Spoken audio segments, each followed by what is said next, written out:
let's go ahead and get started. Good morning, everyone. It's time for another Monday live stream with Psychomax. Hello, that would be me.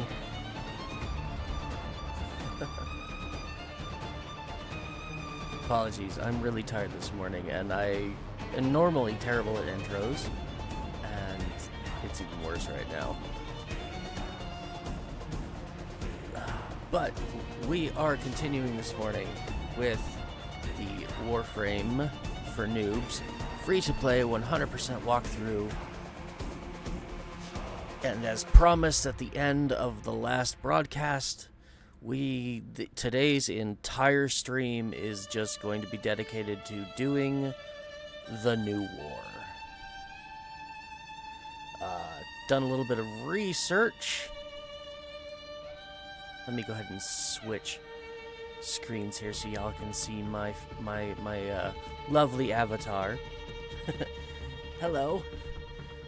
As I was saying, did a little bit of research about the quest because there was some stuff I thought I had to do in order to prepare for it. Turns out, no, we've already done everything we need to do to prepare for it, so we can just jump right in and get started. So that is the plan.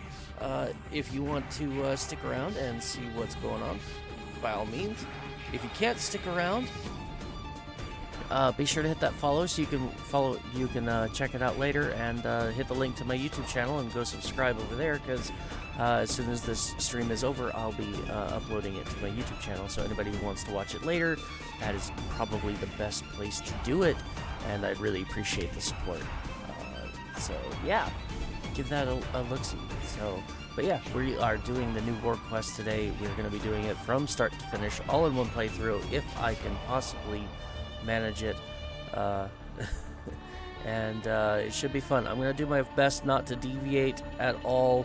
We're going to just go right through. I'm going to, no sidetracks, no distractions. We're going to do the best we can to just knock it out of the park, because I do have limited time that I can stream. So I guess I should probably shut up now, and we should actually get in and start playing the game. So let's do that, shall we? It's the top of the hour. It's time to get started. Okay, I'm in game. Let me switch scenes here so you guys can see what's going on over here. There we go. I'm actually really excited to finish this quest because of what comes right after it, which is another quest, but it's a quest we've had access to for a while. I've talked about it a few times, and now after doing this one, I will feel comfortable finally being able to do that one, so I'm excited for that. And that's the Duviri Paradox, for anybody who's like, what the hell are you talking about? Okay, just real quick, before I always start by doing this. Gotta pop in and see what new things I can go ahead and claim that we've started building. You have new quests in your codex. Yes, I do. And I'm excited for it. Do I not have enough credits? Okay. The chroma part I'm not surprised I can't start, because I still need to finish the systems. I've yet to go farm the rest of Saren. But I should be able to start. Oh, Mirage wants an Argon Crystal. Okay. Well, again, that's going to wait. We're not doing any of that right now.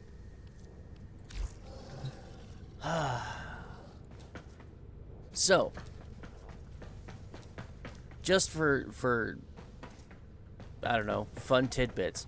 When the new war quest originally came out, the prerequisites to run it were threefold.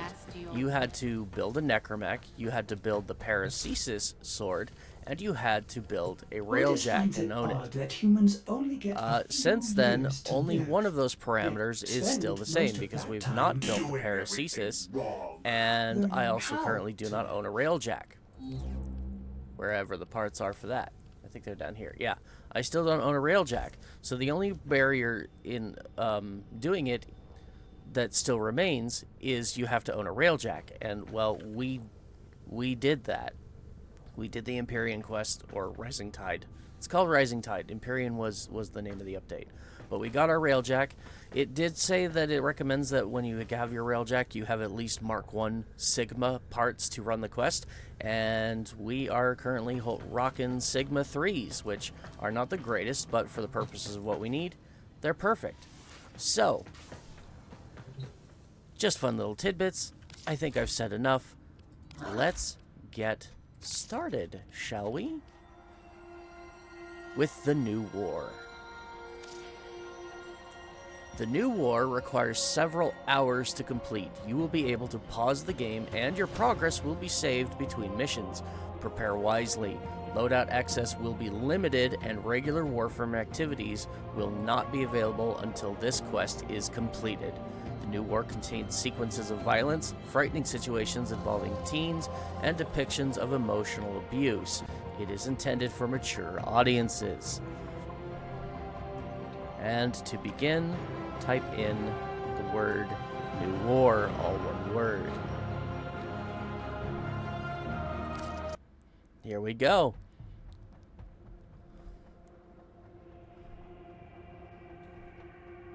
This is probably the single best quest in the game.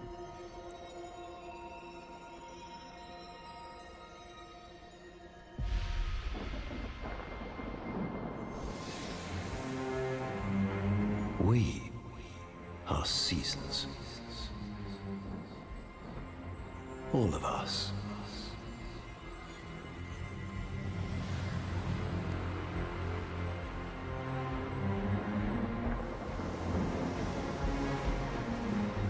Growing in the light. Fading in the dark.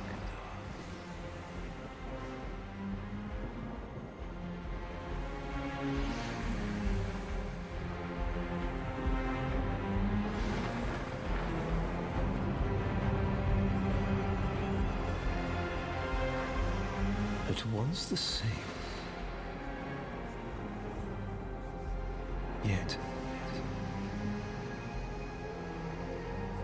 ever changed.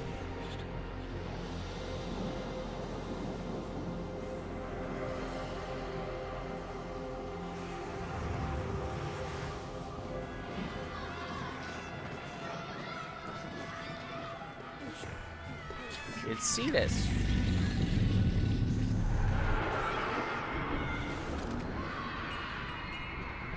Oh, scary red glow.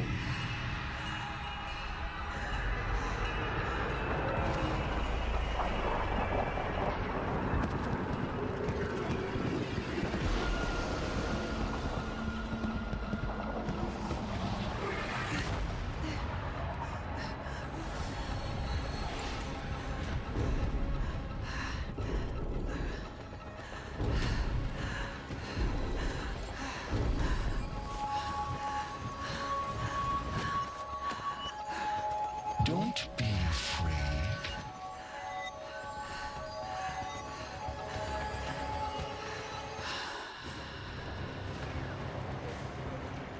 Is it just me, or did that seem like mental manipulation? Mind control.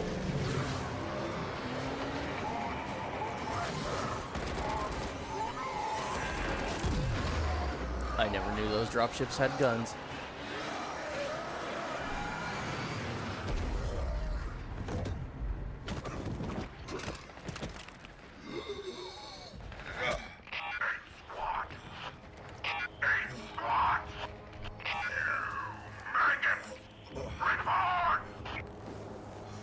Brothers, dead.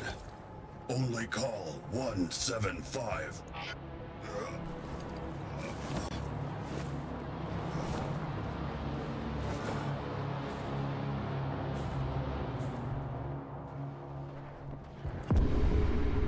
And for the first time in Warframe history, we get to play as someone other than our Tenno. Brother! The worms have swarmed the sector, but we will prevail. Regroup on my beacon.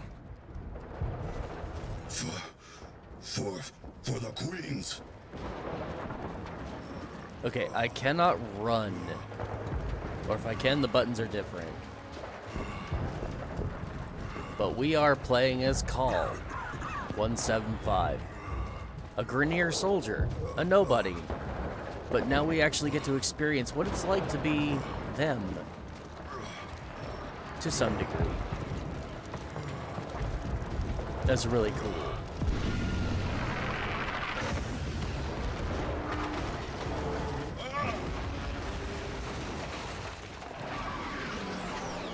That was close. Dargan crash. Call help pilot. Call finish mission. Okay, there's my sprint button. For the queens! No! Run, maggots! Run! Got ourselves a handy dandy Ricotta. Decent weapon. And a machete. Not so decent weapon. But for the purposes of this mission, it works.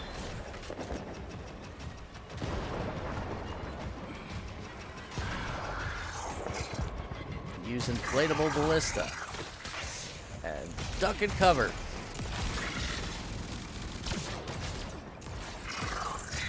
We also have grenades that I can throw.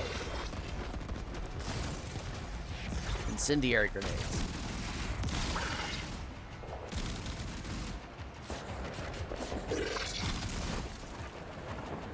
Alright.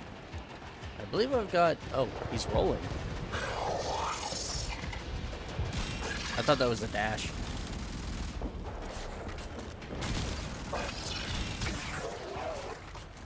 Alright, no, I don't think... Oh, maybe we did have to kill them all.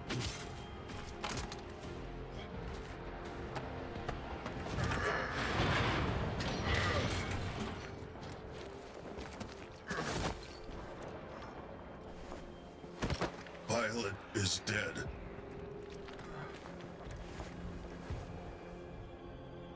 What is mission now? Mission! That bloated conjurance swats us down like flies! We're grounded! Call stop. Tell Call. Impossible! Even if you could get close to that thing, they'd eat you alive!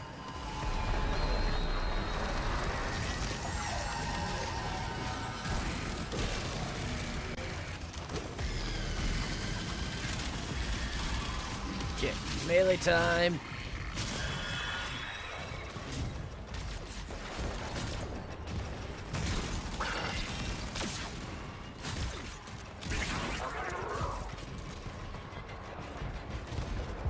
Eat? Alive? Ugh. What if food is bomb? Brother Carl! Yes! Find something with a high enough yield! Hurry!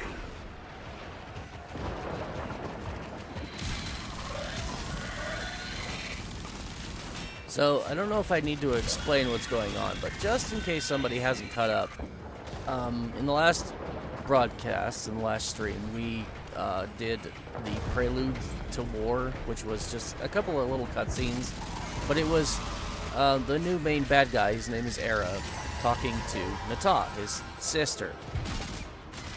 And at the very end of the last one, he tells her to finish the war. So what this is the sentience re-engaging, reinitiating the old war in order to finish the job. Basically, finish wiping out all the last remaining remnants, the Corpus, the Grineer, even the Tenno, all the final little pieces of what was left of the Orokin Empire, so that they can come in and take over the Sol system. I think for Era, it's also a little bit of vengeance, but there is another piece to this that I can't talk about because it would be spoilers.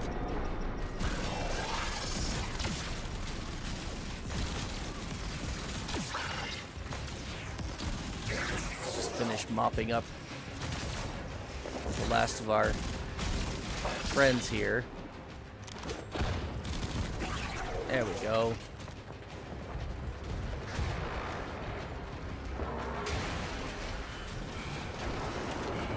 I don't remember a whole lot about this sequence. It's been a while since I played it.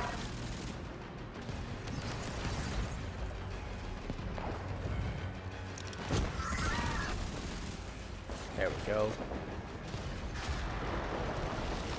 This is linear, even though we are on the plains of Eidolon right now.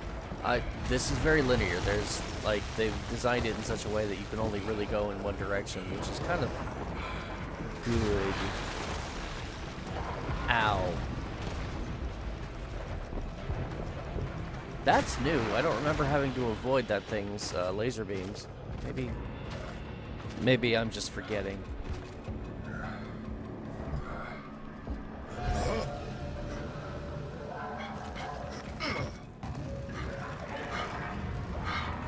It's a sentient dropship.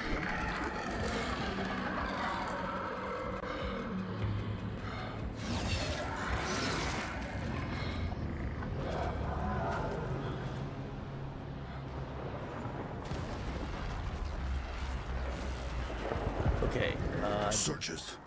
Must not see call. yeah, I gotta avoid the lights. Remember, this isn't really all that tricky. But I could be wrong.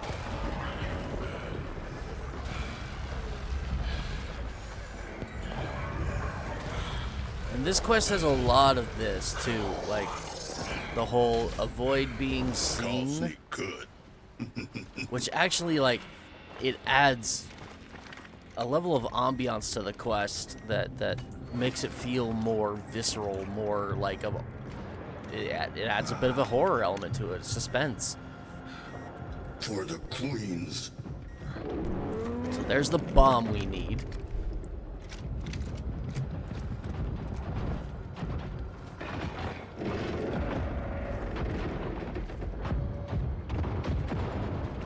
Sometimes the sneaking around bits can get a little bit frustrating, but overall I think they're a really good touch.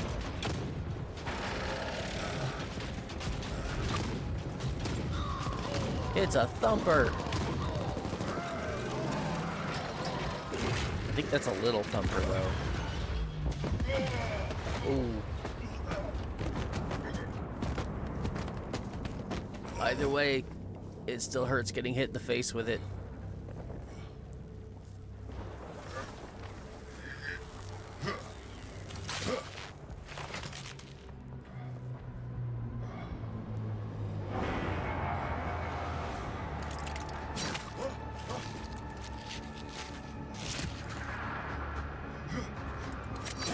That's not good. Oopsie, that's a rhino?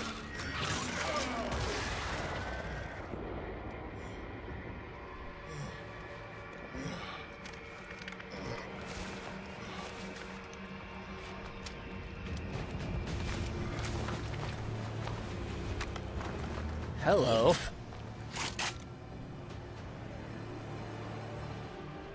For the queens.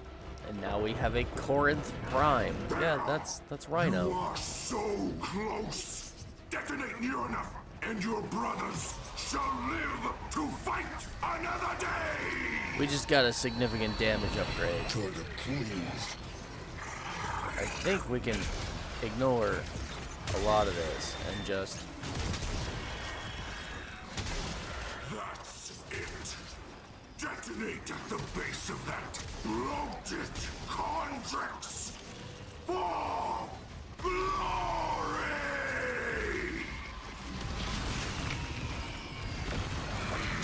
I don't remember if I have to, like, kill everything, or if I just have to make it to my destination.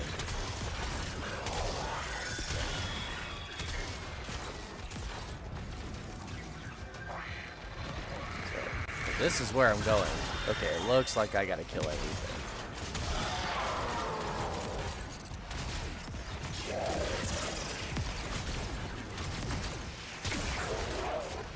Corinth Prime is probably one of the best shotguns in the game.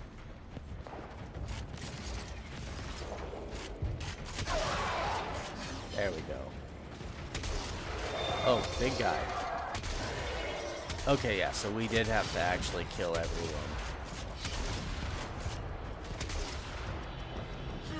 Ooh.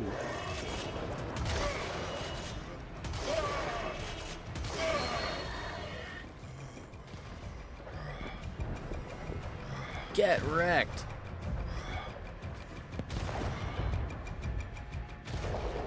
I salute you, 175. Oh, the queens!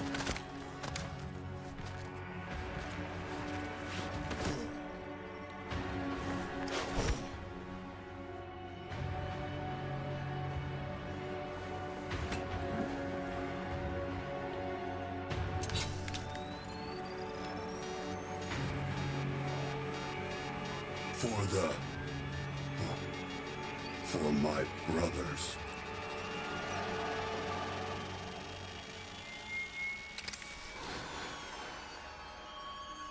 Oh, hey, Crash. Welcome back.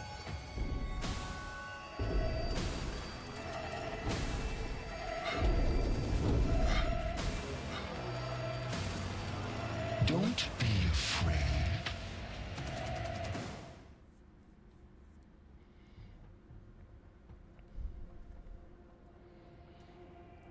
And the plan went awry. Damn it.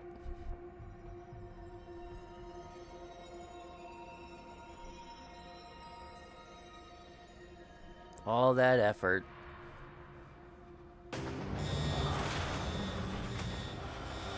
Hey, who's this guy? What a snazzy goatee.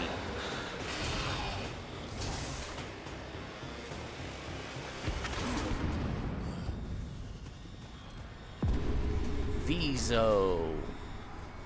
So now, just like the Grenadier, we get to see what it's like to be a Corpus. Hold fast to your stations, crews. Our glorious victory is close at hand. Oh, and any remaining techs aboard narrow band me at once. Confirming tech aboard. Viso-R at your service. Most gilded director, most... Yes, Tech Prophet. My command overrides aren't working. I need to break fire control from the fleet. Can you fix that, Vico? It's Viso, most lucrative and sagacious visionary. Yes, I can try. There's a trace conduit nearby. I can bypass it. Great. Yes, do your thing. There's a nice bonus in it, if you can. So this is probably one of my absolute favorite segments from this entire quest, and the one I really wish more than anything they would bring back, because this one doesn't just have you running around as like a Corpus, but you actually have Clear that debris. Wonder if the robotics dispensers are still functional. yeah, you have robots that you can actually summon and manipulate in order to solve objectives. And it's the most unique gameplay I've ever experienced in Warframe, and I really wish they would bring it back in some way.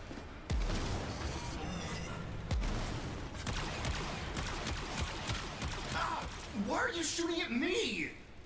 Speaking of which, let's go ahead and, as long as there's a conduit Viso nearby. here.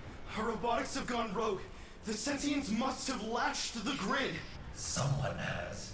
Yes. I'll pull some meat crews to cover you. Just get me that override. Viso. Right, I've got a data pad, secure robot dispenser Mini robot. access, and For real? place. Yeah. I'm glad I'm not the only one that thinks that. This shit was just so good.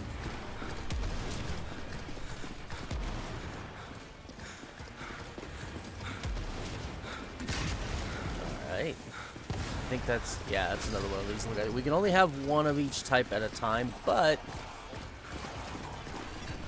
we've got up to 3 different ones that we can actually summon all at once. We're gonna send him over to join his friends, and make them all explode.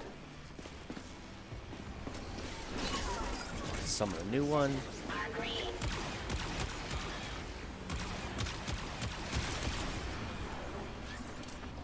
I hate that they gave us a Plinks. But I understand the reasoning behind it. We're like a low-level tech. We're not like supposed to be kitted out. So the fact that we have a gun at all is probably I love puzzles. and he says the funniest things. Like he actually, like, the little robot has a personality of its own. That's probably one of the best parts of this. He actually enjoys being detonated. It's funny. But that little bit of personality just adds so much. Everybody watch.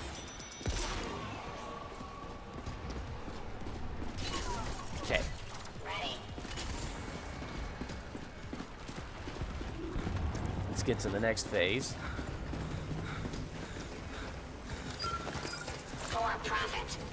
Can't keep me out. And now we get our next robot. Functioning shield drone dispenser? Oh, thank Yeah. God. There's no shame in maximizing my shields and just running. Check. I mean, I could do that, but I can also... Glorious destruction. No point trying to shoot my way through this. Oh, baloney.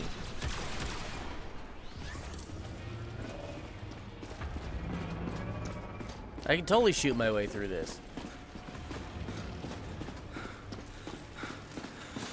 Now the question is, do I have another... Oh. Yeah, I probably should have summoned another, Wait, did I lose my shield drone too? No, okay, he's still there.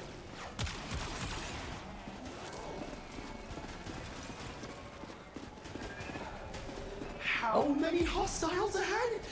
I can't do this! And now we get our own... Unless I get a striker moa. Yeah! Oh, and here's our little bomb buddy. There we go. Now I've got all three of my robot proxies.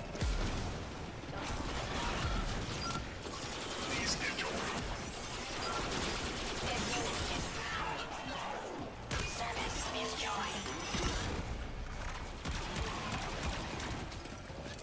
There we go. Nice and easy. Ready to serve. Make sure we got all of our friends with us, because now they're going to be pivotal through this entire thing.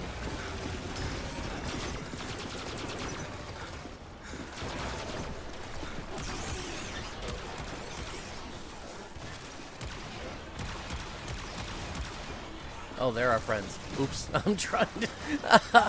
I'm so used to killing Corpus. Oh man. I just tried to shoot them. And it got me killed. Unit active. Okay. Let me see if I can... There's 2 of 3.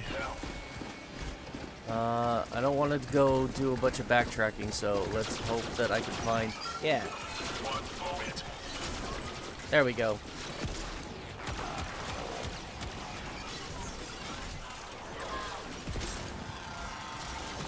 Uh-oh. Oh no, I lost them all. Uh-oh.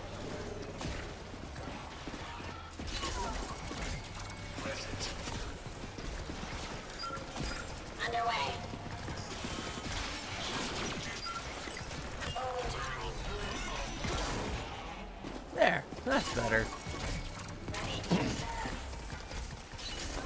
Okay, it looks like I don't actually have to, like, be near that, like, too near it to summon robots. That's cool. My first time running through this, I thought you, like, had to come right up next to it in order to actually summon something. But it looks like no.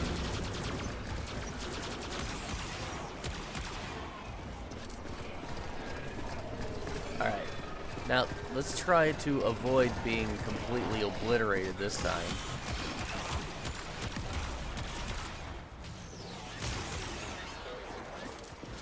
Okay.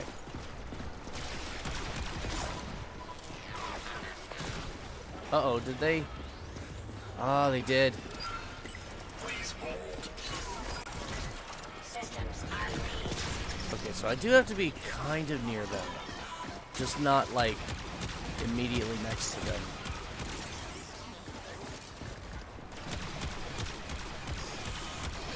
I also need to have better aim. Better aim would be really nice.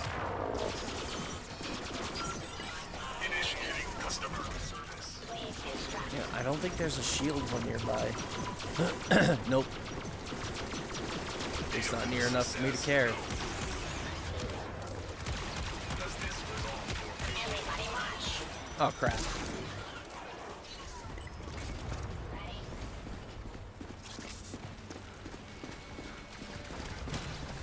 Oh! Where did that one come from? Damn it. Aww. Unit active. What can I do for you? I'm trying to be doing this quickly. Here we go. Glorious destruction. Is there anything else I can help you with today? Okay. There's a lot of robots between here and where we're trying to go.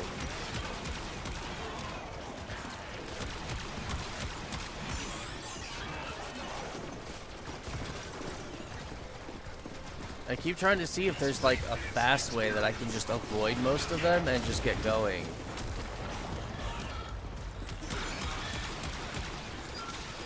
This section is recorded for quality assurance.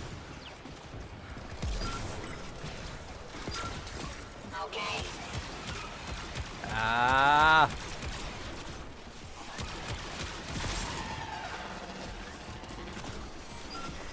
Yep. No, no, no, no, no, no.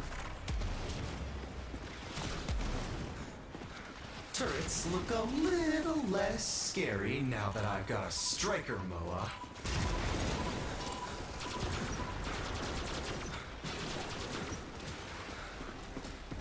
Okay. Yeah, having that striker mode is really nice.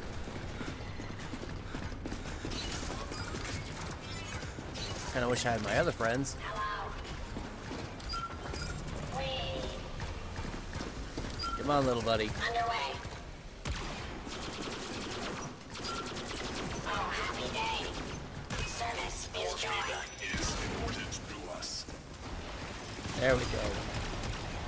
Oh, If I don't stand down fire control soon, we'll all be sucking vacuum. Tico, what's taking so long? Sir? You want to disengage fire control from the fleet? I don't understand. Look outside. We're all about to be under new management. Now do your part, or I'll find a more forward-thinking replacement.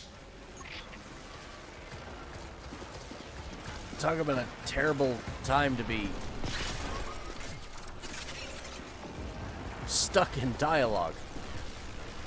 Alright, if I remember right, the way that I have to do this is we gotta put the shield osprey in there and then my little Please instruct. hacker drone as well. Breaching the grid. So he hacks the door. Shield bot protects him. Which one is this? Okay.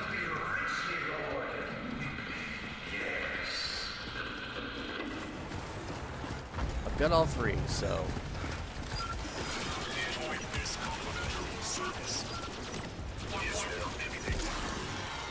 Glorious destruction.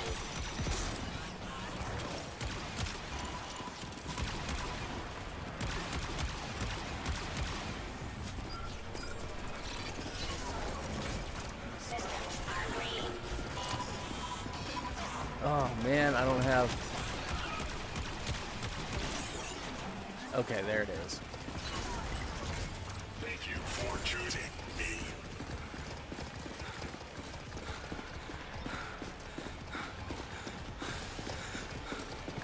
Right. Okay, so this one was pretty fun. So we got to get up here. We're not a 10-0, so we can't just kind of, you know, bullet jump our way across. Semi-fly. So we get to use this little guy Oh, I love puzzles. to get us across the gap. Now we just lost all of our precepts.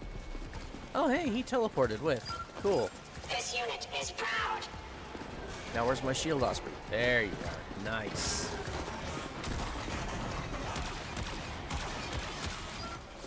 I am sorry to hear you are having trouble.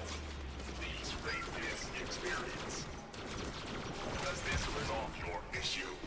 Yeah, he really is nice to have. I almost wish you had this kind of control over your, like, specters and whatnot that you can normally craft in normal gameplay. With the ability to just kind of hit a button and tell them where to go and start shooting things.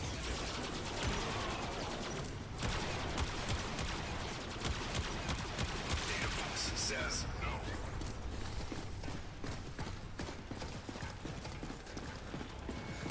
Almost there. Come on. Still have all my little buddies so far. And yeah, we've made it to the problem section. You see, this is why we need that command override back. The poet just can't face reality. So, what's your plan, Tiso? Plan? You mean I have to? Okay. I guess hit him in the knees? Trigger his attack routine? That should leave his shields vulnerable. In theory. Clever. Get to it. Am I a traitor to the board? Yes, sir. Okay, so we get to fight the Jackal as a standard corpus. The trick to this is you use your little guy there. Try to avoid getting shot by the Jackal because he hurts and we are very weak.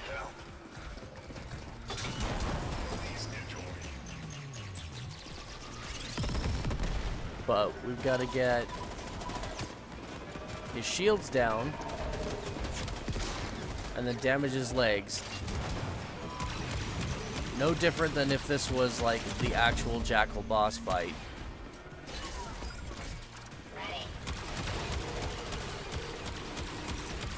And then he's gonna go into his attack thing, so we'll hide behind a pillar. Force his self-repair routine. Gotta blast those shields while I can. The hell is shooting me? All his power is going to his attack. Shields, vulnerable. Beams, incredibly dangerous. Attack him.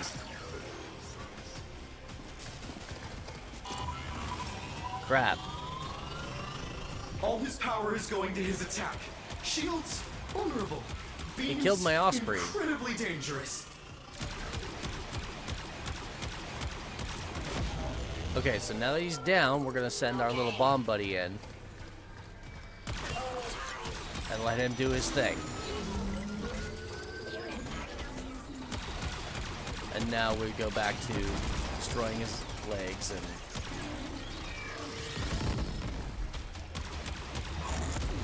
I like to hang out in one of these pillar corners because this is like the sturdiest spot. You can't really get around it, you can't really attack us, and the AoEs that he's capable of doing have no real effect either. Sadly, we can't just send this little guy in like this because of the electricity on the floor. Oh no, He'll just... he got blown up too soon. Yeah. Please instruct. So what we need is one of those. Please hold. legs. It's a bit hard because the Jackal is smart enough to realize what we're doing, so he's intentionally positioning himself in such a way that we can't actually just shoot him in the knees.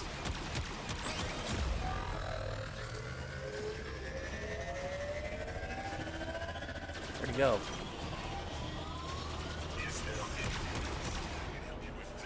Where'd he go?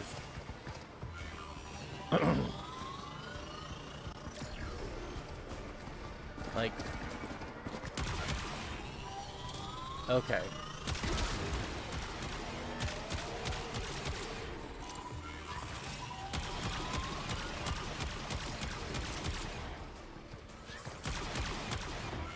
This part's different because normally you don't have to worry about that.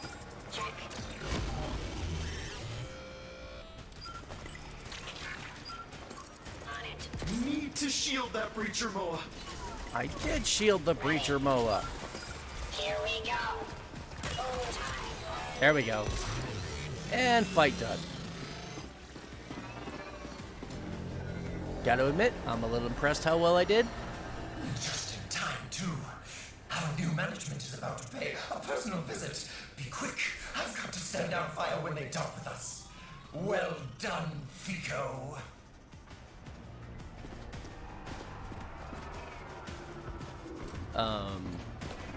Do I not get to have my robots back? Thank you for choosing me. I guess not. At least not the exploder one. Oh, we don't need them anymore. Okay. It's been a while since I've done this.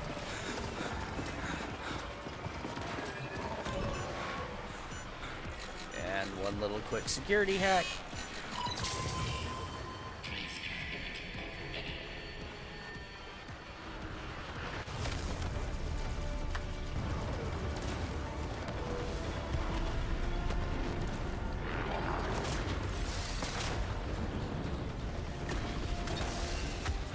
Oh boy. Boarding parties. Attention, crew. Stand down. All stations. You'll be pleased to know that I, Alan V, have negotiated a peaceful and profitable transfer of power to our new Fleet control. Firing sync re-engaged. Authorization? Corpus Tech First Class VSO-R. Take your shot. For profit. Yeah, Alan V tried to sell them out.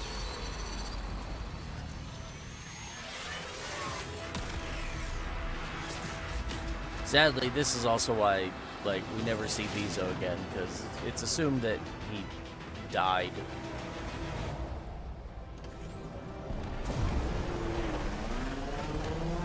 The enemy's eye turns upon our allies. Quickly, press onward. Whoa, hey! I just got sideswiped by a Corpus frigate. So this is why they wanted you to have a railjack, because now we're actually doing railjack. And Tekshin is talking to us for some reason. Now, I don't think we actually have to destroy any of these, nor do I think you get any intrinsics or anything for it. But at the same time, they're not telling me where I need to go, so maybe I do have to. Well, it says defeat sentient fighters, but how many of them? I don't think they ever stop spawning.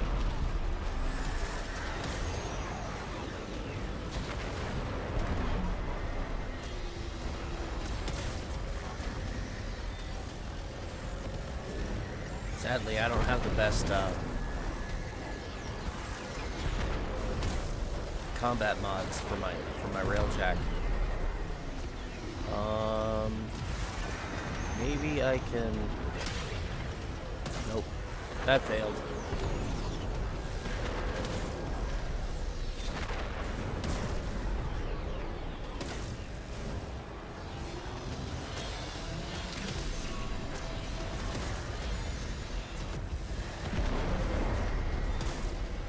actually getting loot from this.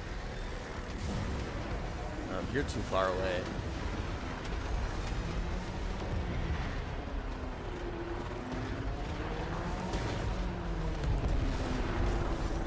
Okay, yeah, just how many more do I need to fight off?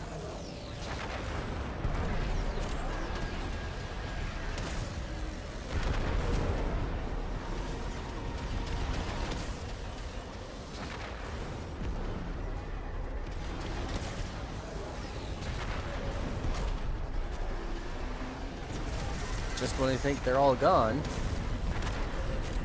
more show up. Through the perimeter. There we go. This? It should be me. No, Tenno. Your Warframe will be useless until I clear the Orphix fields. Then, we will meet inside. Teshin, what if the Lotus won't? If I must, I can make the harder choice. How tediously human. A slapdash alliance making a feeble last stand.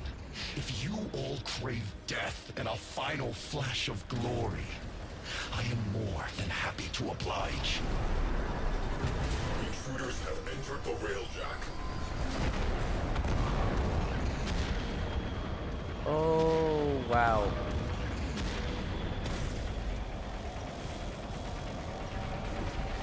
Okay, I may actually have to go and deal with the intruders. Would you die already? Thank you. Yeah. Eliminate sentient boarding party. Okay. Oh, how? What?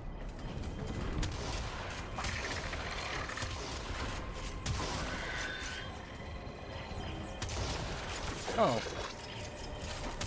Systems rebooted. I found a visual glitch. I'm holding the regular Corin, but it's showing the Corinth Prime. Maybe it's just the different colors. It looked like the Corinth Prime. Whatever. I have the Zorus. That's far better. Cleared. Sai, charge the slingshot. You will need to get closer to your mother's ship. Did you just... Squadron incoming. The enemy is wise man. to our diversions. Okay. So the big glowy butthole in the sky is actually the mouth of Pragasa. Continues to drop. This will be a one-way trip.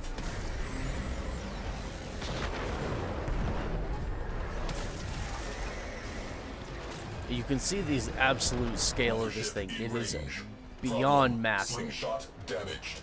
Crew, hold position while I route a bypass. Do you think there's a shred of Lotus left in the tar? All this time, it's been dying. The tumor scorched from its rotting hole.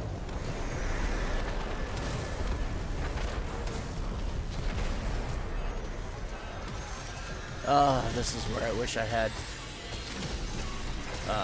some AI crew, some gunners. Slingshot patched. Ready for launch. Teshin, I'll be awaiting your signal, so I can bring her home.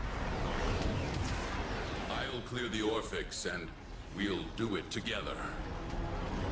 Okay, I gotta get up here. Whoa, whoa, whoa, whoa, whoa, whoa! I'm being pulled in.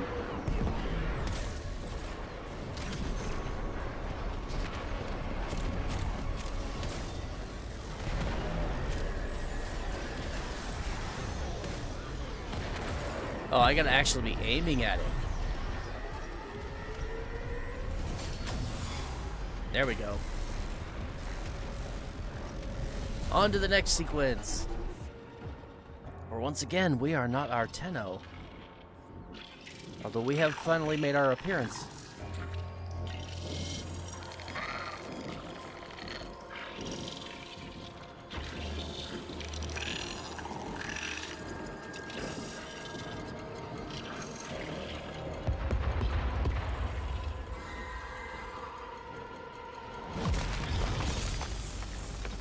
Nighty night.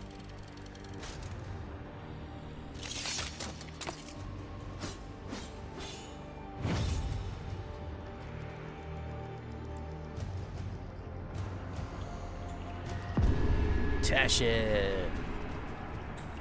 So Teshin's got a few unique abilities, but the most important one right at the beginning is he's got 3 different phases of damage he can do with his swords that are elementally aligned. And you'll notice that you'll notice that the sentients I'm fighting Need your help. Switch off. are color-coded. So like that one was yellow, this one's kind of purpley, so this one I want to use lightning damage to kill it. And for some reason my controls are not responding properly. That's wonderful.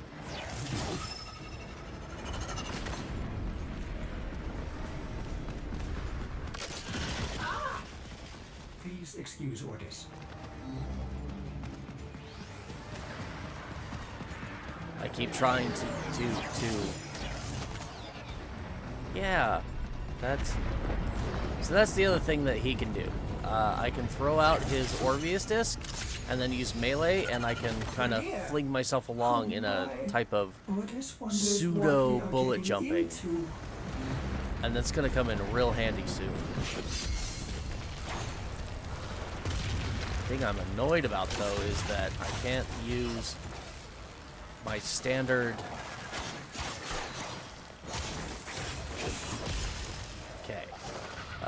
controls. Like I've got the options set in my controls that allow me to, like, once I use quick melee, I can just and I can just use click like that in order to, you know, melee. But instead, all I'm doing right now is throwing my Orpheus. A power field requires a power source. So, we gotta do that. Don't come up here. Destroy that one.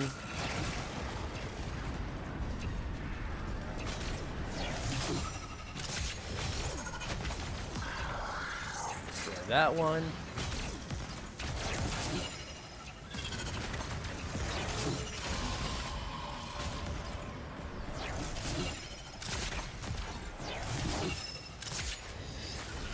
And our door is open.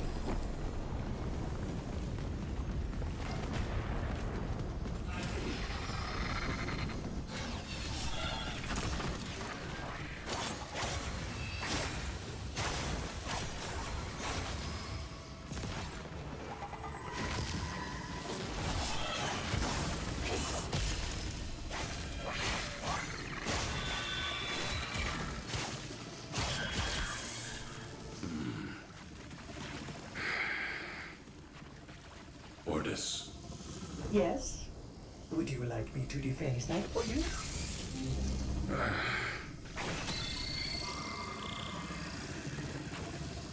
Teshin's not very happy about my task. 308, Teshin.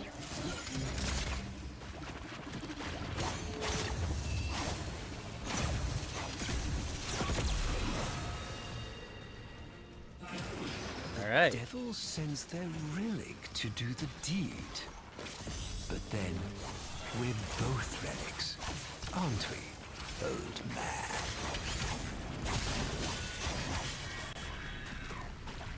Where am I going next?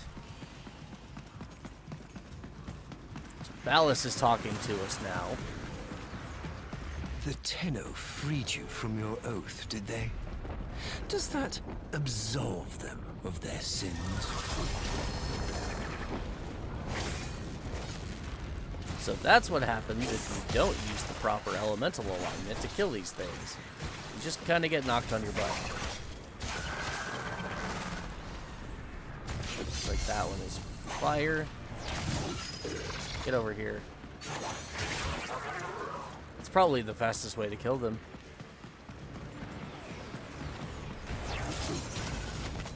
Just throw the disc, stun him, ground finisher.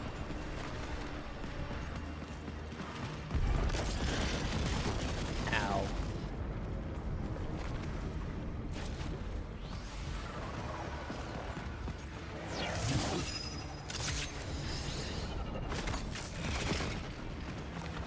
Alright, now this is just like the other room. We gotta destroy that.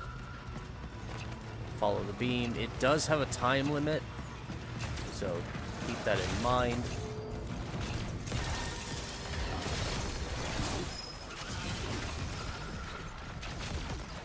But do your best not to get too distracted by, like, the enemies. Like, yeah, you want to kill them, but you are on a time limit, and they will not stop spawning. So if you can, just try to ignore them.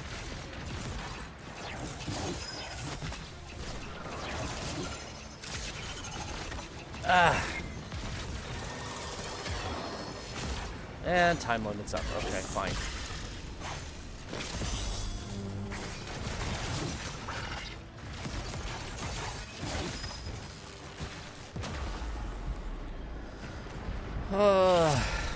I guess I won't be able to ignore them as much as I would like to.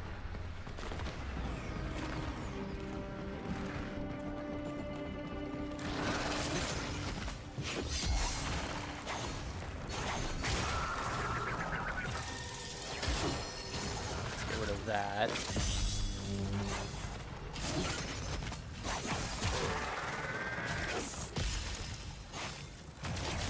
Get over here.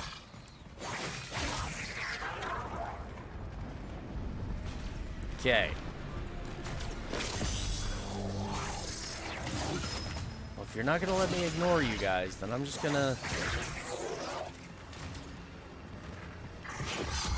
Yeah, see, they just keep respawning.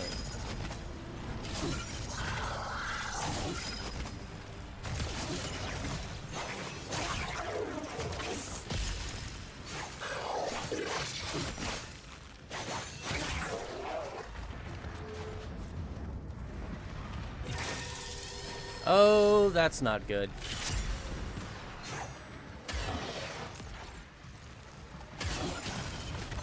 I will get rid of those, however. Oh, come on. I was far enough away. There we go.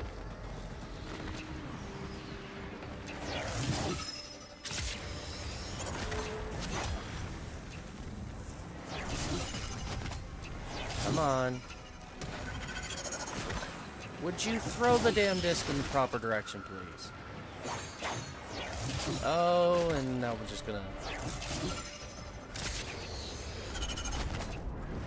There we go. That's better.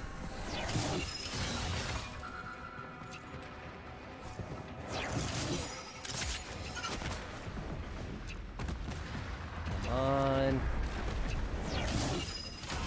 Yeah, you can hear the clicking of the timer.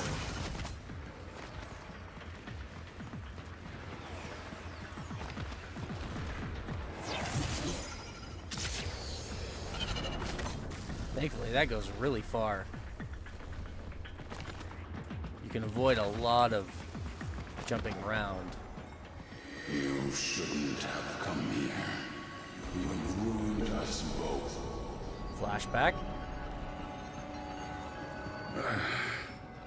Teshin, are you Losing it. feeling unwell? Shut up, Hortus. Fine. Everything's fine. So now this is a really interesting boss fight.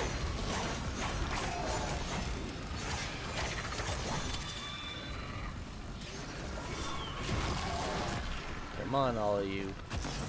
Get down here. Down here where I can kill you all easier.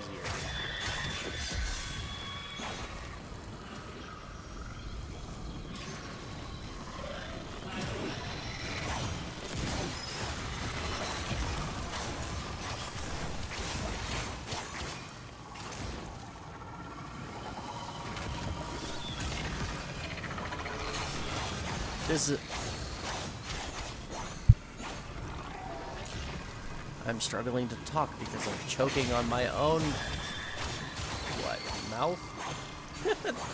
Tongue? I don't know. Still happy to help.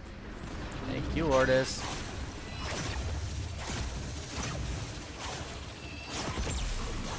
He thinks I need to take a drink. Alright, so this is a boss fight.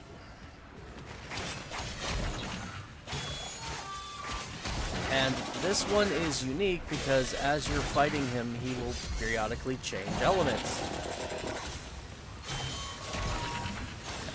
This Teshin sequence is another one, just like the Viso, that I really wish they would find a way to bring it back. Because it's really cool.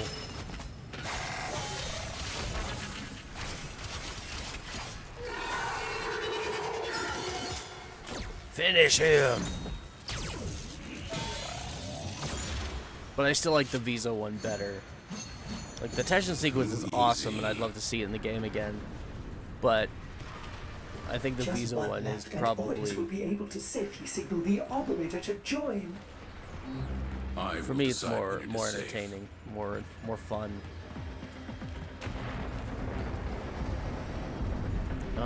She and her Void Brood toppled a golden age of order and honor.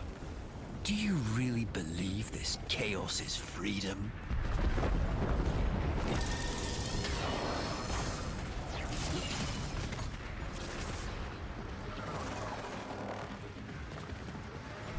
I believe this is another one of the,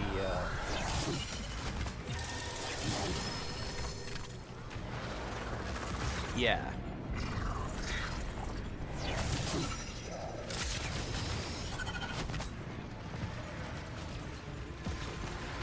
But it's a much bigger stage.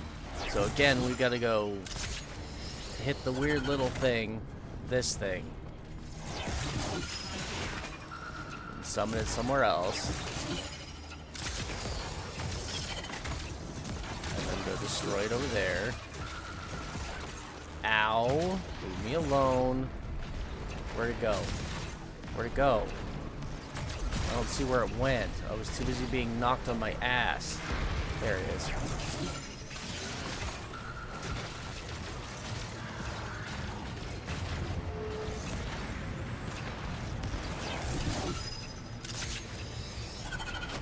Okay, we'll come up here.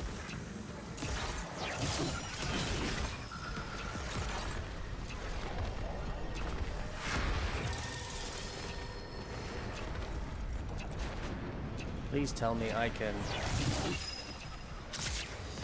No, I think it's too far away for that, but...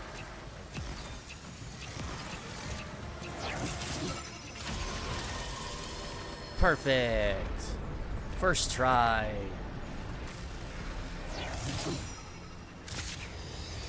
I definitely cannot say that very often.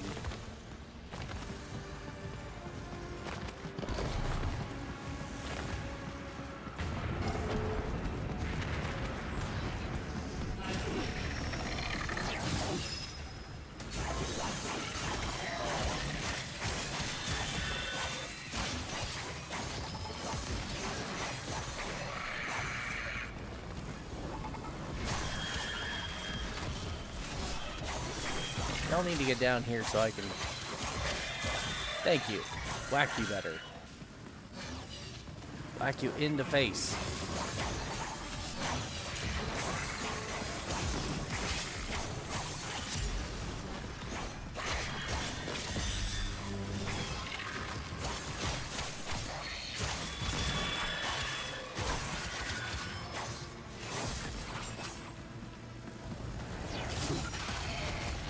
Over here.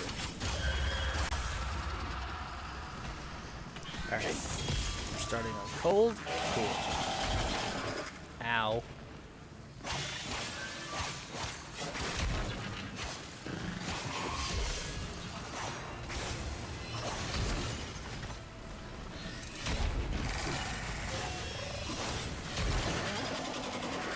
Would you stop knocking me on the ass, please? It's not very nice.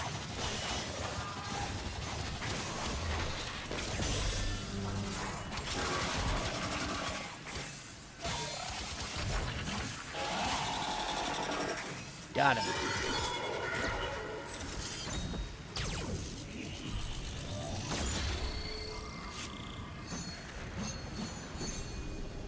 Almost done. Looks like I've been disconnecting from chat again.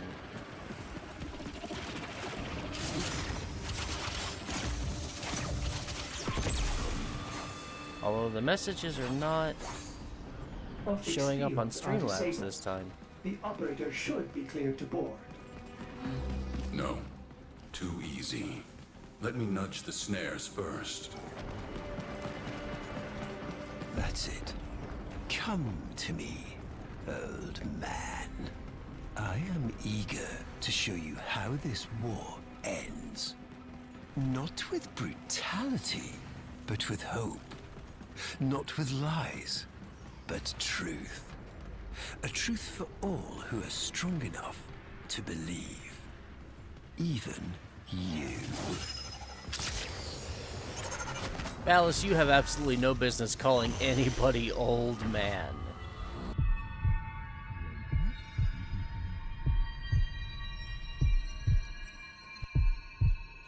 You're going to Okay. see this. Watch the veil do its work. Call out, Dax. Cool water flows, the moon behind the cloud.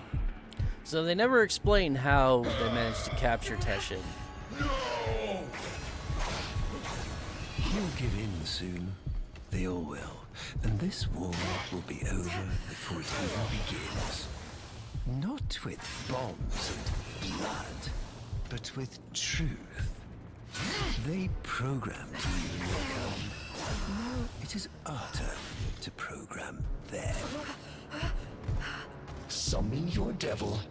It's time.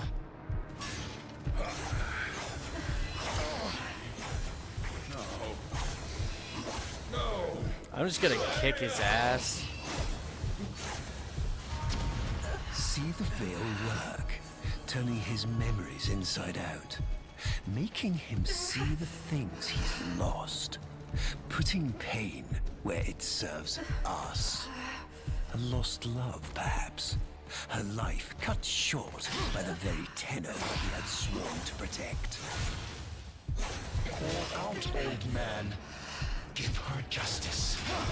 Give her peace. I can see her. Tenno.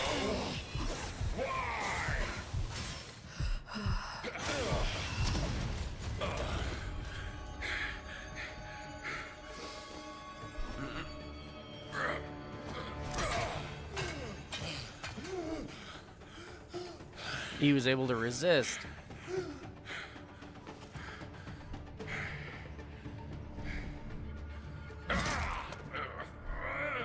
But they still never explain how he ended up with the mask on his face in the first place.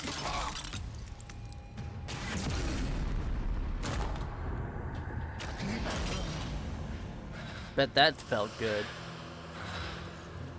For me.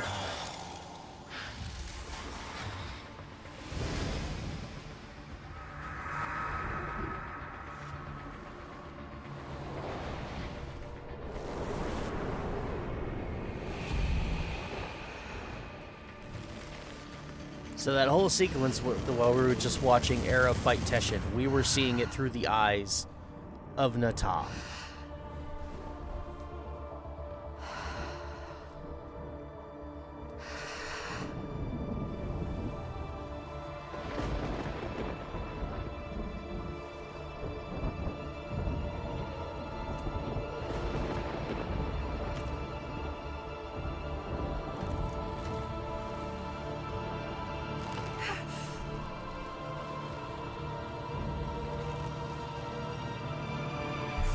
Gross.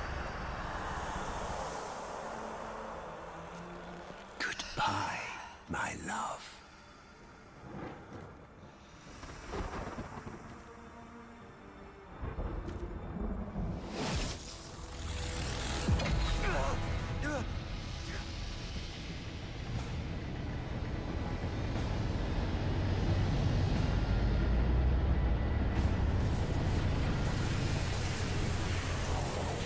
Is that a void portal?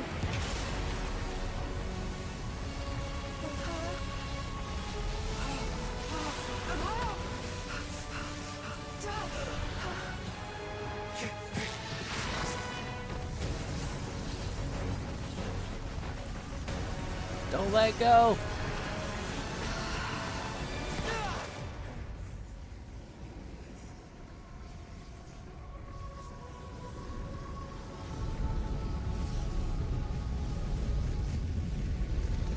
Let me go, child. Let me go. Hell no. That ain't happening. I can't.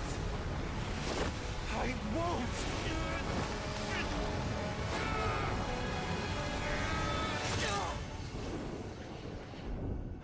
Brutal.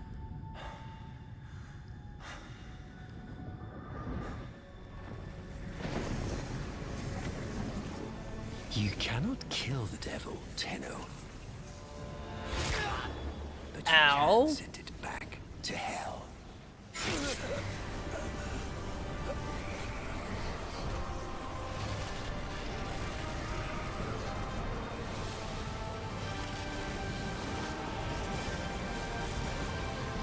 Wait, so we just died.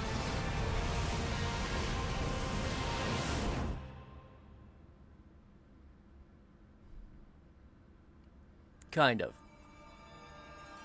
Okay, and now it wants me to log back in to start the next sequence. So let me go ahead and switch screens momentarily while I put in my password.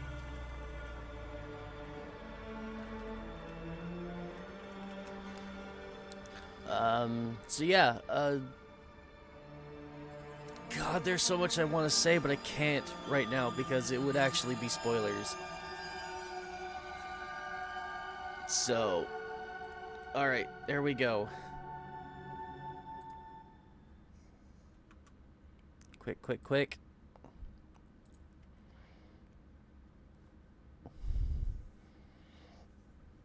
Don't want to miss anything.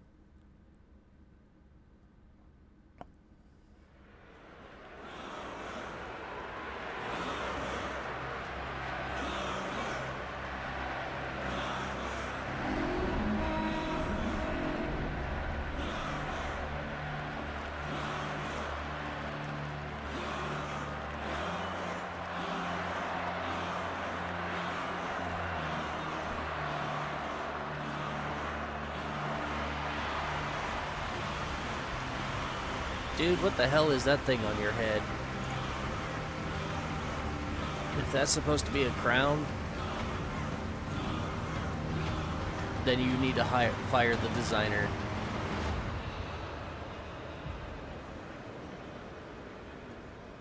All as one.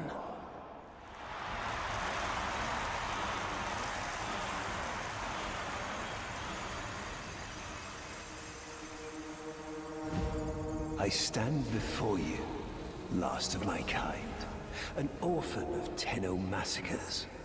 But their violence did not end with me, did it? It carried on to all of you. Grineer languished in their torture plexes. Ostron clades starved for Tenno tithe. Corpus pupils weeping Tenno praise under blade. Solaris souls blackened the skies of Tenno foundries.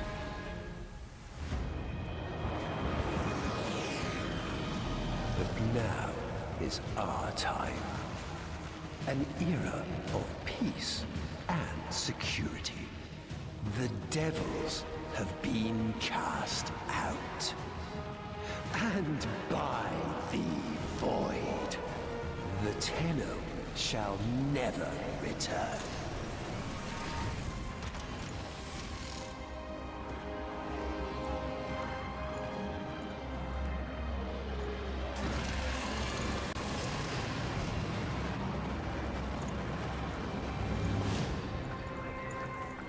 Introducing a new character.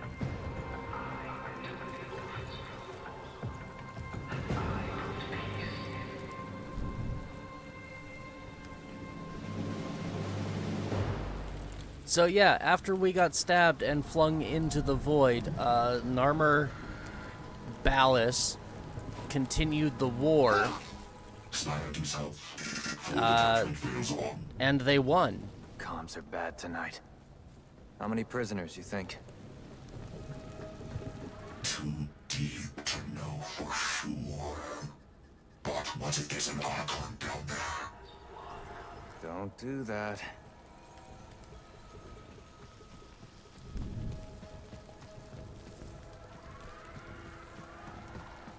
So I'm gonna spoil something really quick, but I'm sure it's not much of a spoiler. The voice we were just talking to is Ordis. I'm pretty sure most people figured that out almost right away, which is why I don't consider it much of a spoiler, but still it is. That was Ordis. And the new character we are playing here, all I will say about them right now is that they are called the Drifter.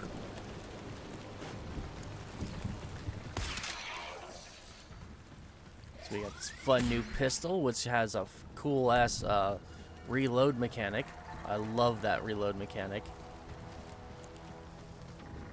Got a few new abilities here. We can use a radar to detect where we need to go. We have a smoke screen we can deploy to hide in. And then if we take any damage, we can heal ourselves. And our goal here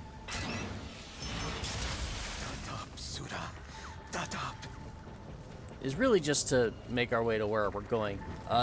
The optional quest there, I will say, point out just because it isn't that. It's entirely optional. You can do it, you cannot do it. There is absolutely no impact whatsoever on the quest itself, whether or not you choose to actually free everybody. I think most everybody chooses to free everybody just because it's like the moral principle of things. But yeah, if you want to just skip that part and run right through, there is no consequence for leaving them in their cages and not doing the optional. And just the opposite is the same. If you choose to do it, it doesn't matter. There's nothing fun at the end. But now we get a new hacking system. This is called the Narmer, and it's really annoying. It's not hard, just annoying because it messes with your mind's eye.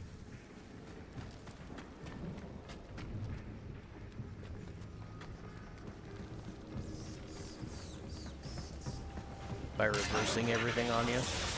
Do not succumb to the mask, Sura. She gives, we There's live. that one.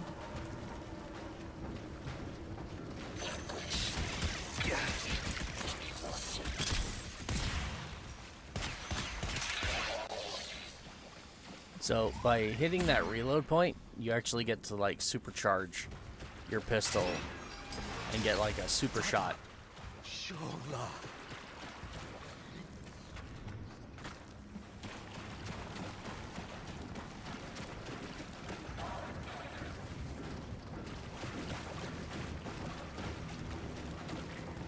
Let's see if we can. We do have a knife as well.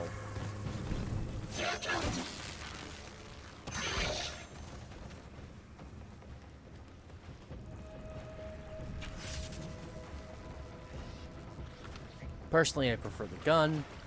I think it does a better job.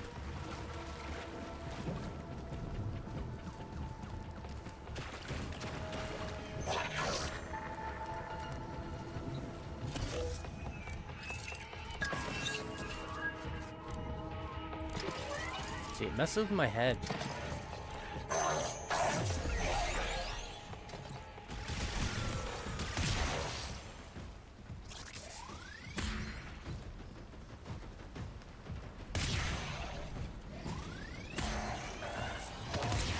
Don't let that hit you.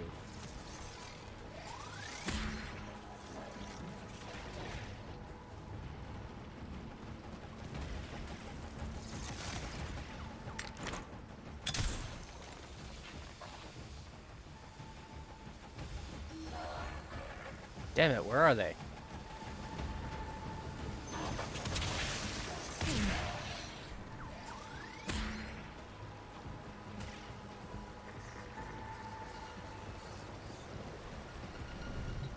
Oh, here we go.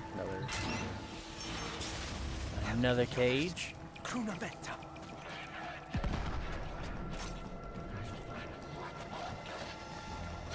on. Perfect. I was hoping you'd chase me.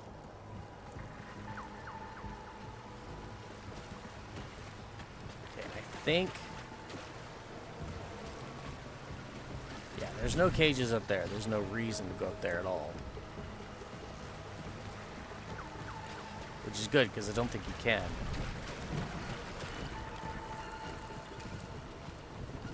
And we killed all of the opposition, so let's go ahead and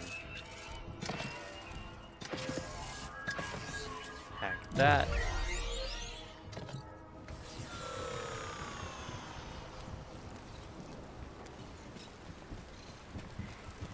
Oh, did I not get the... I forgot to grab this one.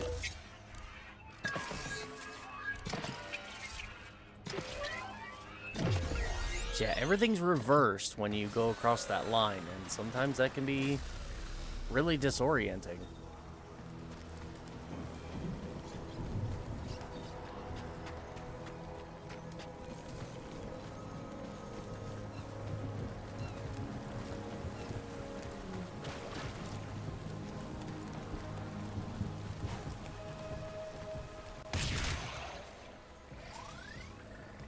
Ah, I missed.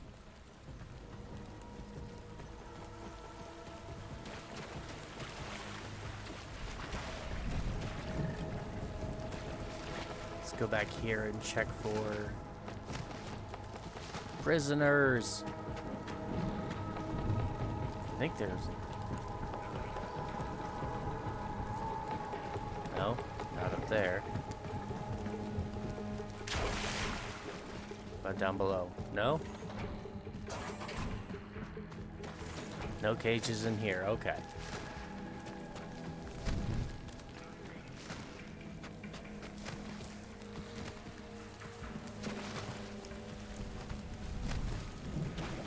Ah, there we go. Release me, Uts.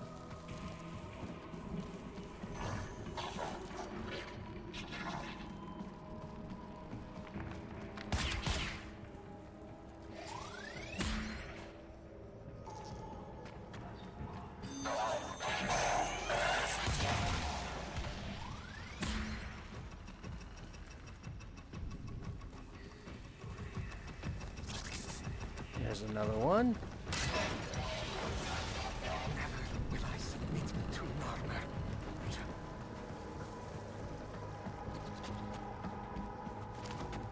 Nothing down there. Okay.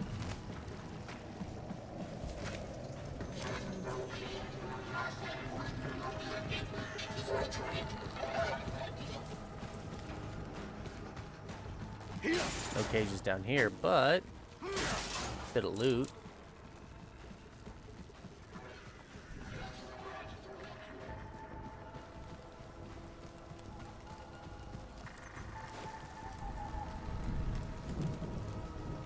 Headshot? Yeah. Headshot.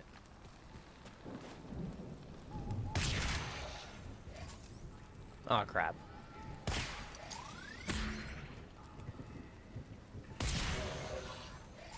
Definitely wanted a headshot on that one. Heavy gunner. Oof.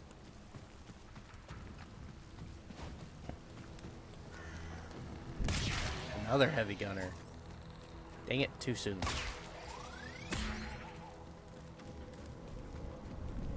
Alright, 7.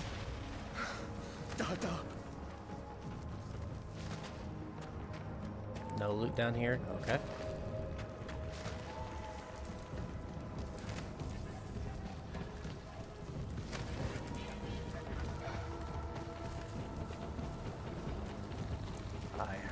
Hear you. There you are.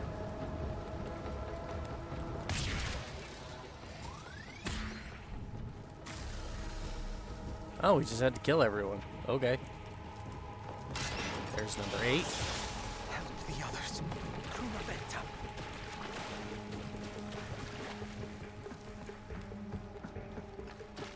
Yeah, there's only a couple of these Ostron cages that are a little out of the way, so they might be easy to miss. I think my first time doing this, I got 9 out of 10.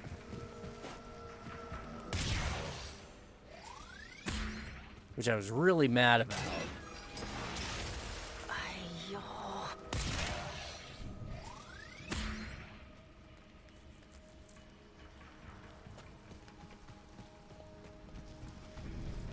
But I do believe that the one I missed then, I've now actually gotten in this one. Yep, because there's the last one. Right here. No? I guess not. Never mind. Looked like the last one. Ah, it's up there. Okay.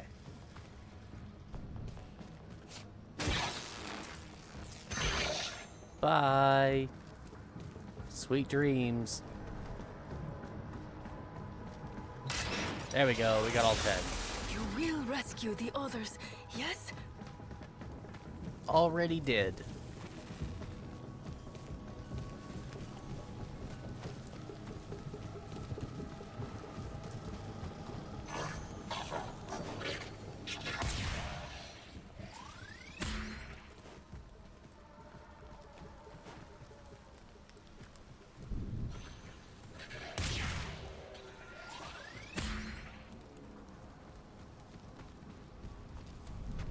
Pretty sure I saw someone, yeah. Up here. Oh, crap. Up here.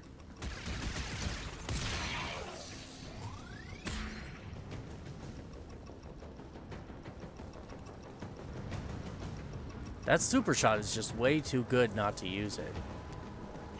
Like, as much as you can.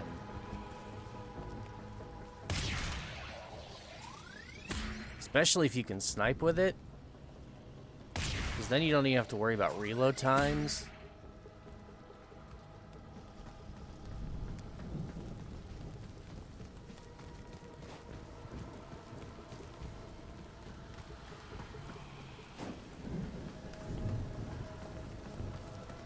Did I get everyone?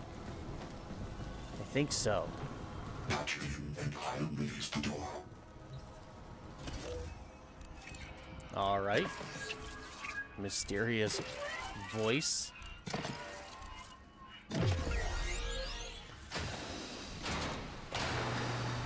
Looks clear, but maybe an hour calm. Stay cool. I have no idea what that means.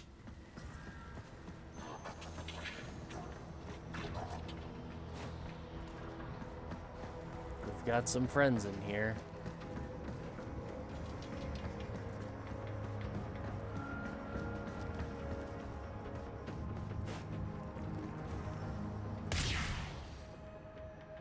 Aw, man. I think that was too far away.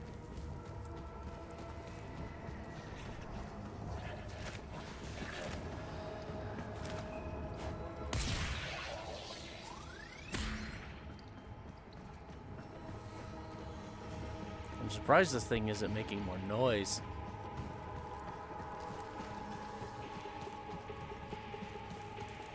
Okay.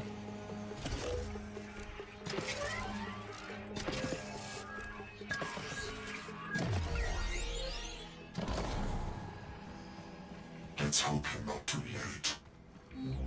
This looks kind of cool. Almost like a sentient temple. No! No!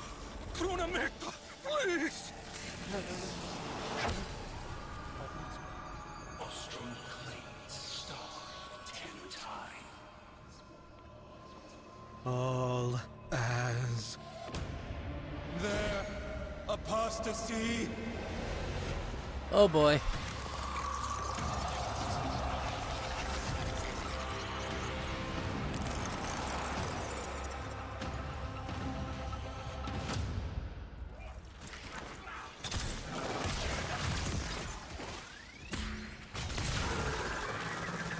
You know how good that is?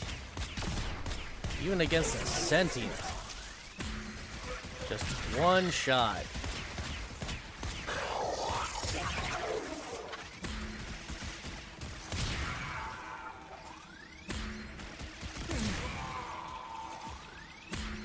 Do not stand in the light. Okay.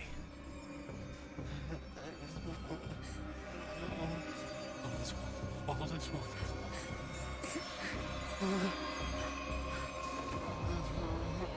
Easy now. I'm not going to hurt you.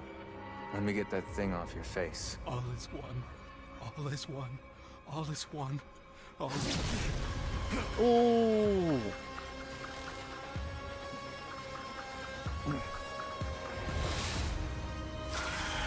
The hell? I told you, and Arkham. Now we run. All the ships, smartass! We run like hell.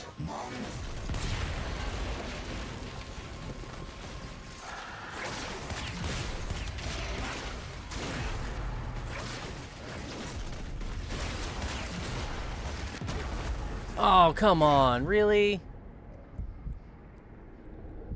Now I gotta do that entire sequence over again. Hold to skip cinematic. Am I not sprinting? I'm supposed to be sprinting. Maybe that's why. It'll be there just now.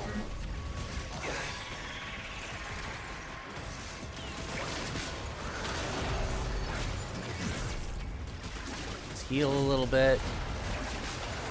Okay, just haul ass.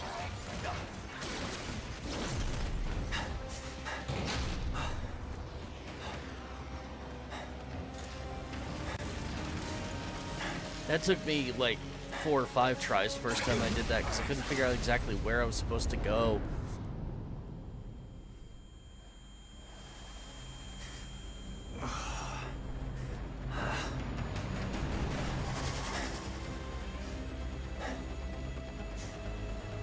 Now we get a better look at it. It's got a snake head, but a Warframe body. This Warframe is Mag Prime.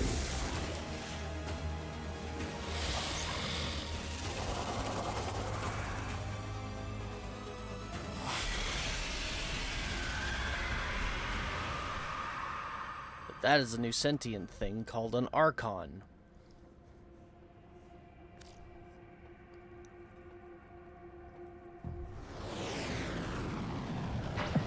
How long's it been since the Tenno left without saying goodbye? Since Narmer and the masks? Since truth became a luxury few can lay their hands on? Whoever's picked up the mantle the Tenno dropped, drifting wild, popping masks and loosing bonds. Whoever you may be, we salute you, Drifter. So, Nora Knight is still around. And this is the Drifter Camp. That, if you recognize it, is our dropship. But this area is very large. Has a lot of little spots that you can decorate. And later on it's going to have some more interactivity as well. I love how this one's over here.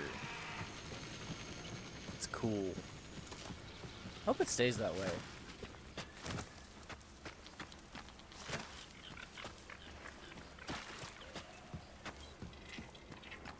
Alright. So, if you've ever wondered what the orbiter looks like before, this is your best chance to kind of look at it. Because that's what this is in this cave, submerged in the water. This is the orbiter, your ship. And that is just like your drop ship. It's not, that thing itself is not your orbiter. It's just a piece. It docks to the orbiter. And here we have all of our bays, but everything seems empty and we can't interact with anything, which kind of sucks, but we're in the middle of a quest, so it makes sense. Personal quarters.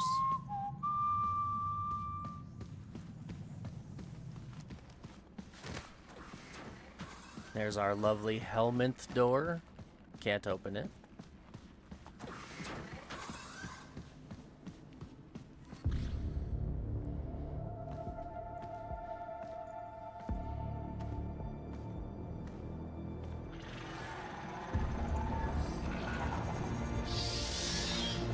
Hey, give me that. All right. Good to see you too. Gasp! Is that me?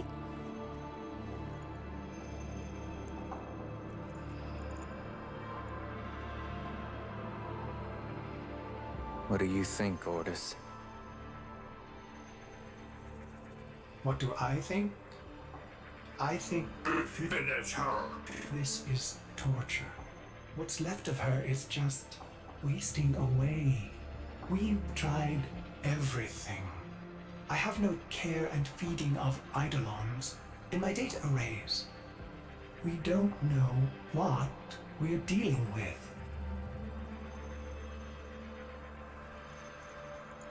No, we don't. But you know someone that does.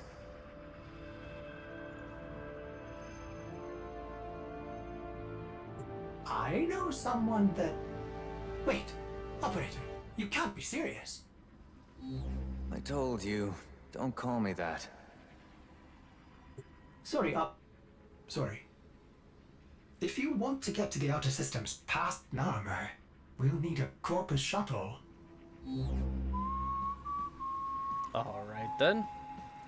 Okay, so at this point you can actually do a little bit of customization by coming over here. And you can check out your new digs. And you can go ahead and play with cosmetics. We don't have a lot unlocked. But we do have an adult version of the Zeramin suit that we've been using. Although I'm not going to, because the Drifter outfit is far cooler. But there are a lot of options that you have available for purchase if you are one who is using platinum and willing to spend it. There are a lot of premium options that are really nice. There will be a couple of free ones that we can unlock later, so don't worry if you're not wanting to spend any money. We can go ahead and color these. Let's see. Let's do random all and just see what kind of fun things we can pop up with. Something dark and broody. Because right now we're living in a very dim, dark society. That looks decent.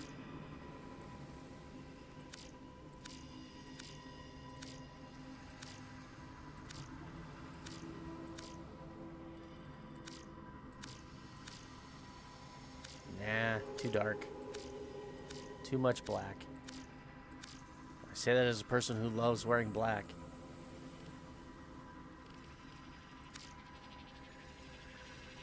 Sure, that'll work.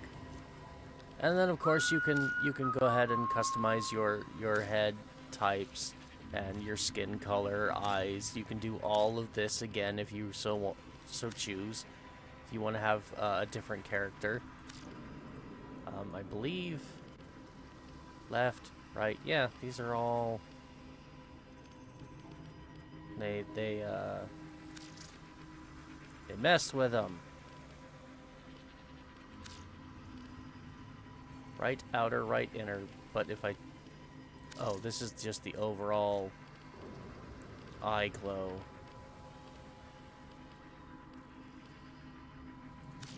Sure, that one will work. I suppose. Nah, because that's just... It's really overpowering. Unless I can kind of dim it down, which I don't think I can. Doesn't look like it. I want the other colors in my eyes to stand out. So how about we just... Ah! That's even worse.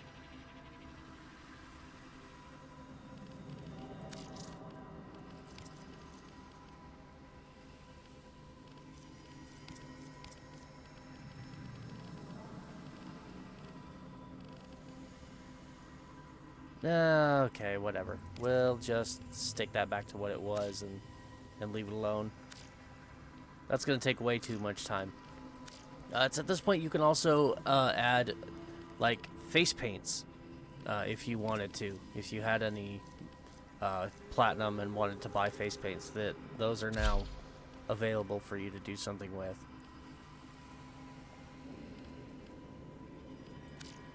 but I can't.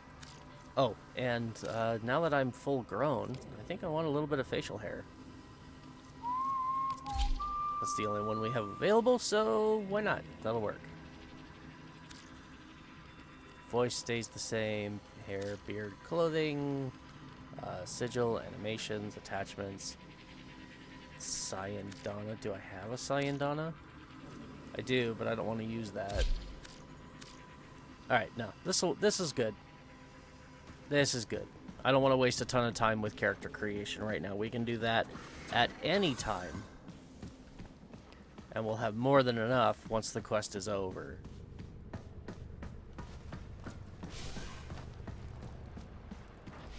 If you haven't figured it out by now, I should then what are you doing? But anytime DE introduces like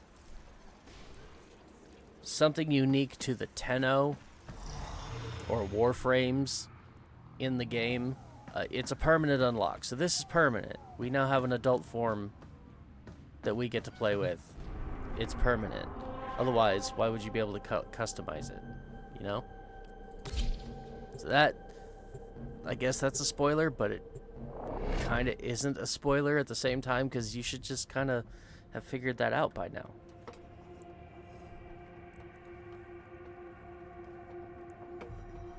Especially after the sacrifice quest. It's a recurring trend. Oh, I'm gonna shut up now.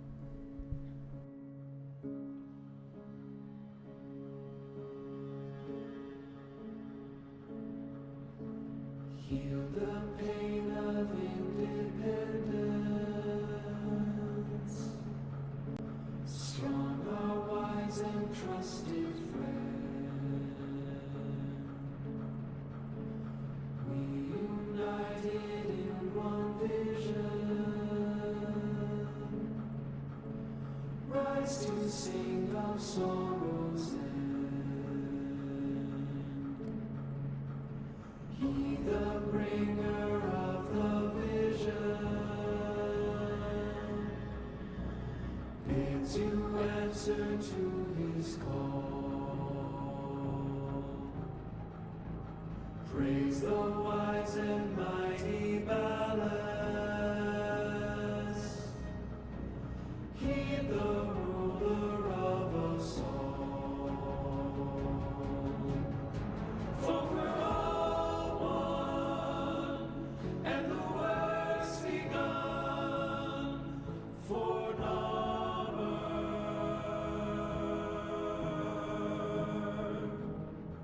And we all run to our golden sun for Narmer, for Narmer.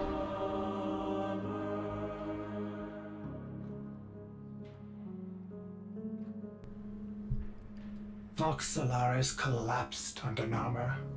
You're on your own here. Keep your head down and get topside as quick as you can. Wait. Deacons. They'll sense if you're not veiled. Give them a wide berth, or you'll be sucking black ooze before long. Really is dark and depressing what happened here. That song is really amazing because they managed to keep some of, if you listen to the background vibe or tones of the Narmer song that just played, you can still hear parts of the We All Live Together in it, but it's far more dark and depressing, even though it's supposed to be a song of praise for their new king. Yeah, it's dreadful. So, like I said earlier, we have another sequence of just avoiding being detected, much like we did in that the very first scene with Call and the bomb. So this, we gotta we gotta avoid being seen by these guys. It's actually not that difficult because they all have like set paths that they walk.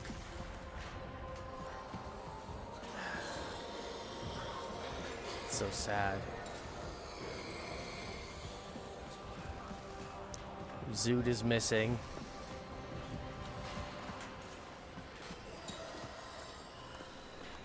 think he comes this way. We don't want to be seen. No, it doesn't look like he's moving.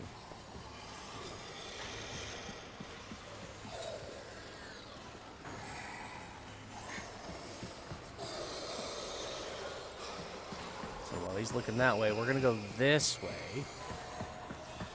Across. All as one. I think that's Smoke Finger. At least I thought I heard Smoke Finger. Avoid the deacons or they'll seal you in. Yeah, we gotta avoid being seen at all costs. I'm probably gonna get seen. At least once. I'm terrible at this.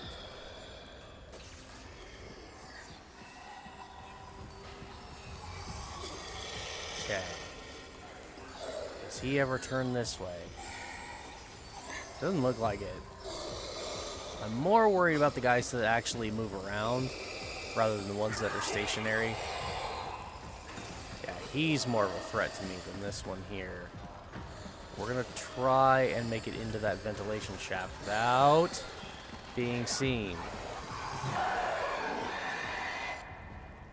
There we go.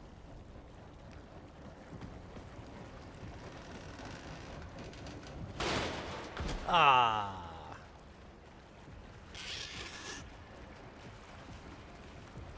I always hate that that falls down like that because I want to see who's up there.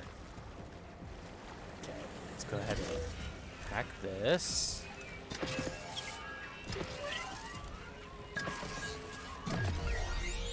So if you're lost on the plot so far, we're trying to get some help that will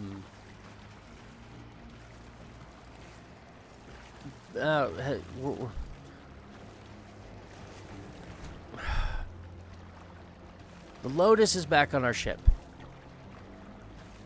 That's that whole sequence where Ordis was talking about I don't have precepts for care and feeding of an Eidolon.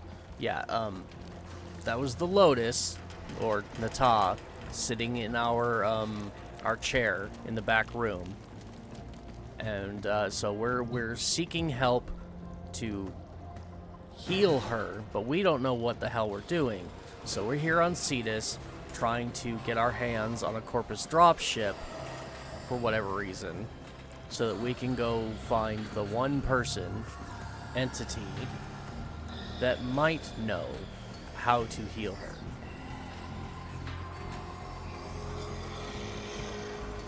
I'd like you to go away now.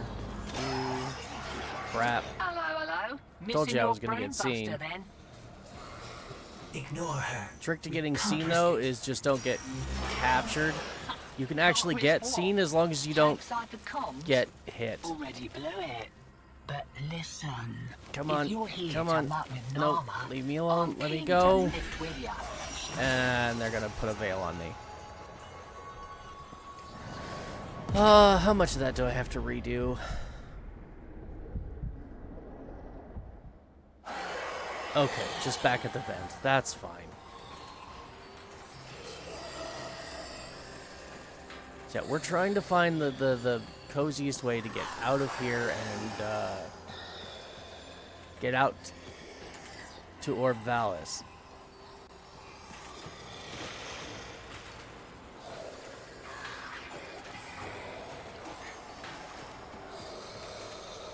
I don't remember the best option.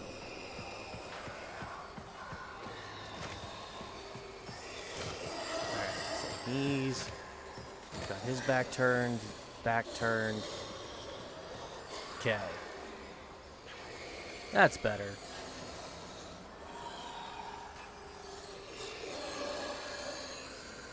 I don't think he goes away.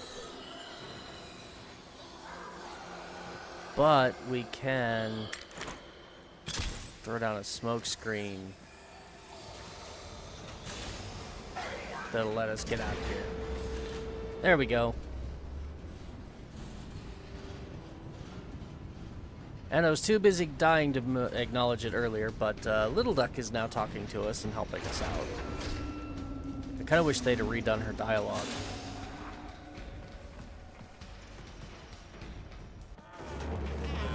Oh, big man. Need a ship. That's what we're Focus looking tags. for. Then you'll be wanting to pay a visit to that bleeding brainbuster factory. I know a shortcut. Might grab yourself a K drive if you've got the legs for it. Did it have to be a K drive? Short answer, yes. Oh, why am I...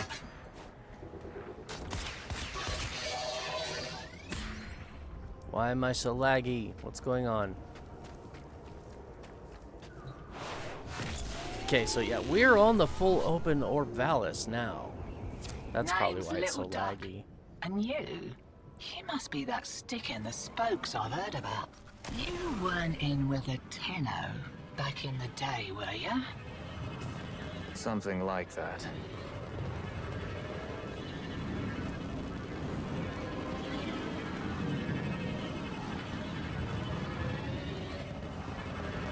Just gonna try to avoid everybody, avoid getting shot at. So the entire Orb Valis is all narmered out. Not sure where the name Narmer comes from.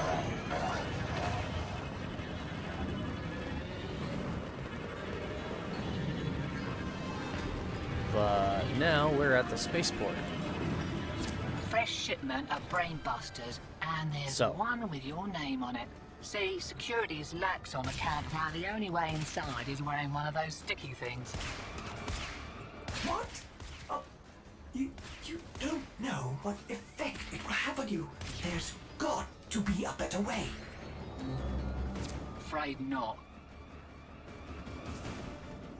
So what they were just saying is, in order for us to get inside, we're going to actually have to get a veil and put it on. We've just got to be careful how long we wear it, because if we put it on too long, then we risk turning into another mindless drone like the rest of these guys. If you look at their faces, you can see kind of like this little golden crown above them. Let me see if I can get close enough to see the mask he's wearing. That's a veil. It's like the one we saw them putting on that Ostron before the Archon killed us. Or chased us.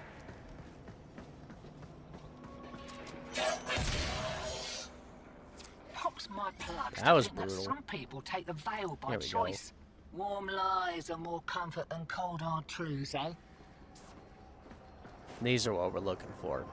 Apparently we have to get them from a specific spot. Oh, here we go.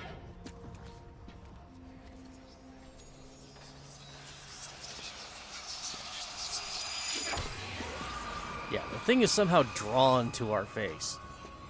It's weird. Ready? Veil up, and I'll mark the shuttle uplink once you're inside. Think happy thoughts, yeah?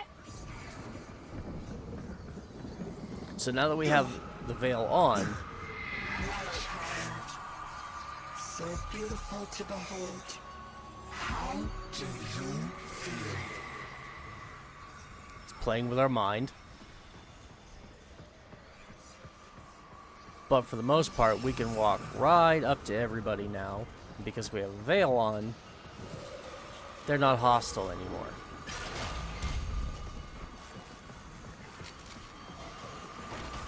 We found you within the Jailer's Shaman. Failing. Evil. Void in your heart. But Dallas, you saw a lost child in need of a father. As you recovered, he noticed me less and less. What good was I to him? If you weren't sick. So the veil is kind of polluting our thoughts, filling our head with negative emotions and feelings in the hopes to convert us by getting us to basically throw away all inhibitions. But he only loved you.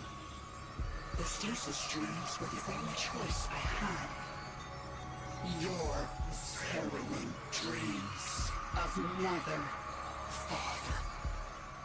I made them nightmares. No, it's all lies being given to us by the Veil. Blending in nice, but I'd still give those deacons a wide berth. Did you know they can detonate those veils if they smell a rat? Take your face off that. Are you serious? It didn't occur to you that you might want to mention that before we put one on? It did, and I didn't. Needed you focused. Okay, so we have to sneak through these couple of corridors and hack a couple of consoles. We gotta go both directions eventually, so pick whichever one you want to do first. I think they're all both equally just a pain in the ass.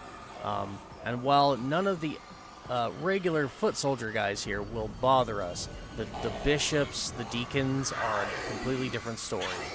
If they see us, they will investigate. And if they discover that we're not properly hypnotized, then they'll attack. Does he come all the way down here? Yeah, he does. Just like that. And this time they don't even really need to stop us or stun us or try to, you know, do anything, because like she said, they can detonate the veils at will. So if they sense any deception at all, they just push a button and your head explodes.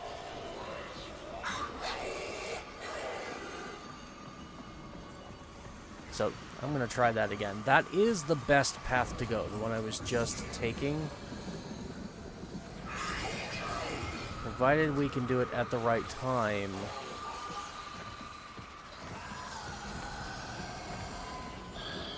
And avoid this deacon.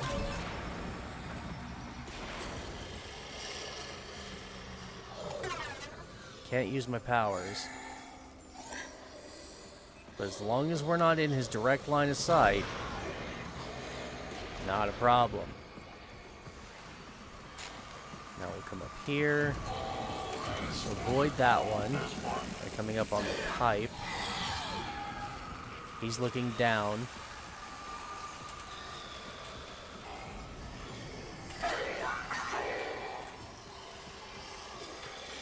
I do believe he turns around, so you gotta be careful about his positioning.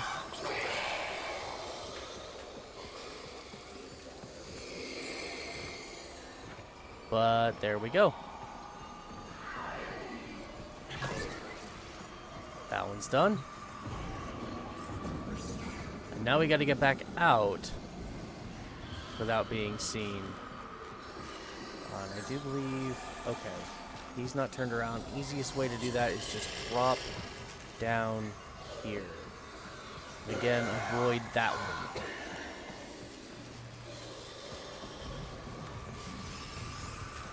So there we go. Not so bad for the first side.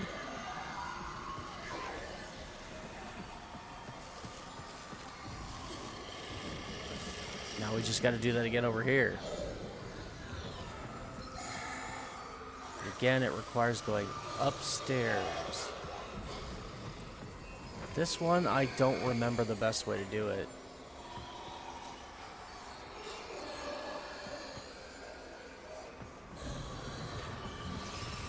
I think I completed it through sheer stupid luck. So that guy's down there. Okay, yeah, sheer stupid luck. Sometimes that works. We're in.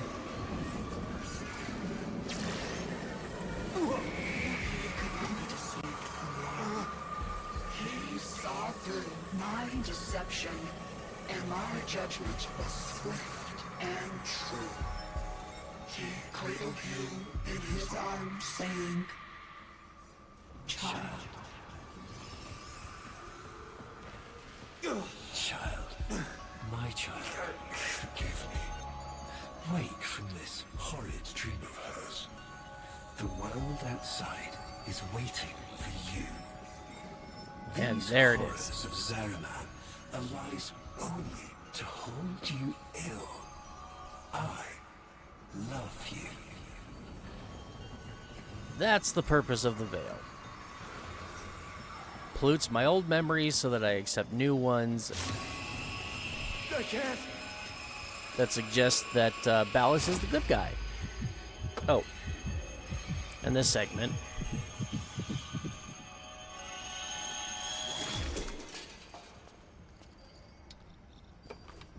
Okay. Oi! Focus! Jab that console, quick!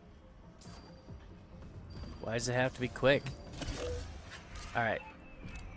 Click. Click. There we go. Now they know we're here. Oh, guts! You've been rumbled.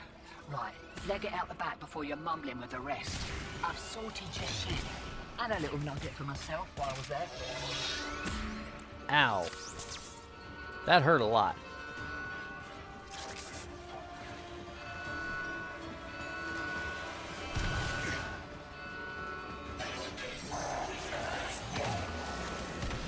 Just run. There's a lot of enemies. Can't fight them all. Well, you could, but I don't recommend it. So just run. Back to the good old Tenno days. Expect those brain busters might be on back order for a while. Been a pleasure lifting with you, Drifter. Okay, if she's done talking, we'll go ahead and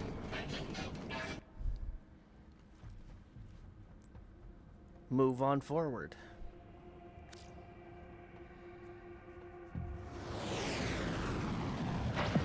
Lovers, holdouts.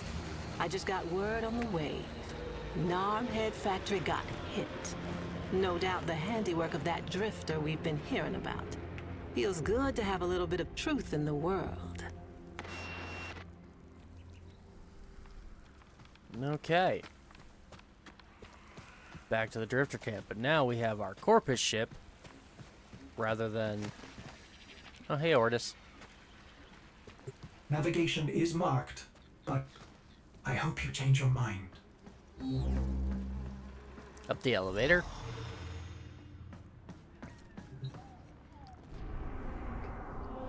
And we're not going to waste any time. On to the next one. We're going to Uranus.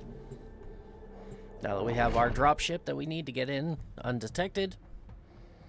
Still don't understand why we needed a Corpus one to go to Uranus. But okay. Just gave them a reason to introduce Cetus is all. This one looks really cool too.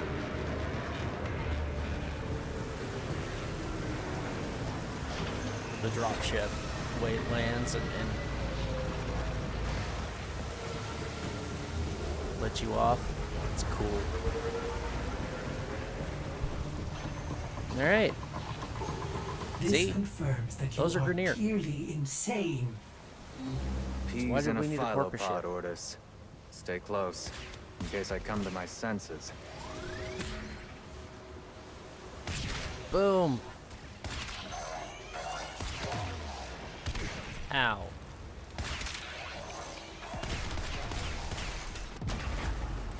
Big ow. This confirms that you are clearly insane. Peas in a phylopod, Ortis. Stay close, in case I come to my senses. Careful.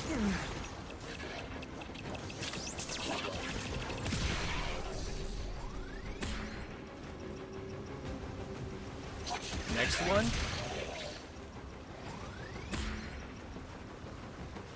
Who else is going to come around the corner?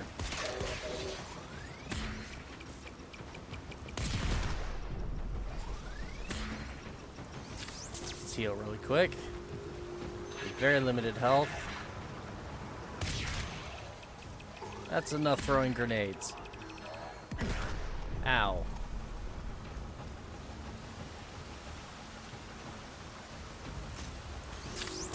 It is possible to just kind of run through all these guys, but like you risk getting really badly hurt doing that.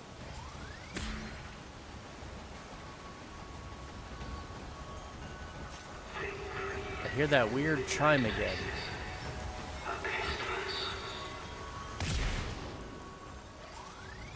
I don't need no stinking propaganda drone telling me what to do.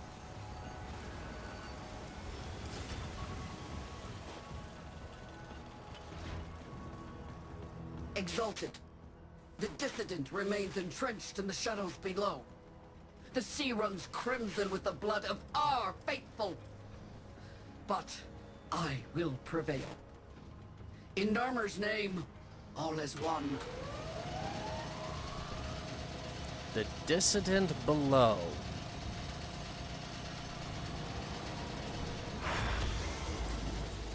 Hello. Stalker.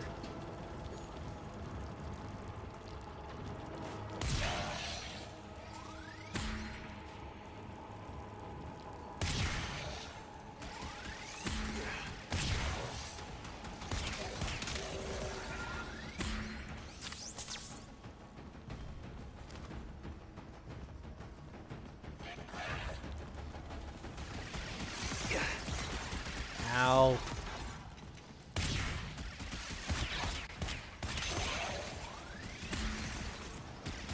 Ow. Oh. Okay.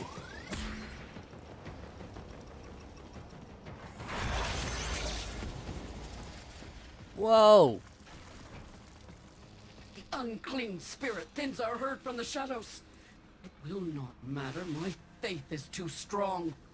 The light of Narmer will bring it the truth. All as one.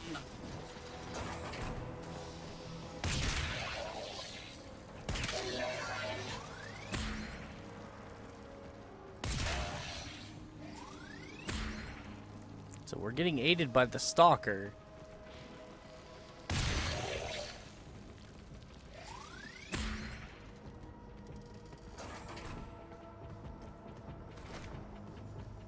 Who hasn't been in a quest with us since the second dream.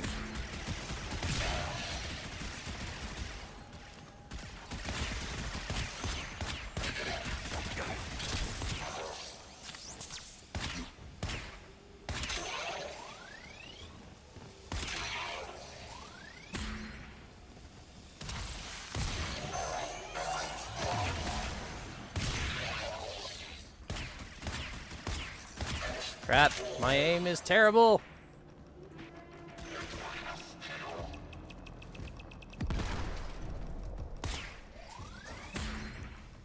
Enough horsing around, we're just gonna go.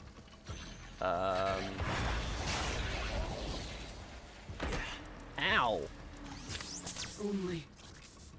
Only I remain. The test of my faith in trembling light. But I am not afraid. Alice. His love is within me. All is one. All us. Sadly, I don't think you ever actually get to fight her. She says she's the only one remaining. But, maybe not.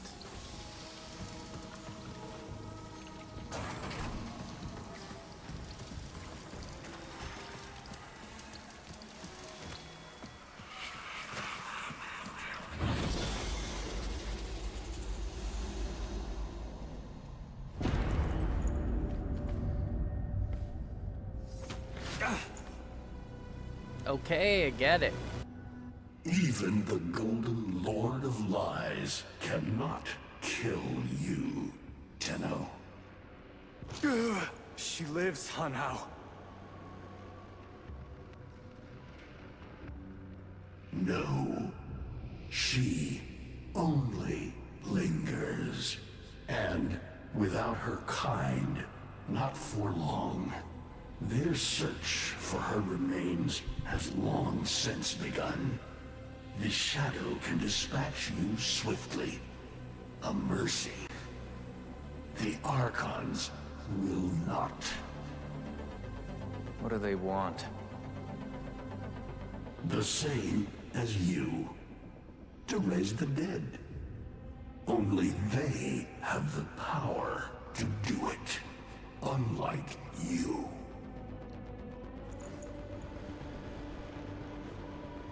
So the Archons are looking for the Lotus too.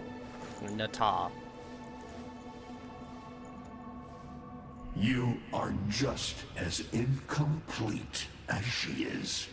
No metal beasts, no void fury. They will snap you in half and plant a veil on your face. Not if you help me. Help you? Of course. What are friends for? Let me explain what you are up against, friend. You see, the Archons were made by my son, Era. Hybrid abominations of the old war, raised from the blighted battlefields where Sentient and Warframe fell. So, the Sentients are amalgamations between sentient technology and Warframe technology. There are 3 of them in existence. And, gee, that snake looks familiar. I've seen the snake before. You know Naira, the eldest. Her whip cracks with an Eidolon's wrath. Bone-shattered shockwaves unleashed by every unfurling of its tip. Her whip is more than pain. It is protection, and more. For if you stand in awe of its spiral, the great thunderclap that follows will knock you senseless. Though, she may be diminished somewhat by this exertion. And her gaze. To meet her gaze is certain death. Only by turning away would you hope to survive. So she's a basilisk. And he just kind of described her abilities and weaknesses. So is that one supposed to be an owl? Is that an owl? The owl is named Boreal. His trident strikes from a great distance. Deadly, chaotic arcs. One might avoid them with a keen eye, if you can anticipate their faint threads before. Even the very ground you walk upon will become Boreal's weapon. He may have a weakness at this moment, but it is not obvious. Worst of all is the paralyzing screech. Terrifying, yet this moment is your only chance to close in, unseen, and strike. Okay, Boreal's actually the easiest of these 3, and the body of that one, I mentioned before, Naira's, like, Warframe part here is Mag Prime. Boreal's is Loki Prime, and then this one should be pretty obvious. It's Rhino. What do they call the wolf? Amar. He will gnash his fang blade, filling the air with deadly coils of flame. Survive the flame, and you might see frenzy. A relentless fury of slashes. Only the greatest of force will subdue him in this. Should he howl, the pack will appear. Mirrors of himself, meant to confuse. Only the true eye can distinguish the alpha among them.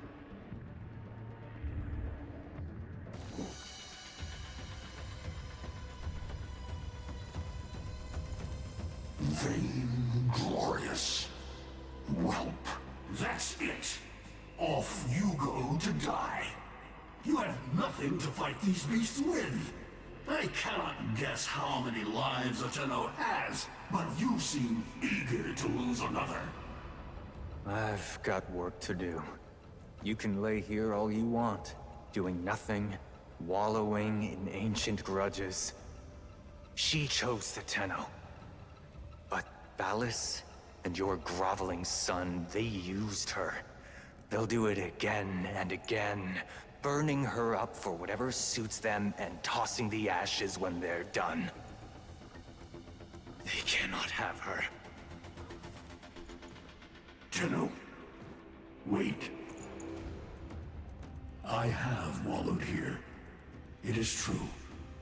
Fading in this deep hole, waiting to die, but without release. Held here by a purpose I cannot abandon. That she is free. So no, they cannot have her. But hear me, even if I help you, even if by some miracle you succeed, she will not be the same. Even for us, death leaves a mark. Do you understand?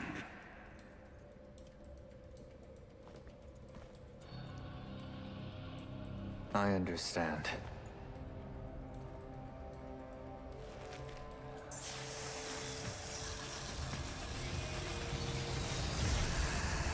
A weapon as old as those you hunt. Nataruk. We got a new toy.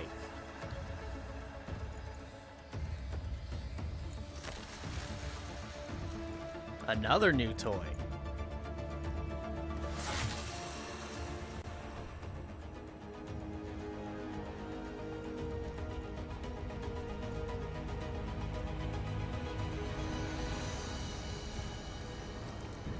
It's a shiny new sentient style bow, and this one, probably one of the best weapons in the game, primary weapon wise.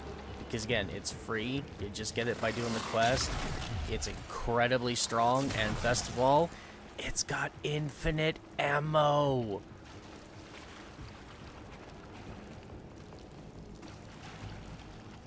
So, Hunhow is going to help us fight the Archons. Of the 3 Archon fights, if I was to personally rate them as far as difficulty, Boreal would be the easiest, and Amar for me is the hardest. So we're going to start with Boreal. We have to go kill all 3 of them. That is going to happen in this quest. In order to... They have a thing in them that the Lotus needs to be revitalized. So we're going to go and get it by killing them. But we're going to start with Boreal and then do Naira second, and then we'll save Amar for last. You won't mind little tests. So now we get to actually play. Archons will raise the dead to swarm you. But Naira is not the only one to call thunder. So the trick with the Nataruk is the charging mechanic. You can see the bar, the area of effect. It goes all the way up to maximum charge, but you don't want it to get to maximum charge. What you want is to get it kind of halfway between, and then it releases kind of a super shot that does a lot of damage, and it has infinite punch through when you do the super shot.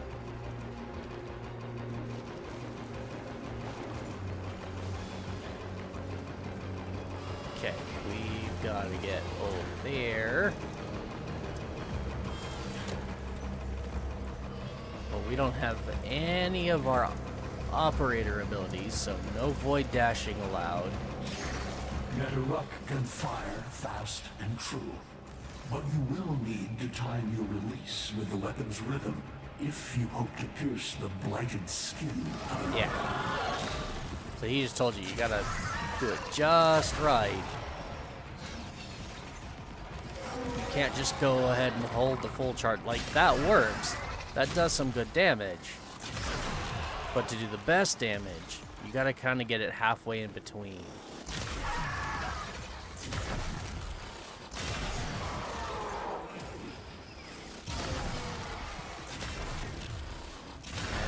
Not always the easiest thing to do. I know a lot of people who don't seem to fully understand that, and so one of the things they do with this But facing the Archon will not be as easy. You must study and prepare. This is very common, I've seen, for a lot of Warframe creators to just go ahead and put on like maximum fire rate on this thing, because fire rate affects how fast you can charge it up. But then they're maxing it to full charge within like a millisecond, it seems like, and they're missing that supercharge. While fire rate is good and you want more because this is kind of slow, you don't want it to be so fast that the moment you hold down the button, it's instantly charged to maximum. Because then you'll miss that super shot. Alright, so on the elevator here, we gotta... Yeah, those things are gonna hurt a lot. Sadly, I can't just shoot them from a distance. You have to get in within a certain distance of them before they become vulnerable.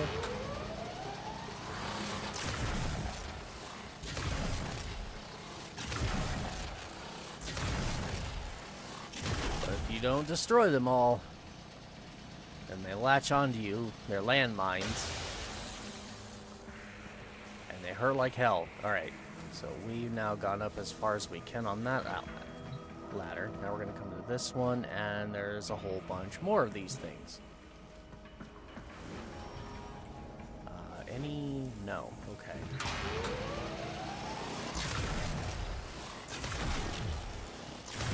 This is just to give you some target practice. But you have to do this.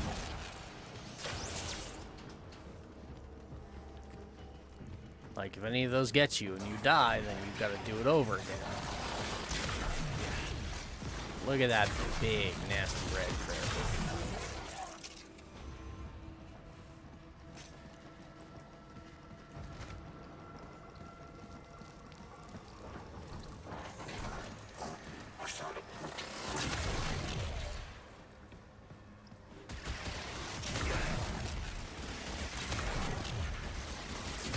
Don't know why that guy isn't.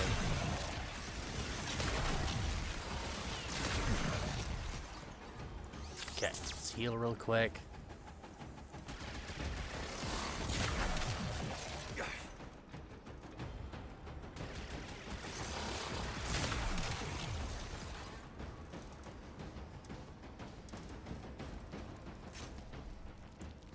Control console. Can't use it. Kind of wish the timer on our healing was a little bit less. 15 seconds is quite long when you're constantly being shot at.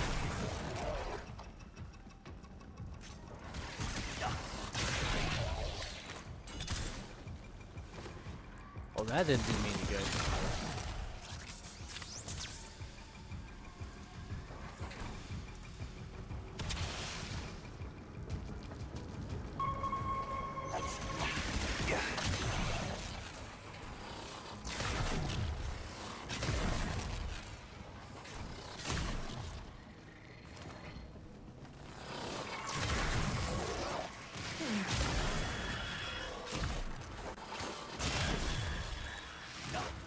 Don't forget, you do have a melee weapon. I say that because I just forgot. Oh yeah, like if they get in close like that, I do have a melee weapon. I can use it.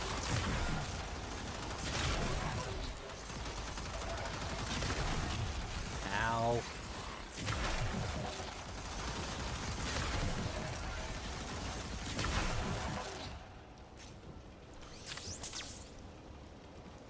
Taking a lot of damage.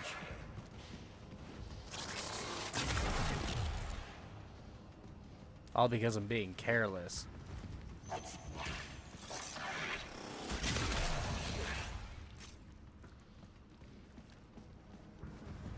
Right now we're just trying to make it back to our ship. Where are you? Oh. Okay.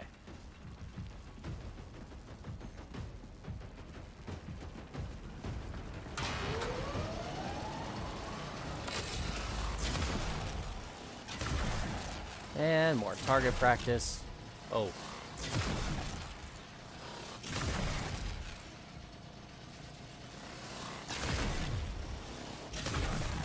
Crap.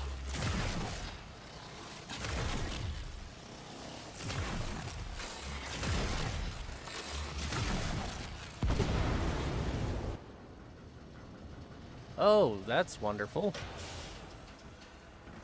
Something just went boom up here, and now we have to climb.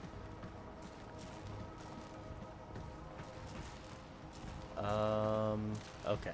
We can go around this post here.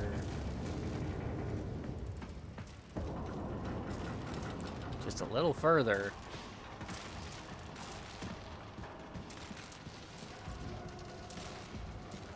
Not sure what exploded. Oh, but, you're alive! I can hardly believe it. He actually agreed to help? Yeah.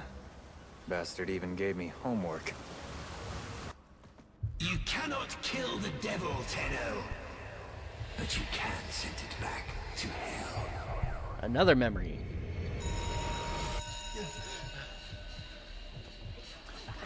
Quiet down, please. Stand for pledges. By the glory and wisdom of the Seven, I give my life. What? By the glory and the wisdom of the Seven, I give my life. You wanna get the tension again? Evermore, to carry the sacred light of our dominion into the deepest dark. In this, we are one. That was some kind of, like, Orokin Pledge of Allegiance. Save all that chitter-chatter for Tao. Our jump schedule has changed again, so we're moving exams up with it. Everyone has studied their temporal axioms unit, I assume? TA? We were meant to have physics. By my precepts, I've never had such an enthusiastic group of students. Now, eyes on the main screen and pay close attention. Temporal Axioms, Unit 6. The Prison of Linear Time. Okay, before I hit next and move on, let's explain a little bit. We're now on the Zariman 10-0 as our Tenno self before the accident that turned us into the Tenno. Right now we're just ordinary human kids. And this feels like a flashback, and in a way it is, but in a way it's not. And that we'll explain a little bit more after this. Presentism, the obsolete theory of linear time, posits that now is all that is real. Also, if you don't recognize the voice speaking, this is Mother of the Entradi family, Eularia Entradi. She is, yeah, on Deimos. That's who's talking. And she's giving us a lesson in time precepts. In this frame, the present absolute, the now, moves constantly toward the future. When are we ever gonna use this stuff? And leaves the static past behind, discarded, consigned to unreality. So in the theory of presentism, that's basically what we live in now. The past is the past, the future is the future, it's undetermined, and what happened, happened, and that's all that will ever happen, and there is nothing else, and we just continue moving forward. The future remains to be discovered, but is less real than even the past. We see the shadows on the cave wall, but not the hands that cast them. The void offers humanity the truer telling of eternalism that now is merely a facet of a great block. My head hurts. It is relative, and we can change the frame. The tyranny of the present absolute is overthrown. Tomorrow is now its equal.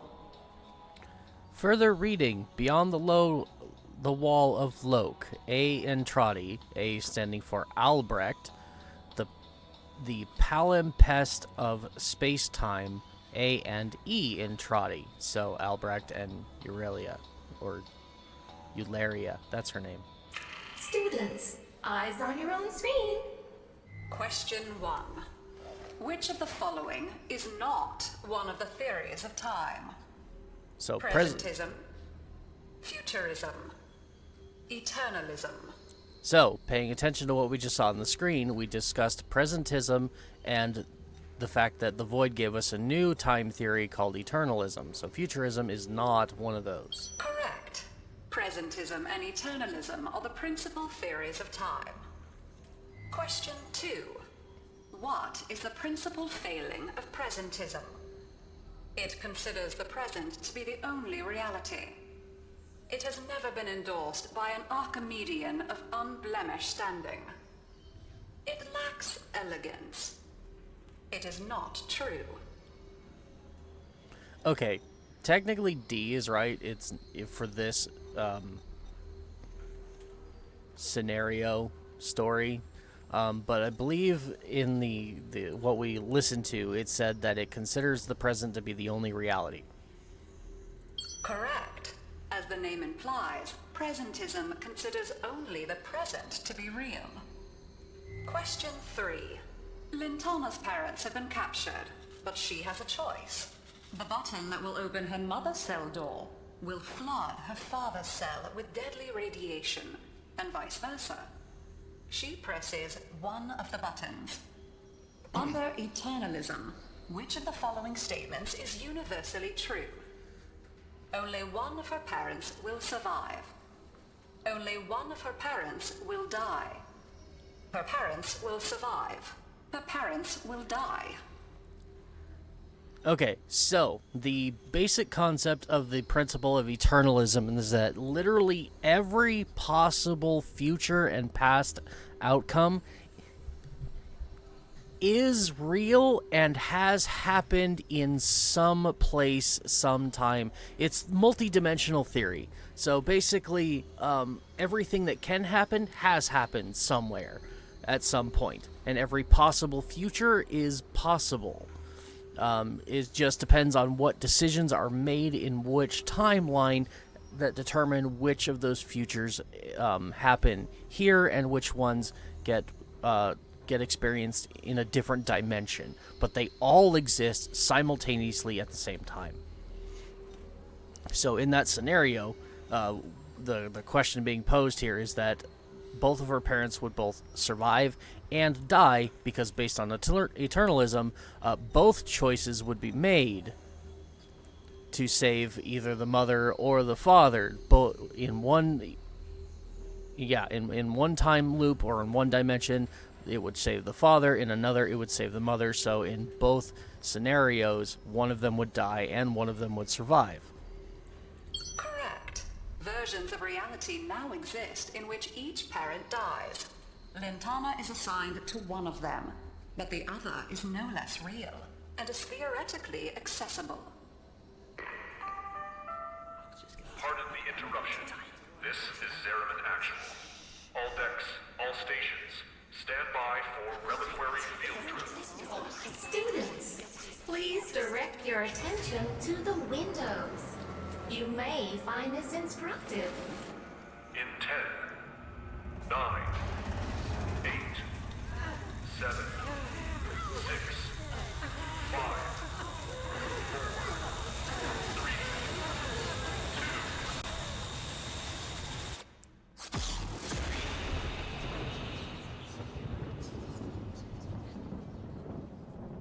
And we have just void jumped.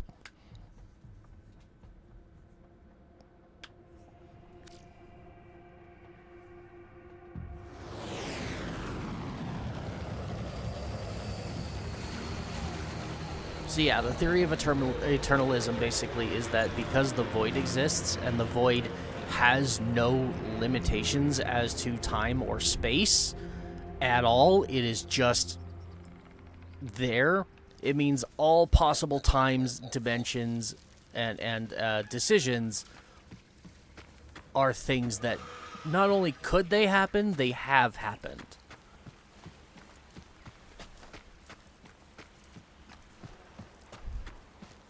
Eternalism is weird.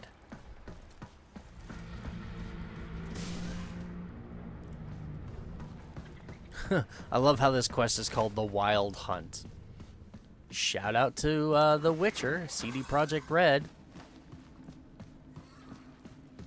How long does she have? Not long. You must hunt Era's Archons at once, and take from them their power over restoration. Given such a task before you, I suspect you'll be gone before she. He has no confidence in us This whatsoever. would be a lot easier if you could use that old, Tenno magic. How did you lose it? I didn't. More like, I don't have it yet.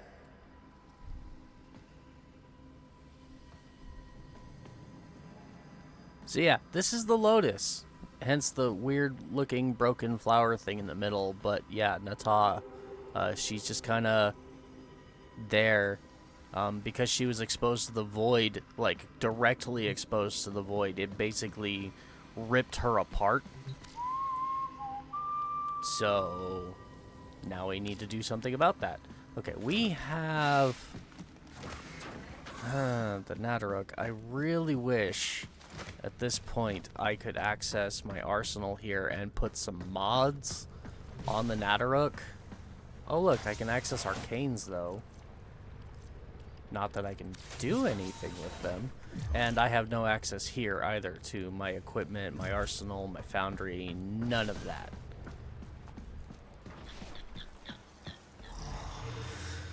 Alright, so now...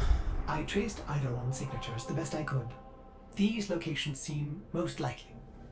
Now we get to pick and choose which of the 3 Archons that that Hunhao introduced us to we want to go fight first. And like I said, in my estimation, Boreal is the easiest and Amar is the hardest. So we're going to save Amar for last, and we're going to do Boreal first.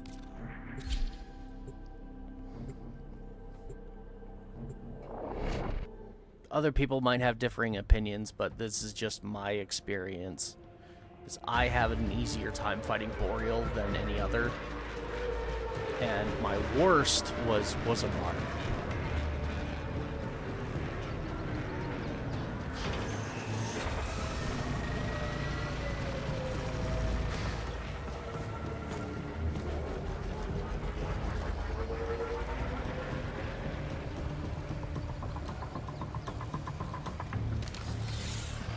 Away we go. That interference again.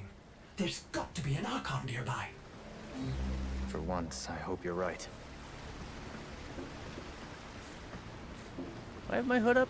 I do have my hood up. That's fine.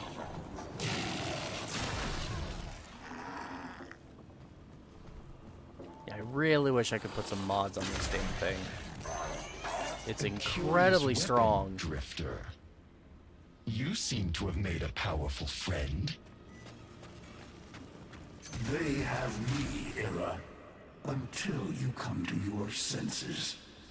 Ballas is not one of us. He is a parasite, adapting to whatever suits him. He is using you and our kind. Surely you see that. See what? A century of your failures? Your betrayal of your own people? Narmer has given our people more than you ever could. Victory. When my Archons have crushed this scantfly, you'll be back to rotting in the deep. Alone. Oh yeah, we still have our pistol too. That's technically a secondary weapon right now. Okay. Disable gate.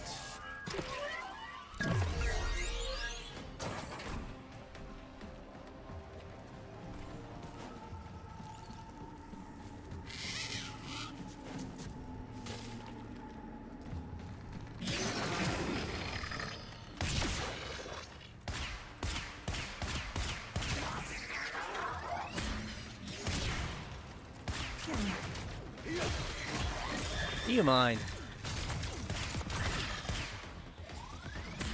Alright.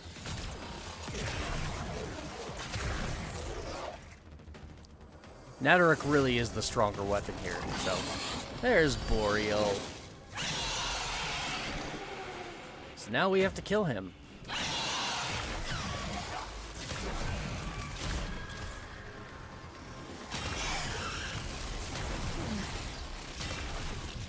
Try to avoid the electricity.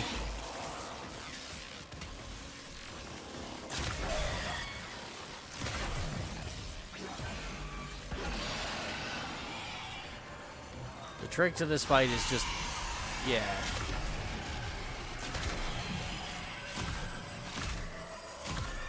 Damn it.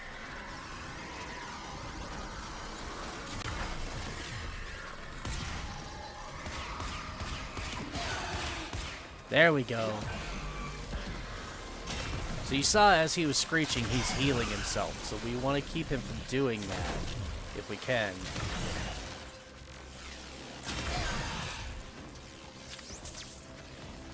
Gotta stay alive, too. That's important as well.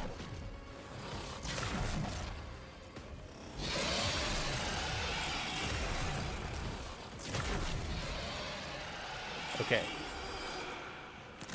So anytime he goes invincible,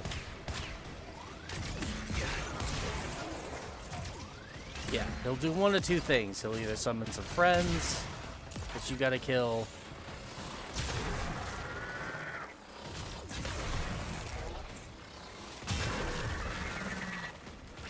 or the worst one is that screech of his. Because with the screech, not only is he going invincible, but he's also healing himself in the process. You don't want him doing that.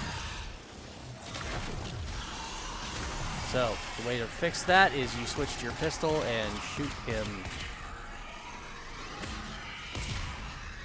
No, that's not working. Why is that not working?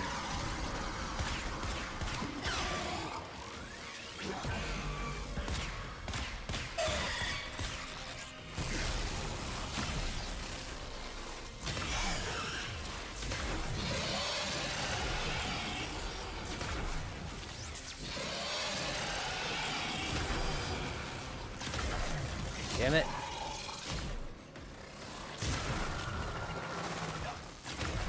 This is probably the worst part of all of these Archon fights, is they have just way too many invincibility phases.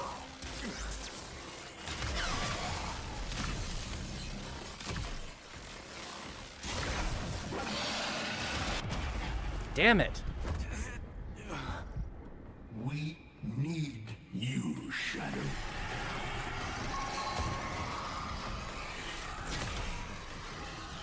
Now he's pushing me away, and he's healing again.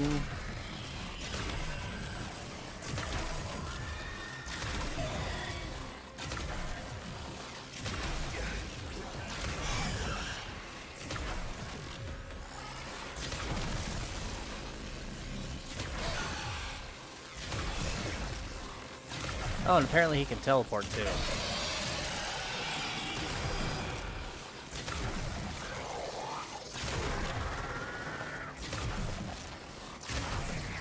Get rid of his friends quickly. Where's the last one? Come on. Get over here and die, please. There we go. Now we hold E. And he runs away.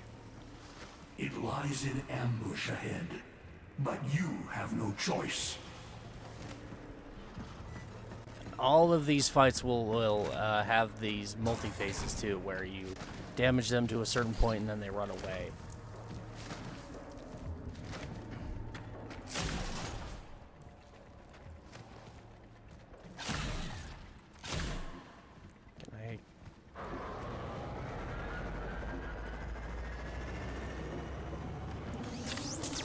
Let's get some more health.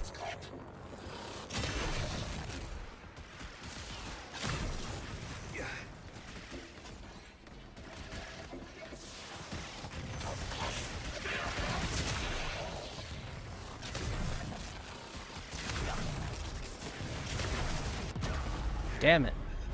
I can't see them. Too many bright flashing lights. I can't see where they are. Do not let the beast recover. Doing my best here. There, let's get rid of them first.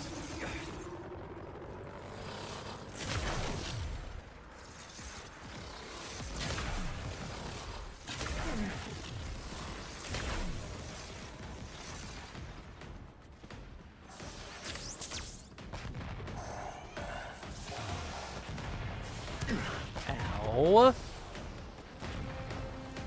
How the hell did that hit me?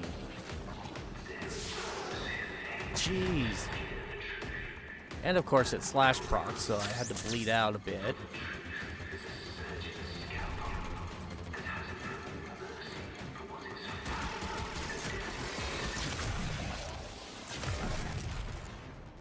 Where's that coming from? There you are. Not anymore.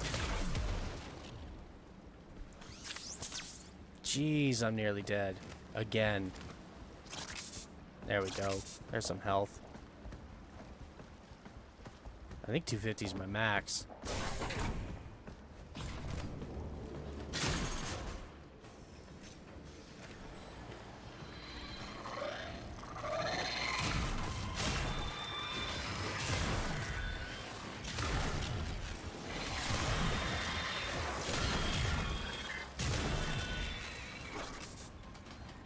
Come on.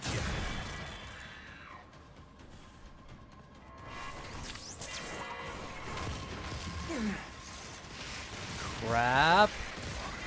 That's a lot of firepower directed at me.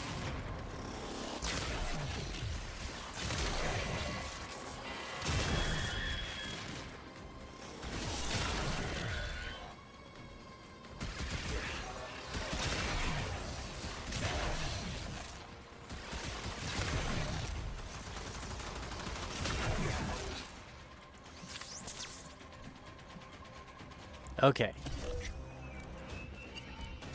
Hack the terminal.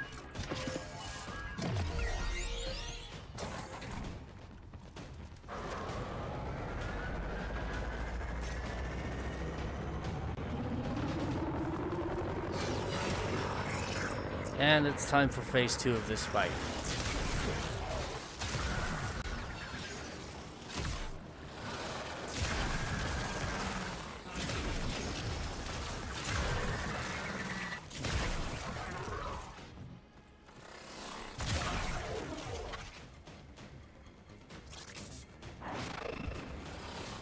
There he is. And he's back to full health.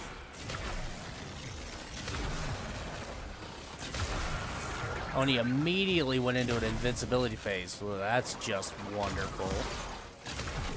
At least it was this one. He doesn't heal in this invincibility phase. That... Really?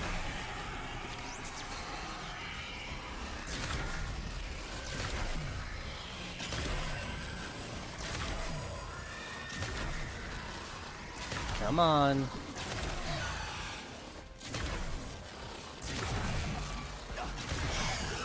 Yeah, if I could put some mods on this Nataruk and do more damage.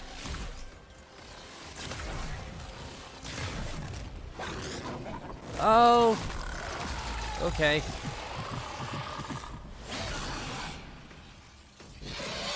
And now he's invincible again. What the hell? And why do I feel like I'm crouching? Do you mind? Personal space. Stop. There.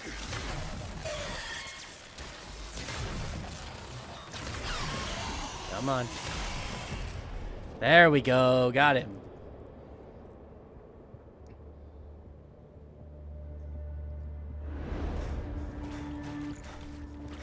Easy. A bit frustrating, but easy.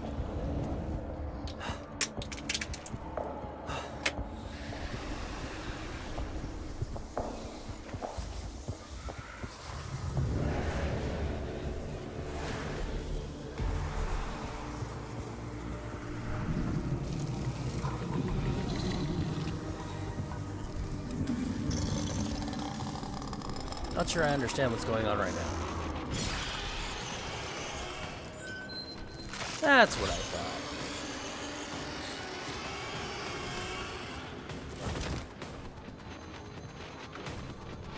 And that thing he's holding is what we came after.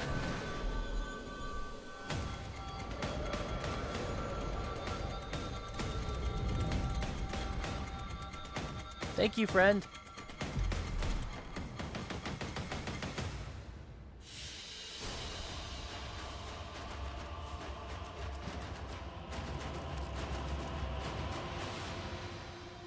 The thing we just collected is called an Archon Shard.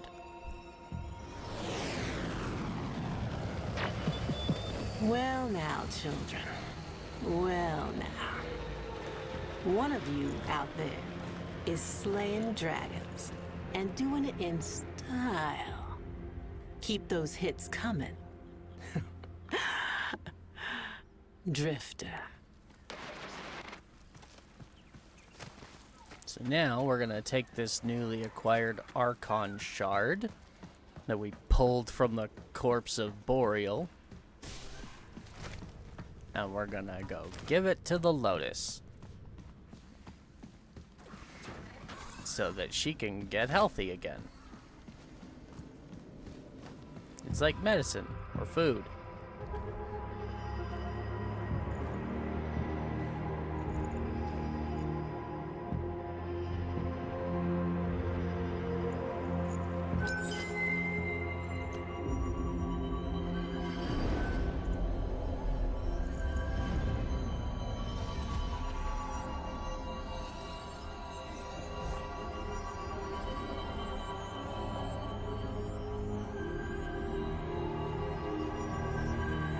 By the stars.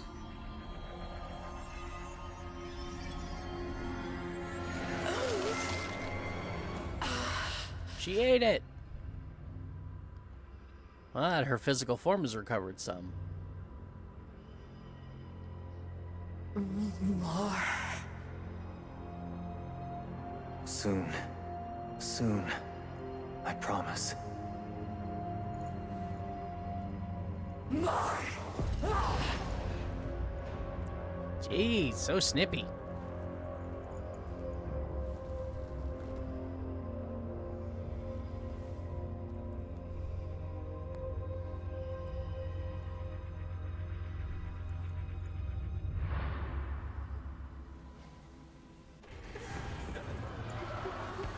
And now back on the Zeramin, after the void jump.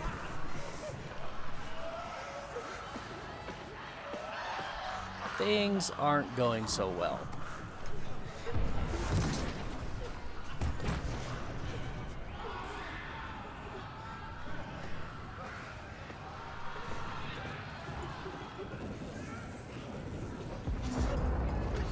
I'm hungry.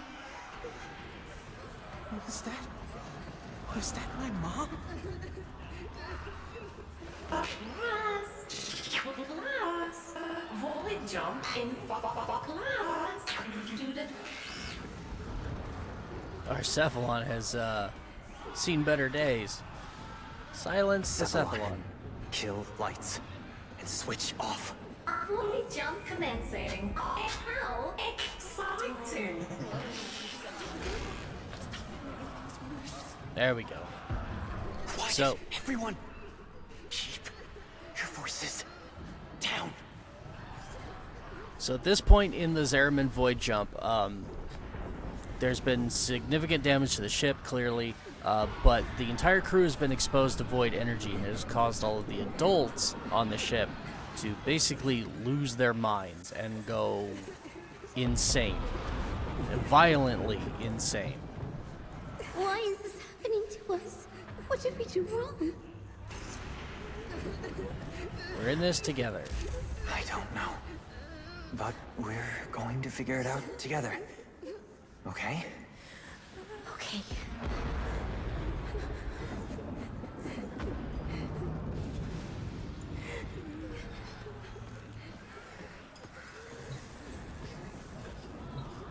So we're just kind of hunkered down in our classroom, holed up, trying to stay alive.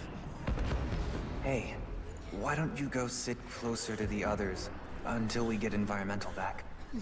My mom's coming to get me soon. Yeah, she'll come. I know, but go on, just for now. No, my mom's coming.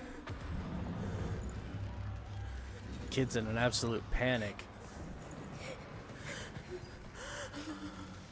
Everybody's scared. They don't understand what's going on. And then there's this one.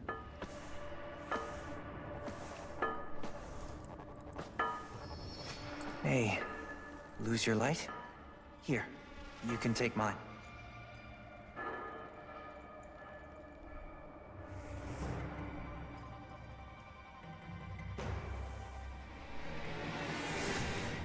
Thanks, kiddo. I think I will. Say what?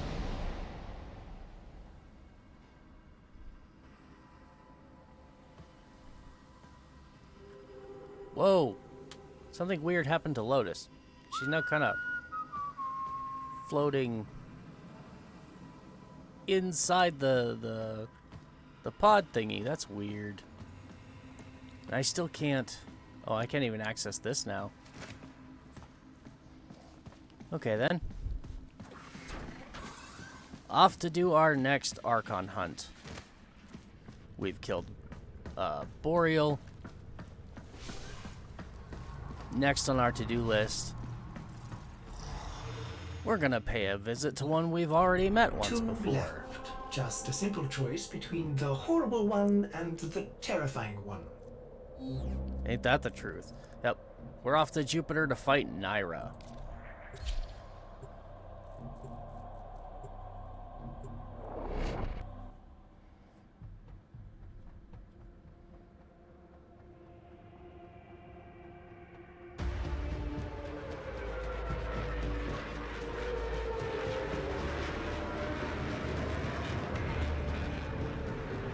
Finally, we blend in. Corpus ship, Corpus gas city.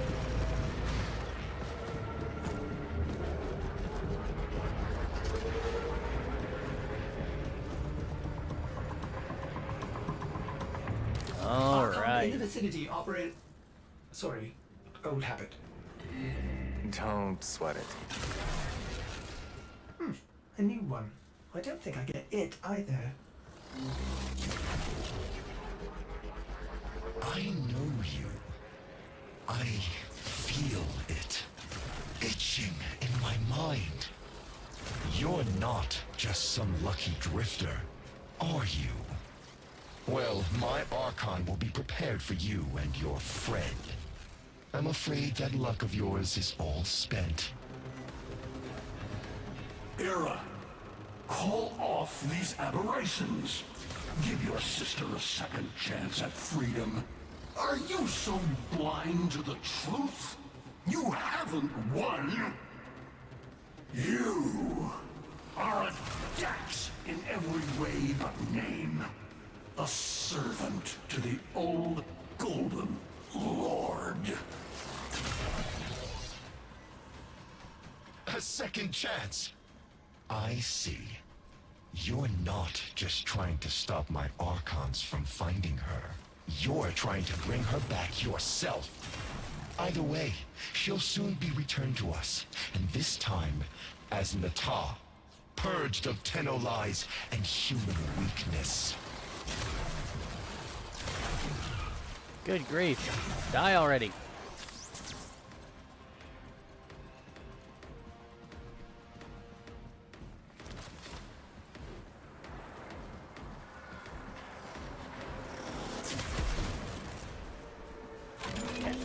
Drawbridge.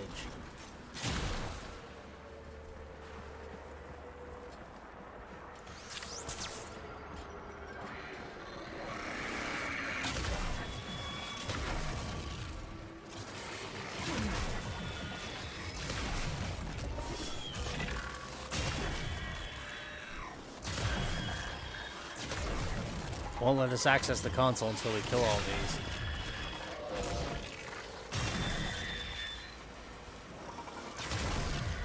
There we go.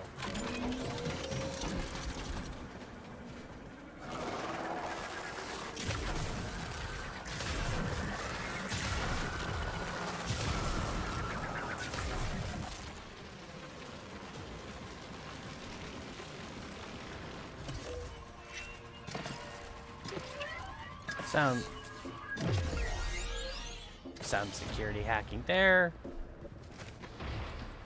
Seemed too easy, didn't it?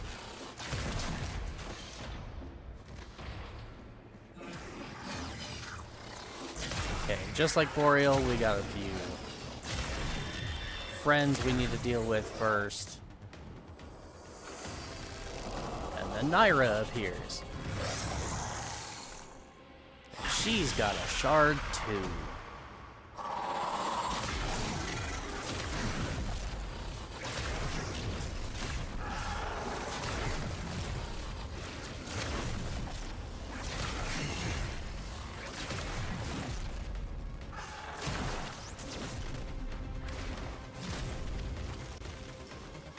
Where'd she go?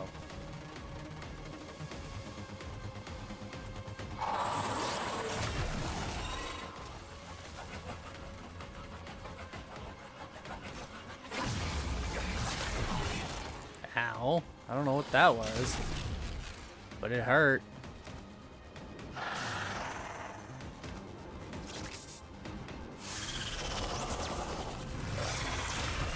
Okay, the big thing we gotta watch out for her is that right there. We gotta.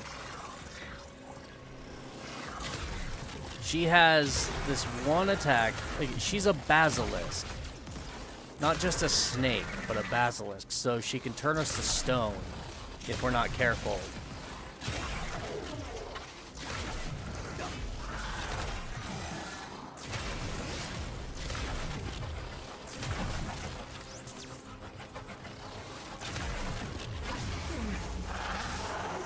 We got to avoid her stone gaze, which is probably her most dangerous thing. But as long as we keep our distance and shoot from afar, this should be a relatively easy fight. No? That.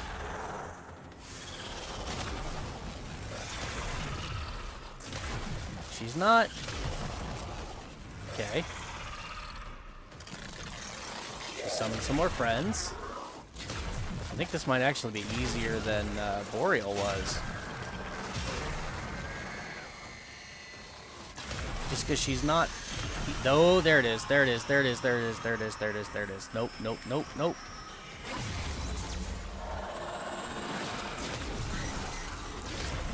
Avoid the stone gaze.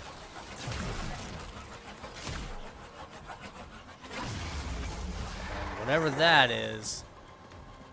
But yeah, if you can just dodge her big attacks, this one's pretty easy.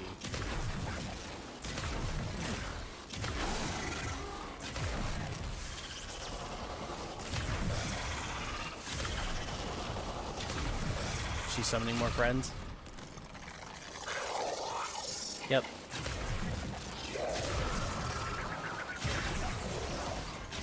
Yeah, I'm actually having an easier time with this one than I was with Boreal, surprisingly. So maybe I was wrong about Boreal being the easiest. Maybe Naira's the easiest. Crap, crap, crap. See how I'm getting slowed? Yeah. If I don't get away in time, I'll freeze solid.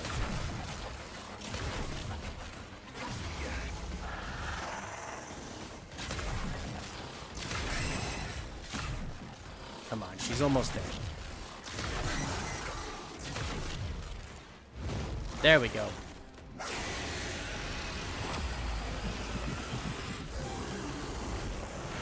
Throw her off. She's gonna run away. Why do you conspire against me, Father? There is peace and dominion now. The first in centuries. Our people will finally flourish as we were meant to, atop the pyramid of living things. All of us, as one. Are you trying to convince me? Or yourself, son?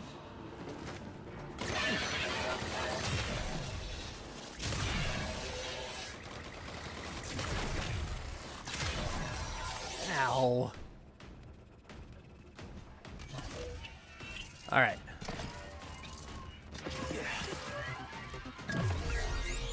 Oh, did I just hear a bad thing? Behind me? Yep, I did.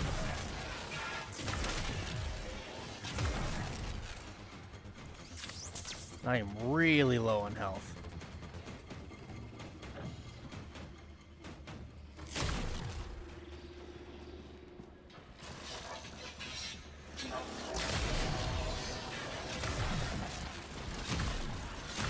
I don't suppose someone could drop a health orb.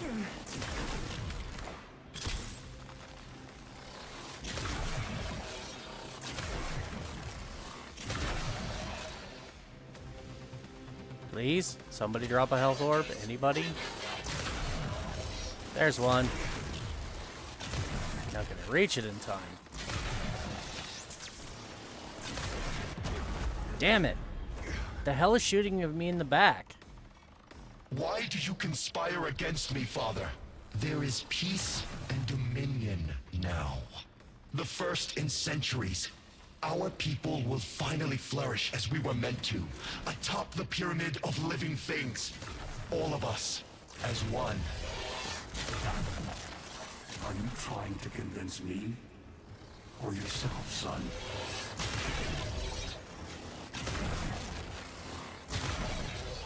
Okay. Somebody ran away. There you are. Don't even. Oh, come on. Die already.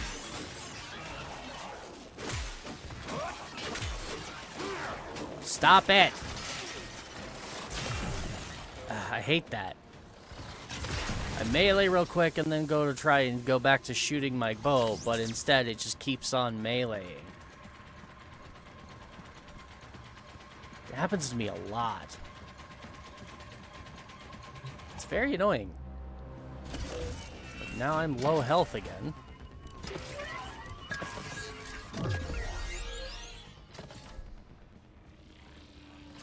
Just sneak under that.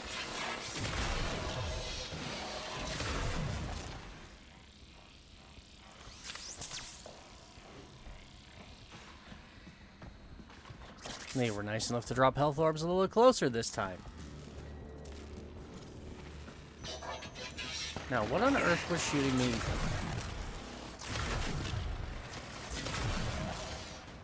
Like, in the wall.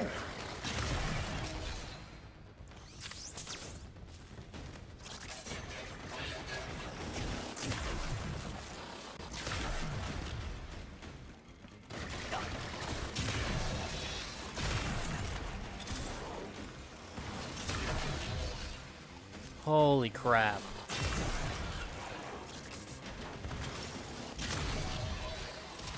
That's what it was.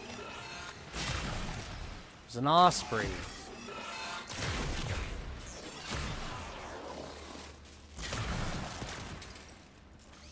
Damn it, I just picked up that health orb only to lose all my health again. There we go. Okay.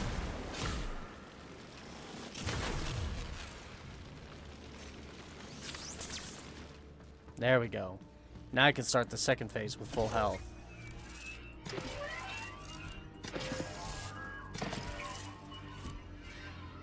Come on, there we go.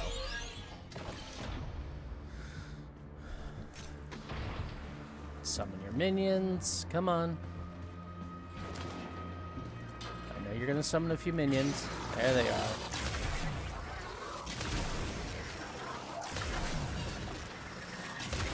Now this arena layout might make this second phase a little bit more challenging.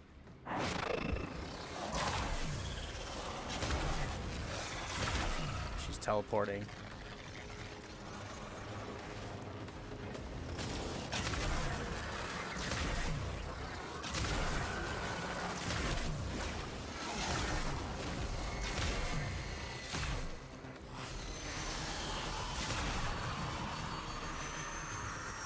Just wait a moment.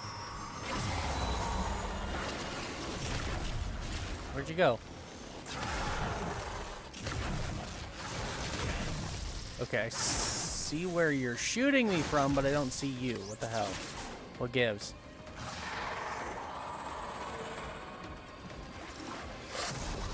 Sending more friends down?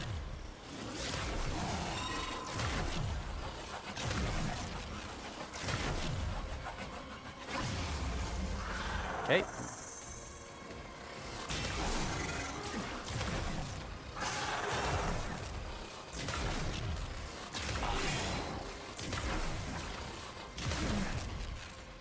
Why are you invincible again? Oh. Okay. We can do this. This is fine.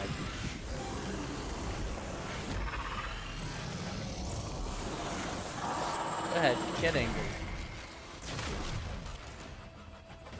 Gonna hide behind this pillar here for a moment. Ow.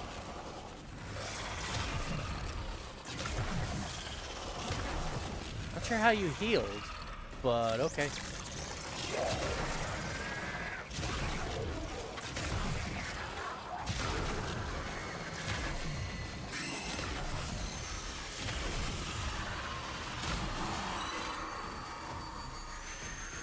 I'll wait.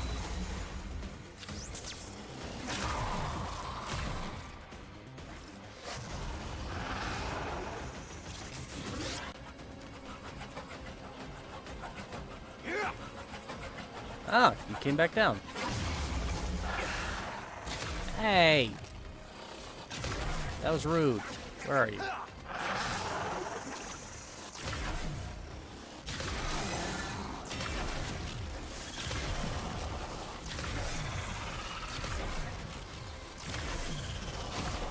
Alright.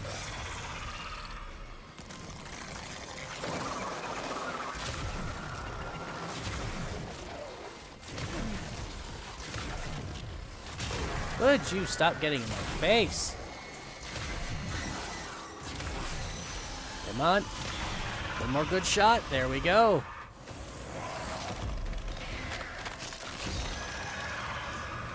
Nice. I didn't die once in that. Yeah, I think Naira's actually easier even than Boreal. So I guess I was wrong about that. At least for me, because I at least died once during the Boreal fight. Did not die during Naira. It was all of the ads. Fairy stories that killed me. ain't ever just about how monsters are real. They're lessons in how monsters can be killed. Here's to you, Drifter Archon Killer, and closing the book on this particular fever dream. Let's go give our I'm newest a little morsel unsure to about this. Last time she snapped at you. What'll it be this time? Oh, we're fine. Unless she sprouts Hey. fangs, I'm sure it's fine. Besides, there's still another Archon after this.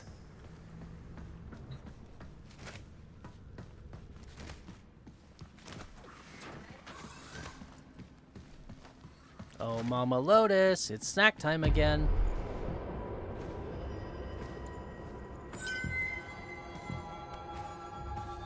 This one's orange. No biting this time, okay? Or yellow. Looks orange to me.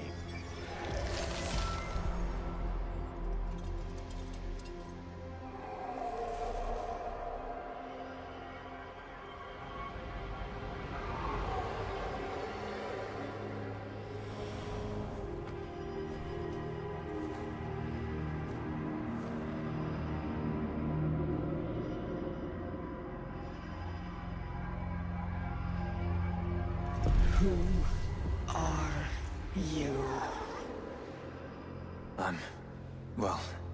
I'm not... I'm Tenno. Zeraman. All that. Why is that so dark? No. Lies! Yes, but no. Time's up, kiddo. I can save them. All of them. But you have to want it. I'd say we shake on it.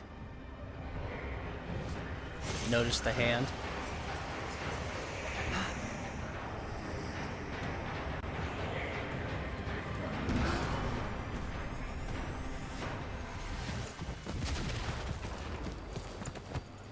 She's full on sentient. She doesn't know who you are. No shit. What do we do?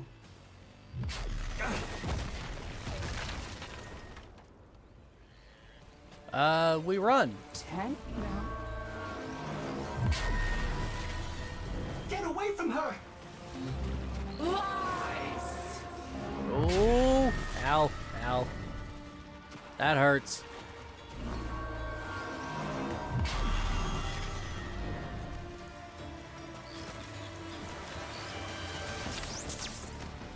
I never quite fully figure out just exactly how long we're supposed to run away from her, but that's literally all we can do right now, is run away. Operator, run!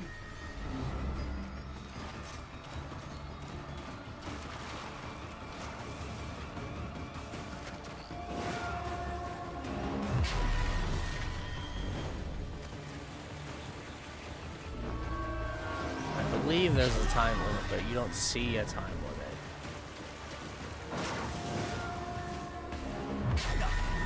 Ow!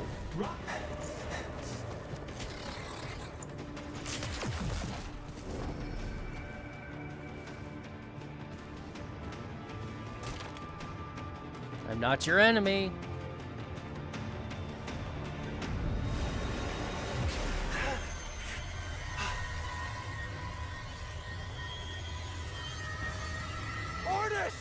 No! No sweat, bitch. Aw, he was just learning slang.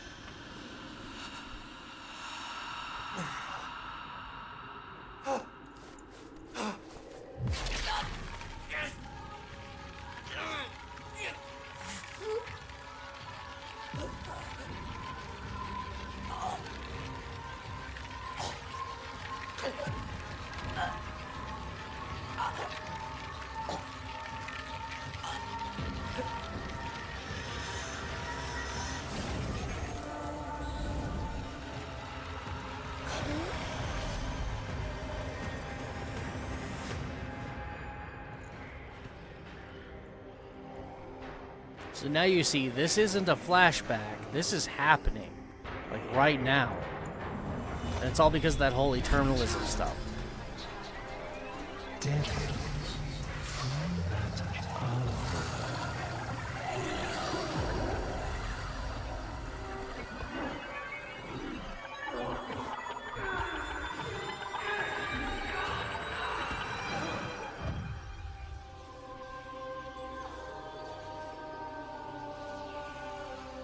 And then there were two.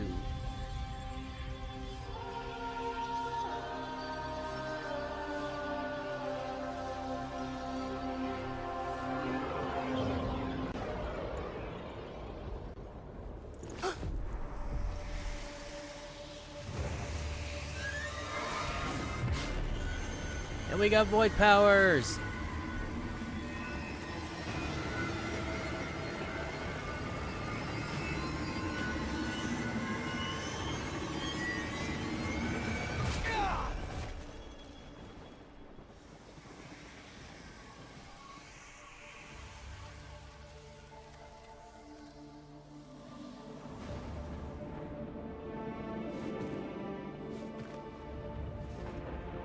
And it's me again. We're back.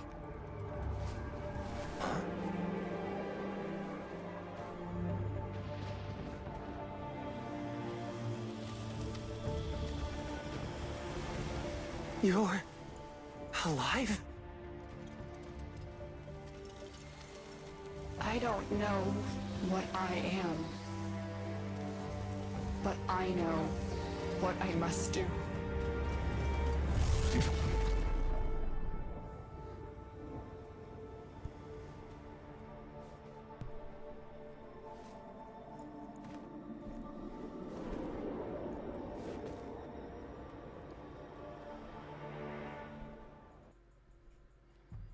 All right then.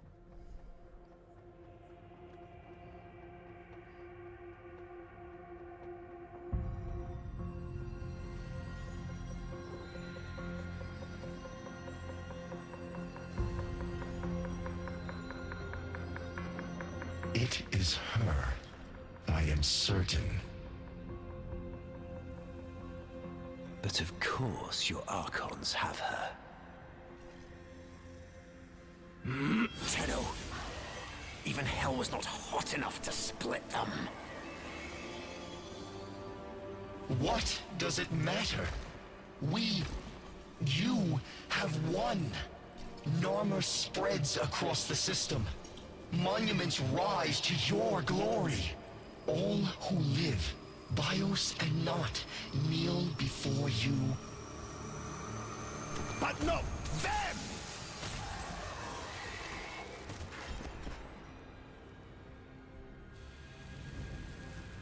You see some great triumph here? That this dullard herd worships me, wailing freedom from their rotten gobs. When the truth is, they all thirst for that piss-warm comfort of being told what to think. They wanted to kneel. But not them. Then what is your command?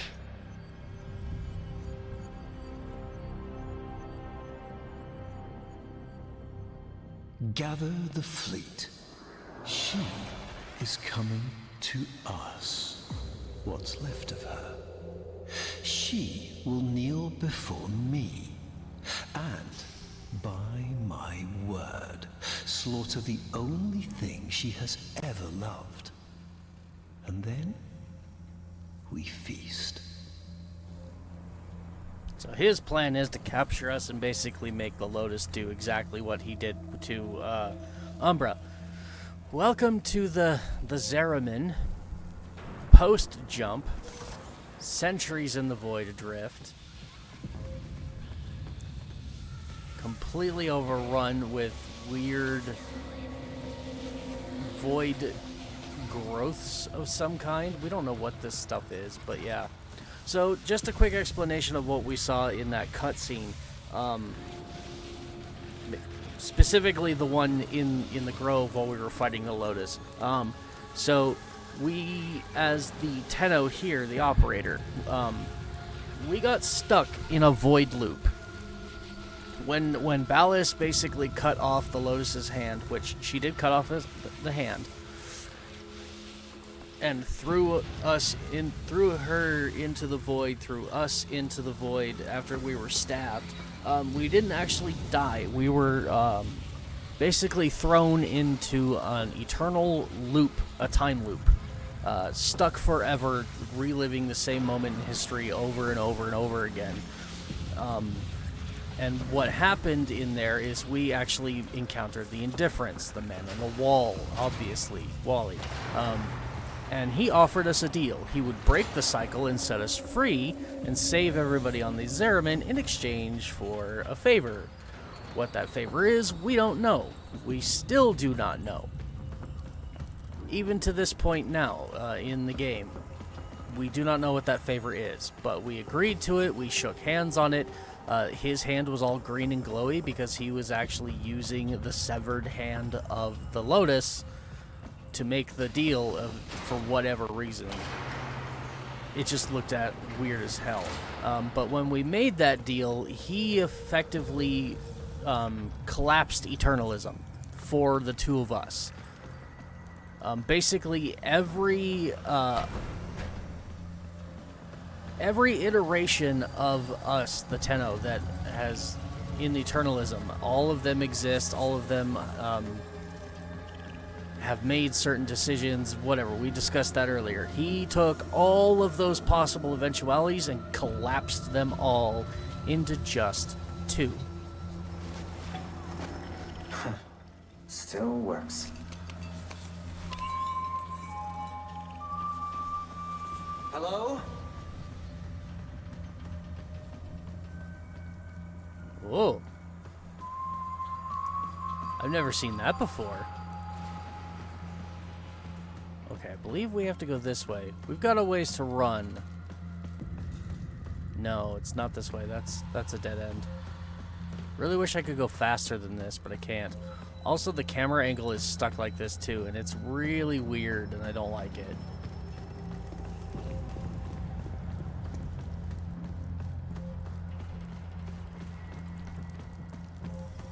My first time seeing this, I decided to go look around and see what there was to be seen. We're not going to worry about doing this. Doing that, I should say. Some weird-ass mask hanging in the tree.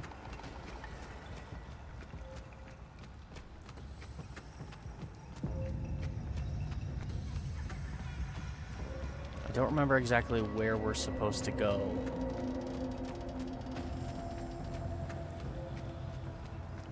Let's try down here first. It's closer.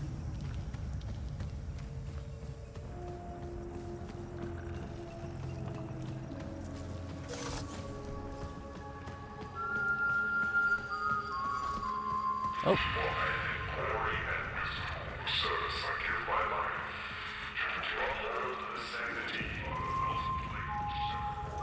We're following the whispers, the whistle, and yeah, that entity running away from us again.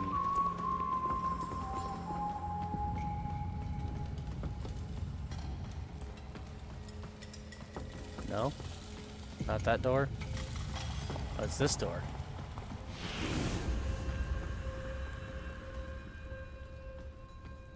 Hello.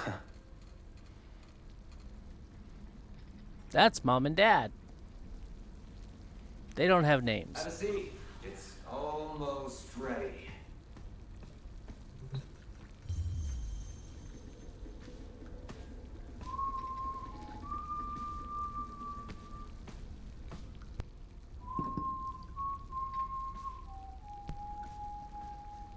They never explain the whistle tune. Don't know where it comes from.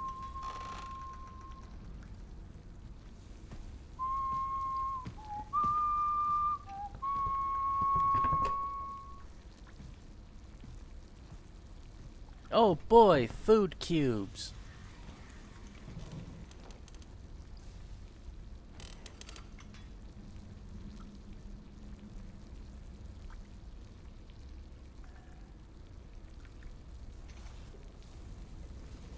What the hell? Hungry? Yeah? Ordis. Okay.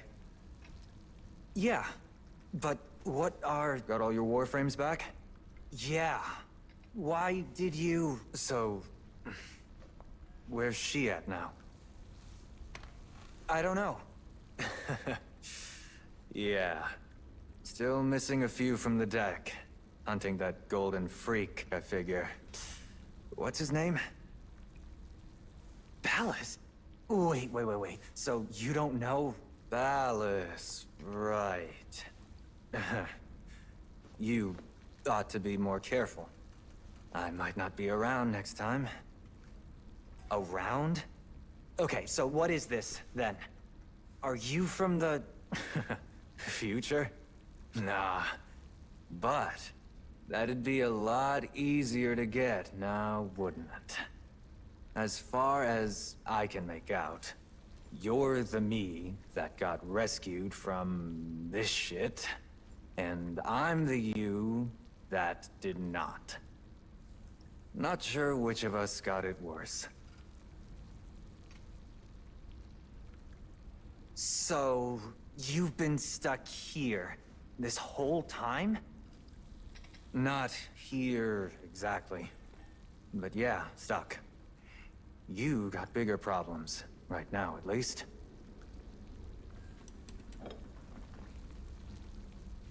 To freedom.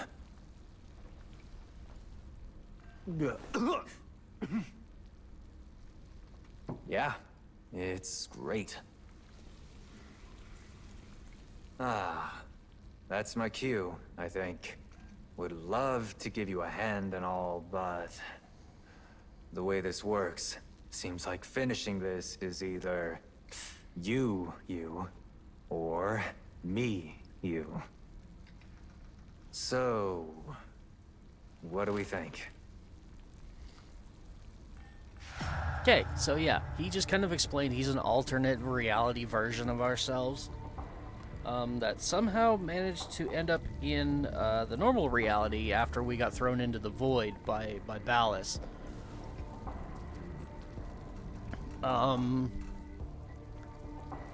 And it's just one thing to point out, to keep in mind is they mentioned our operator asked him, so you've been stuck here the entire time? And he said, not here exactly, but stuck, yes. That is a very important line of dialogue for later. So here you get to choose which of these two characters, of versions of ourself, do we get to now play to finish out the quest. And my original, when I first did it, I chose the Drifter, so I think this time I'm going to choose Operator. You know, she saved you. It's your turn. Bring her back safe, kid.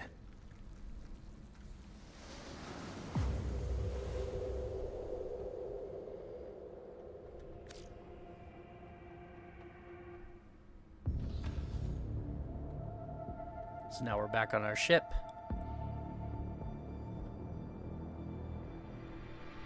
The transference chair opens up and we're sitting in it.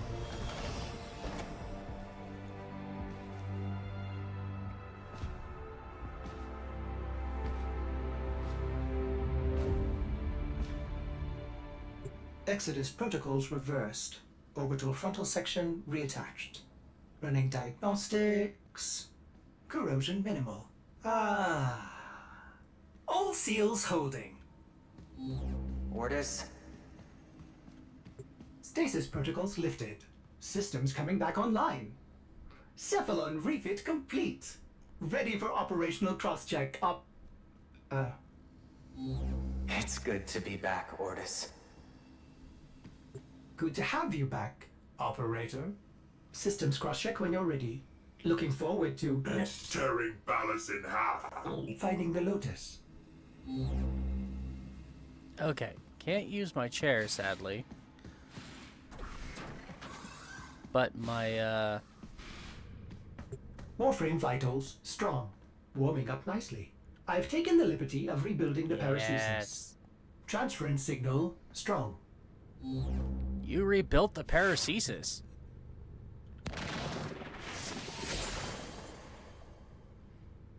What do you mean by that? So we just have it now. Oh, but because I didn't craft it myself, I don't have access to any of the... I can't mod it. Okay. Fair enough. Disappointing, but I understand. That's another one of those, though, I kind of wish that maybe at this point they would just be like, ah, hell, here you go, have it, kind of things. Be kind of nice. But no. Oh, well. That's just because the build requirements suck. Oh, also, no, we're not going to take the core. Are we taking... I guess we're taking the Corinth, that's right. Okay. Still don't get my Happy Fun toy.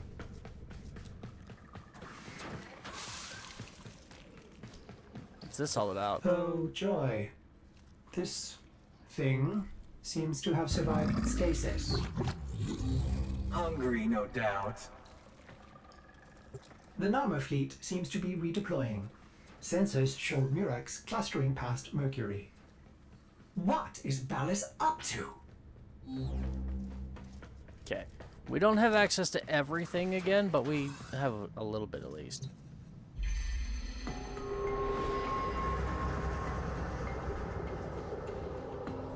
Now this is kind of showing us where she went. She's going to Cetus. She wants that Murex. Going after Ballas, then? Some kind of vengeance precept? Ordis had no idea she was strong enough for such a confrontation. She isn't. Not even close. We have to stop her, Ordis. Alright, I have access to my mods in my foundry again, which is nice.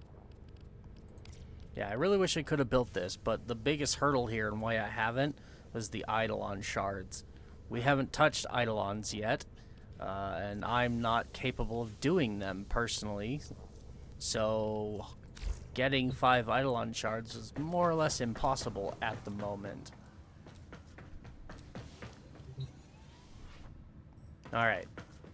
Nothing else to see here. Let's go ahead and... She gives, we live. We're headed to Cetus.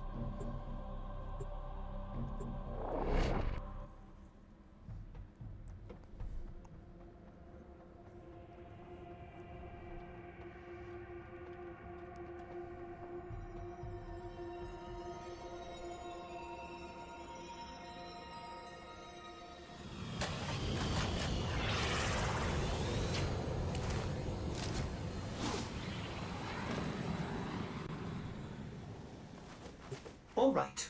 The only way to reach that Murex undetected is up through the tower. We must speak with Konzu. So this is very unique as far as where to be dropped off at Cetus, because this is the only time you'll ever get to go through this door and see this spot. But we're behind Onko. And just like the other door, this one can only be accessed by swapping into your operator. And if you try to do that, it don't work. So yeah, there's a door here behind where Onko normally sits for the quills. And it's weird, but also kind of cool.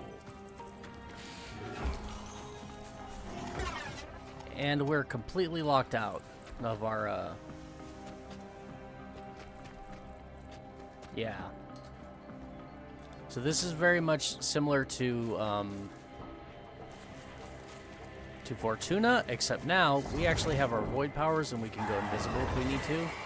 And in fact, we're going to want to. Oh no. Konzu's been afflicted with one of those wretched Nama veils. Because we need to do this in order to take it off. We need to void jump through the person whose mask we're going to remove.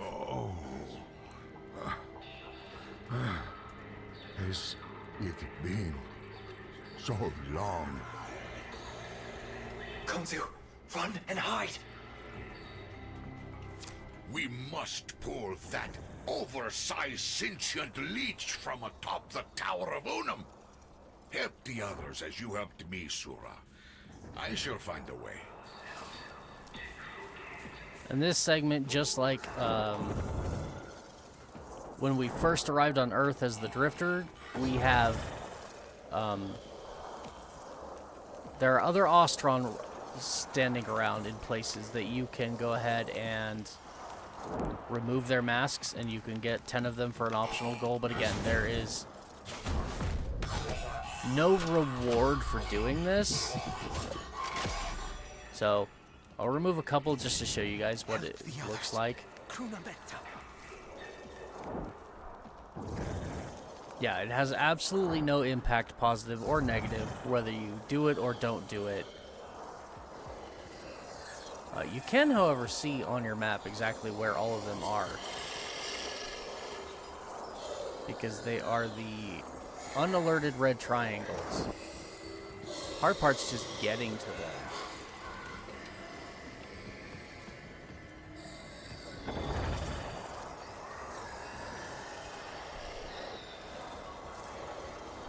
Alright.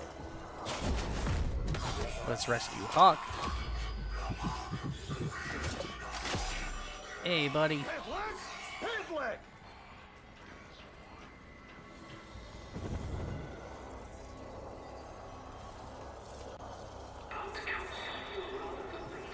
Maybe they're not the unalerted triangles. Maybe they're the alerted ones. I don't know. But I'm not going to worry about getting all 10 this time. In fact, we're just going to go get the quest-marked ones and call it a day.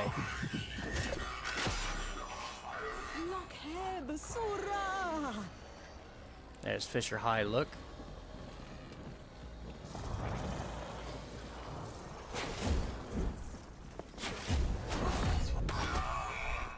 Nicely done. Master Tessanai. Master Tessanai is forever at your service. Sura! Quickly now! Come to the air dock! Hurry, Oots! Poor birdie. Yeah, okay. Fly, my friend. Stay out of their gaze. Alright. So now we get to jump on an airboat of some kind and fly our way up to the Tower of Unum, which was a big deal back in the day. Because we spent years on the plains of Eidolon, like, looking at this thing in the distance and wondering what its story was. Today, we begin a great ascension. For as long as I have lived, a chain has dragged behind me, keeping town always beyond grasp. We made our sacrifices, but always with one foot lingering on the shore. Never willing to leave it all behind. Never willing to burn the boats and commit completely to that opposite shore. That is why you must die. Let's go ahead and bring this in here for a landing. So yeah, after spending years looking at the Unum Tower and wondering what's in it, to have them finally, like... The locals believe this tower to be inhabited by a great spirit they call the Unum. Yeah. And that she sees time all at once. I think it's just a metaphor. Is it, though? Just a metaphor? Okay. And while we're in here trying to make our way through the tower... Do not harm any whom you could save. Kruna Meta. Again, we have the option to take veils off of individuals.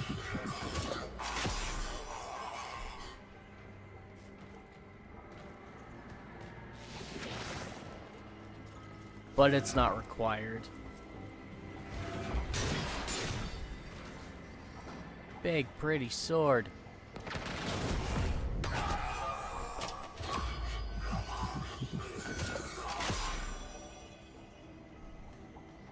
Dada, Shola. I'll take them off when I see them, but I'm not going to worry about getting them all. It'd be different if there was like an actual like impact on the game, on your progression, or on your reward for completing all of them, but there's not.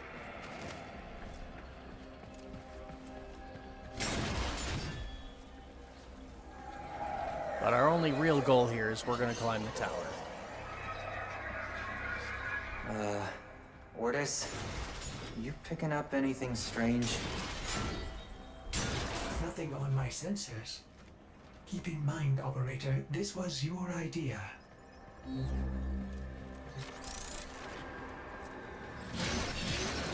Mimics!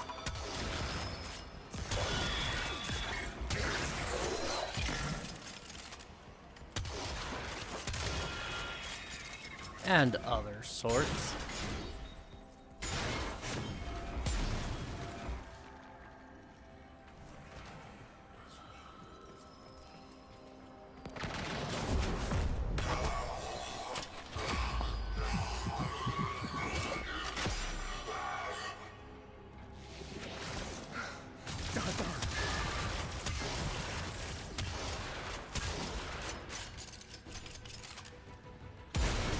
Mimics are actually kind of mean. The nice thing about this sword, though, is it does bonus damage to sentients, as well as it strips them of their status immunity. It's weird I'm going down. Unum. They plunder her temple, Kuva. Sura, Kanzu begs you, find the way to reinvigorate her before it is too late. Krunameta. Never will I submit to Narmer. Okay. So that weird, like, humming or whatever, or muttering that we keep hearing, that's the Unum Tower actually speaking to us. She lives! Sura! She lives! Alright, so now we gotta get over there. Easy enough.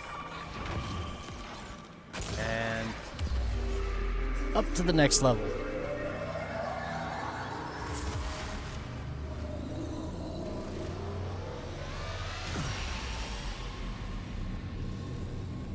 Everything on that first floor that we just did, we're just gonna repeat all the way up the tower.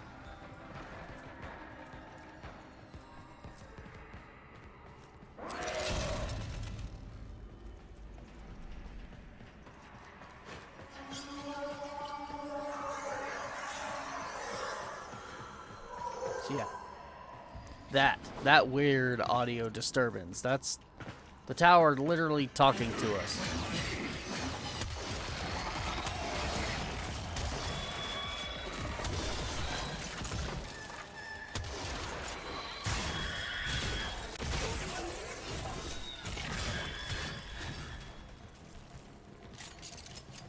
You know, I wish instead of giving us, like,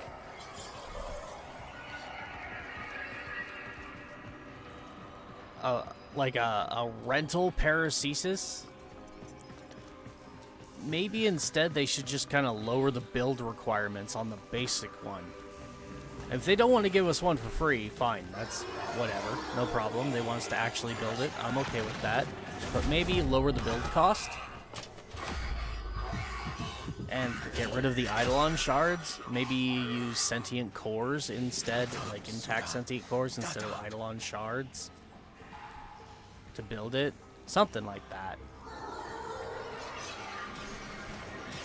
Like at where we are power-wise as far as like our operator stats go, like it would be easier for us to collect 100 sentient cores than it would be to get 5 Eidolon shards.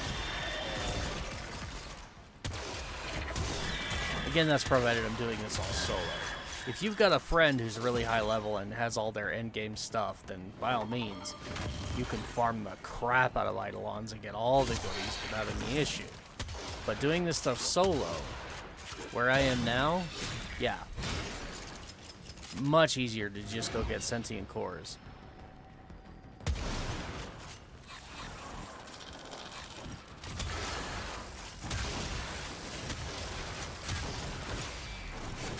Hey! No backstabbing. That's rude.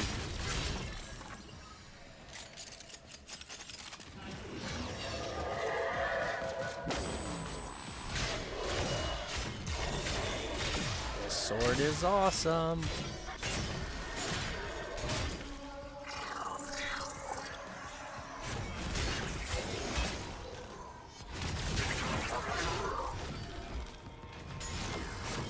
Alright, here we go.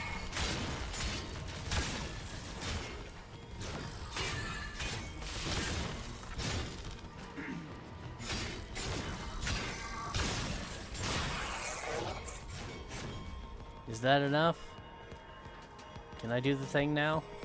Okay, shoot another crystal. Ride another elevator.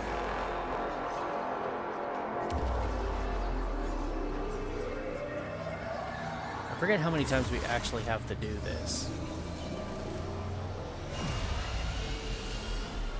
Pretty sure it's more than 3, though.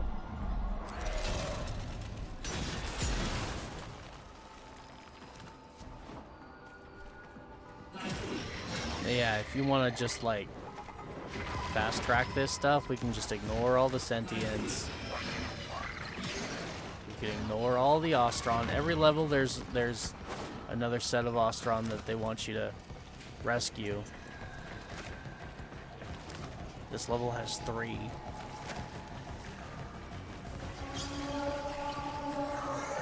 But we can just ignore them.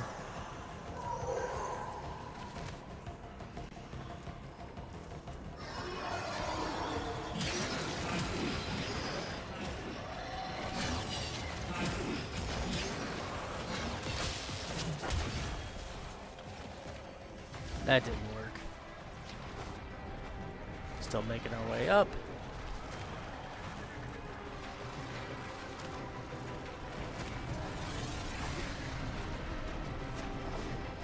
Don't forget to jump. Don't want to fall off. Or fall down. That would be bad.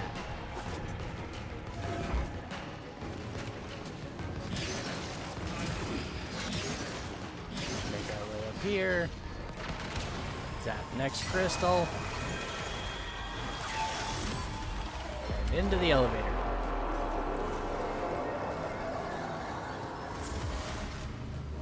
Very fast. Newbs powering for orbital launch. Ballast must be recalling it back to the fleet as well. So now we've got to get a couple of crystals.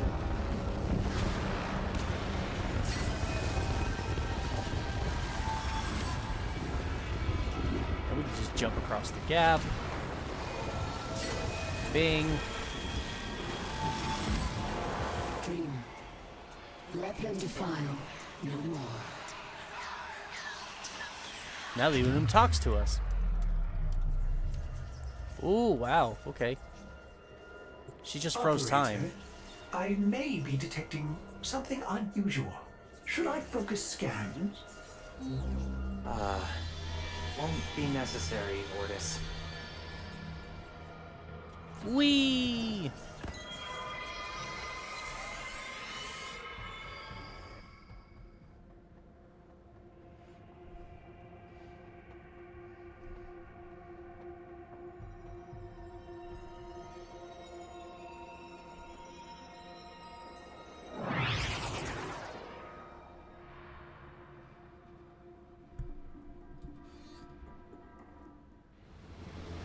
Murex trajectory increasing on vector heading 0 by 0 by 0, right toward the main Narmer fleet, passing Mercury. One against so many, there's no way she'll get through. Look at all the dead sentients on the ground. This is not your fight, Tenno. Ballas is mine. You're not ready! He's manipulated you for so long! He'll just own you! Like he owns every other Narmer! You are warned. Keep to your place.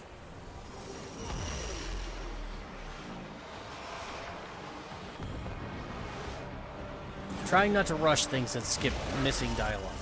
I really don't want to miss dialogue. Alright.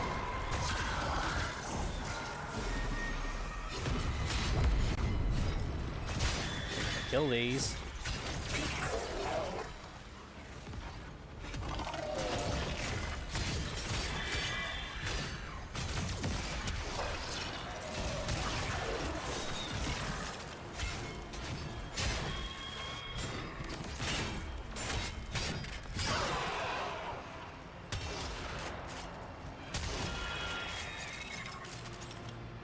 Oh, no, no, no, no, no. What just happened there? I just tried to become a birdie. That's not good. Contact! Contact! Narmer blockade ahead. She's completely outnumbered, outgunned. What? By stars. They're lowering shields. She still has some command of the fleet. That's But not good. The one ship Ballas now controls. The great sentient weapon of the old war. Do you know what she was called? Pergasa. The Devourer. Yes, we know it. The ship that feeds on debris and derelicts to rebuild itself.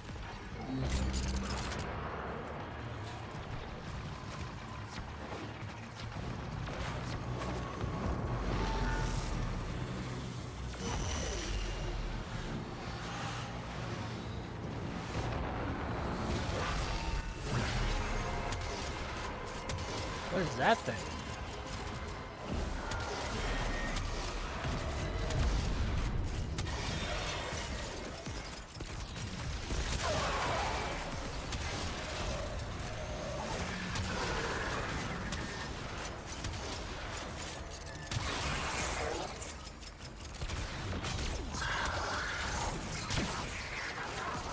Alright.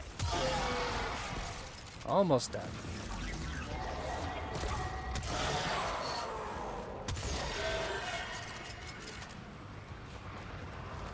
So right now we're just on this is basically a sentient frigate, troop carrier kind of thing.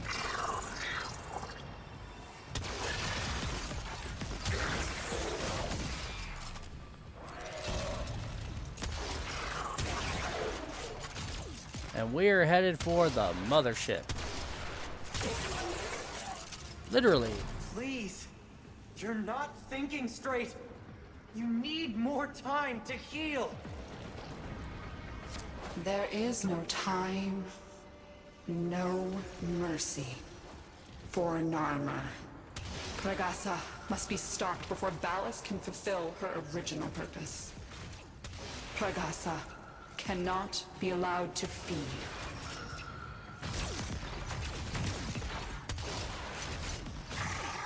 Ooh, quick. We got a timer. Okay. And this isn't much different from the Teshin segment, so we gotta keep shooting the little security nodes as they run around the ship, and once you get them all, it unlocks the door.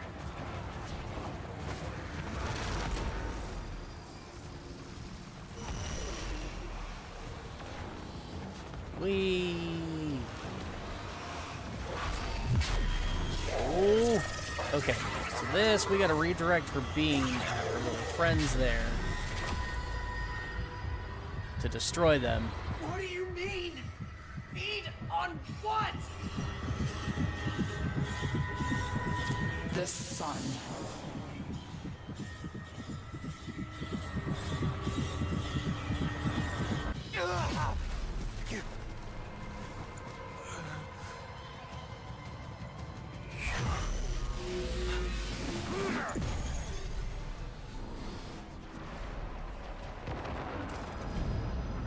Oh boy.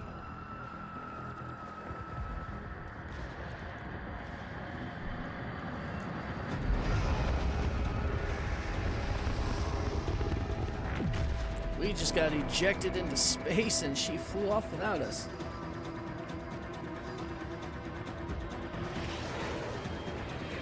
Tenno, on your 6. But she just revealed like the ultimate plan of Narmer at this point. He's had it, he's fed up that he can't get what he wants, so he's doing the whole if I can't have it, nobody can. And he's using Pregasa Well met, Tenno, but to no consume time the for sun reminiscing. We and are destroy under the whole attack. solar system. Target-rich environment. Get on those guns.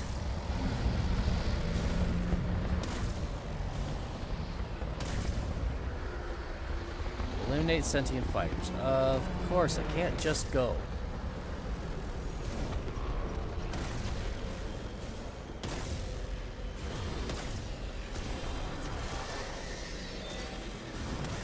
And these squirrely bastards won't hold still and just die.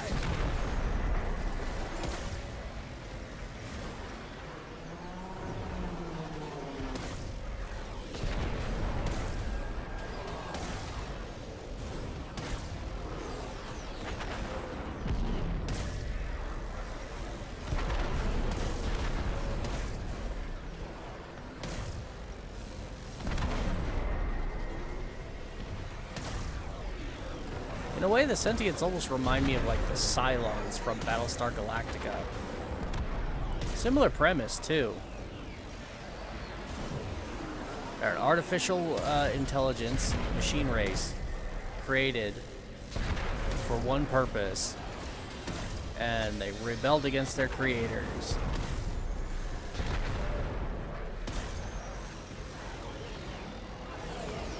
In an effort to just be free, be independent, not be treated as slaves. But they took it a little too far and decided that the only way that they could ever truly have their freedom is to wipe out all other life. Or at the very least their creators. They had to completely destroy them.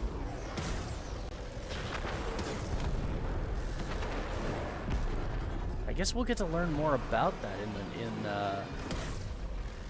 the Tau update, probably. Maybe even the new piece would be nice. Would you die already, please? Thank you. Alright. Approach the Murex blockade. We're gonna do this at high speeds.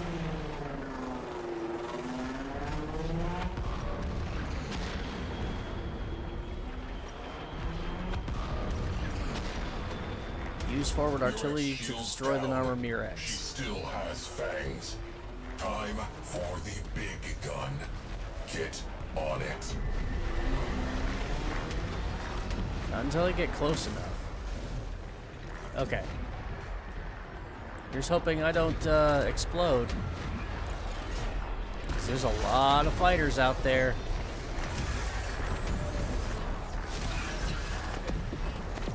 Great shot, kid. That was 1 in a million. If you say so.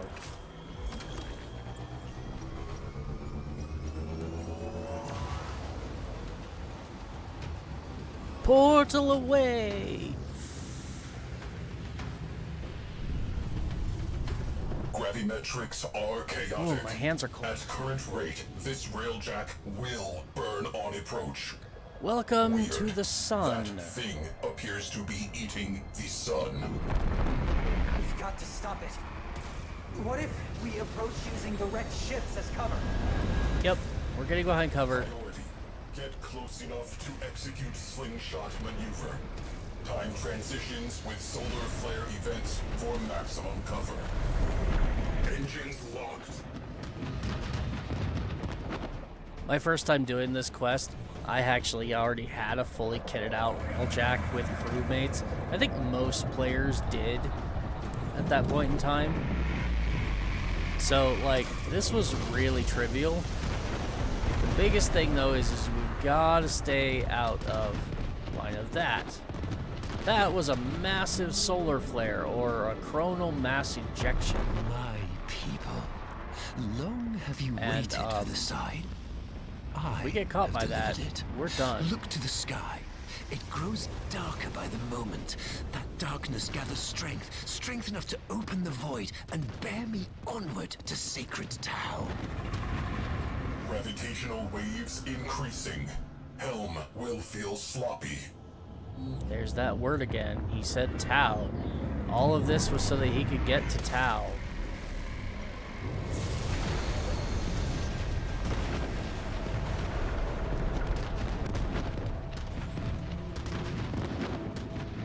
The origin system to him is now a lost cause, and so he's gonna destroy it to open a portal to Tau so he can go there and rebuild the Oracle Empire in the Tau system. We're in trouble. What will become of you, my people? My flock? You will join me there, of course, but by another path. The path of sacrifice. The path of oblivion. Cleansed of all doubt, for you will peer into pitch of day and find the sun is gone. Its heart-rendered, beating in my hand. The cost of my passage. We are... Crew, brace for shockwave. Oh, okay. We're about to, get smacked.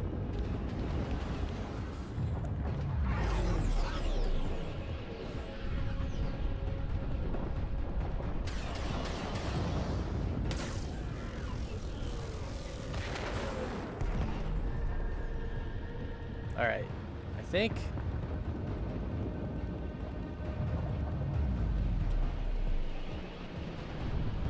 we can get here.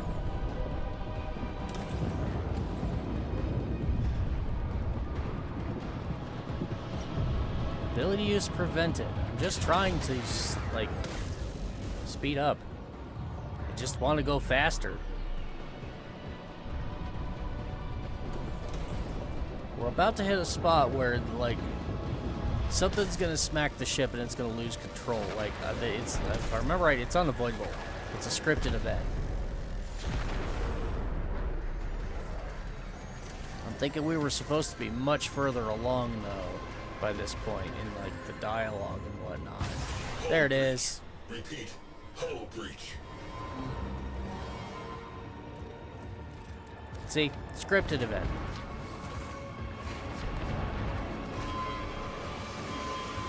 I remember being pissed off the first time that happened because, well, I was doing really good and avoiding everything, and then all of a sudden that just happened. I was like, what the hell's going on? And then I watched other people play this, and it happened to every last one of them too. Range. Orphix pulse fields detected aboard. Get a necromech in the barrel. You will need it. All right, Sai. Get clear after launch.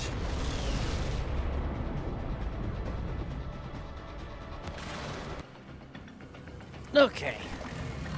And this is where we would have normally had a necromech. Oh, you gave me a bone widow? Why? Why a bone widow? Fine. Era? My father was right. But it's too late. I cannot stop Ballas. No one can. Soon, my people, and yours too, will all be destroyed for the pride of one man. Follow me. And it took him threatening to blow up the whole damn solar system for you to finally realize that? Come on, dude. Alright, so we haven't actually seen the Bone Widow Necromech before now, because I haven't built one. But it's got this cool shield as a second ability, which is kind of fun.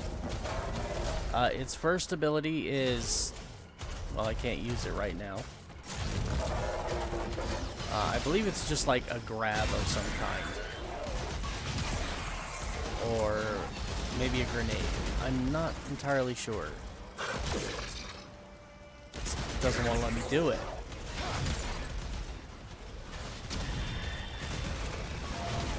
But Bone Widow was supposed to be like the super tanky one that kind of gave you the Knights in Shining Armor motif, because it's got the shield here, and then its fourth ability is an Exalted Sword.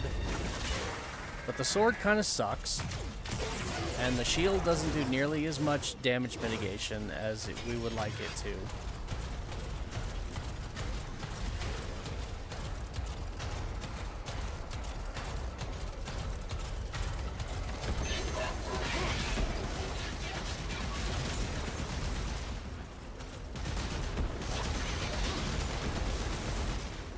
So yeah.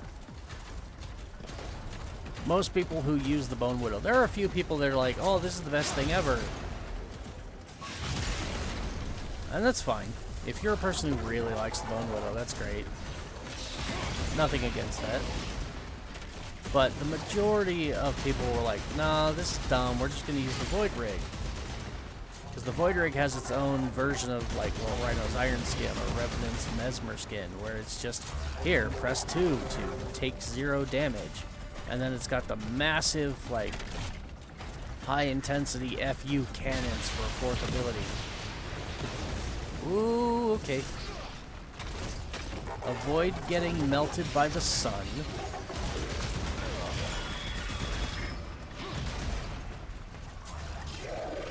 Where are you going next, Era?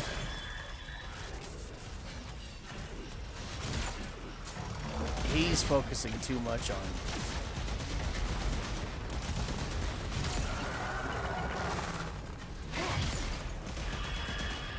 doing what the quest says I'm supposed to do, which is eliminate enemies. I don't like it. Why can't we just go? I don't want to waste time killing enemies right now. I want to just go. I want to get to the next phase of the quest.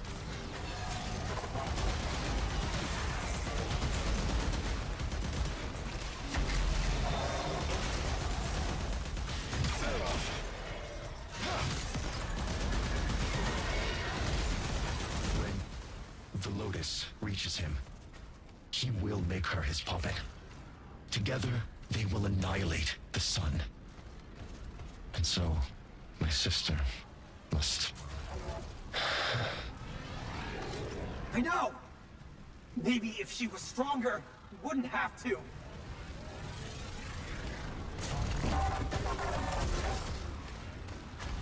That was code for, what if we killed the last Archon?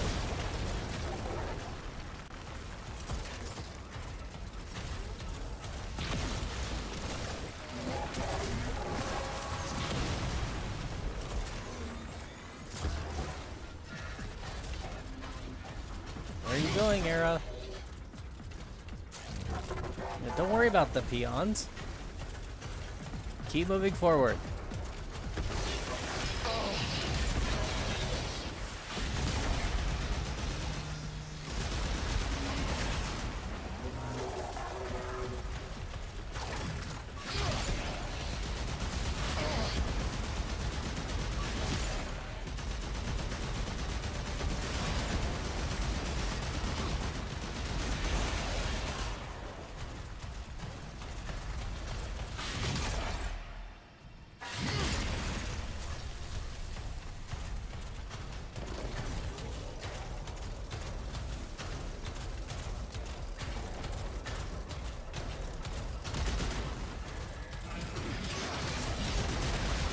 And more fighting.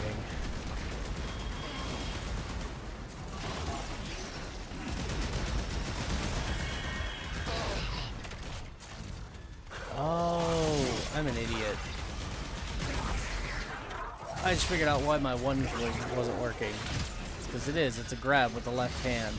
It only works if I'm not holding the shield already. And his third ability is a grouping ability. It's supposed to be.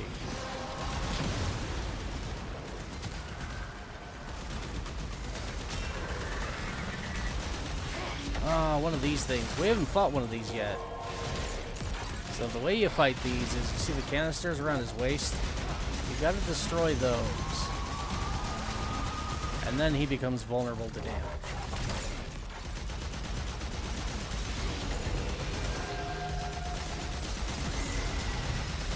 That's where having a gun with really good AoE, like this one, the Mausolon, is really good.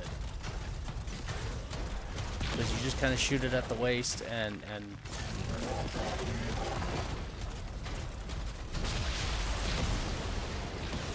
Ow.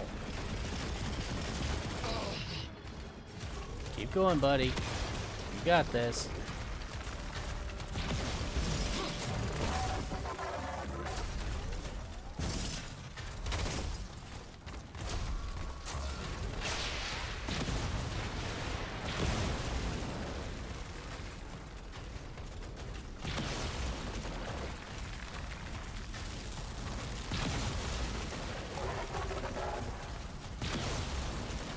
Jeez.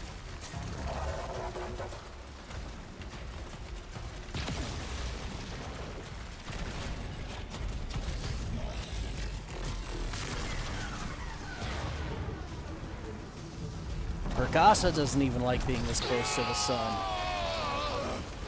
The final Archon! It will be waiting for you. Maybe its power will make her whole again. Give her enough strength to resist. Understood. Thank you. And that's the last we see of Era. Now we get to fight Amar.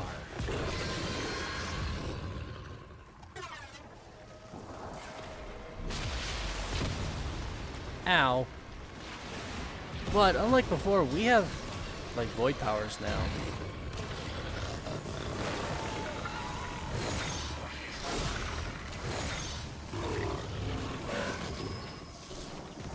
The real problem here is we've got to destroy these things.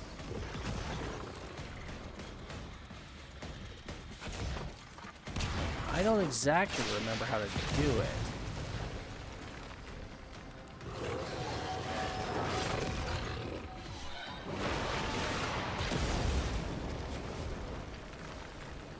Like, we don't have the fun shooty gun anymore. We don't have the,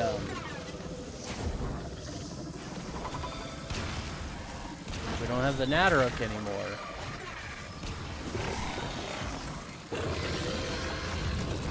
Oh, this is bad.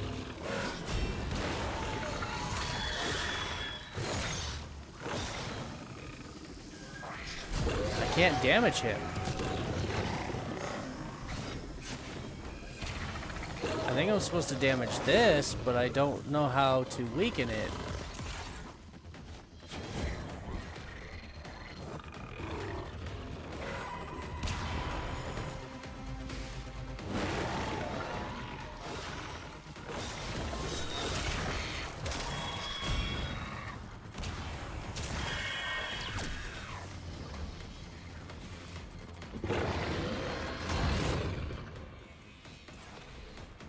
I see all those like tendrils of energy flowing around. I almost think that might be something, but... Oh, okay. No, we just have to like kill all the enemies around it. Got it.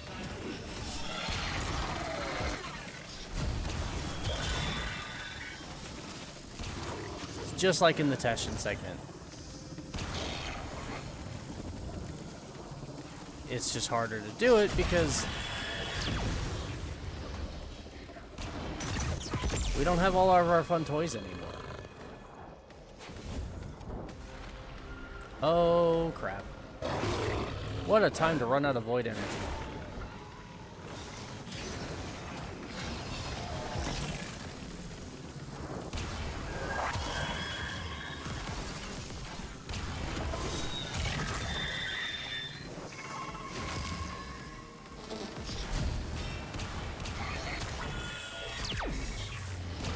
There we go. Now we can use our kit.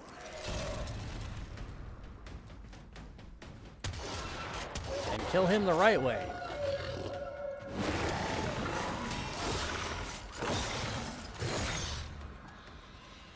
Aw, that was cute.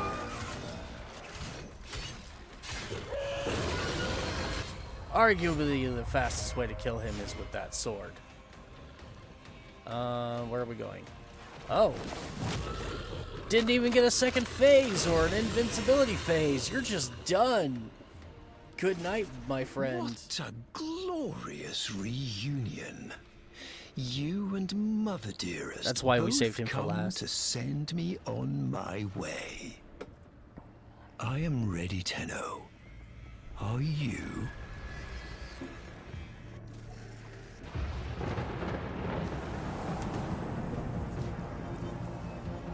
And now we're on the bridge. Kneel! Kneel, and I will spare these worlds. Beg, and I will make you complete again. I had something different in mind.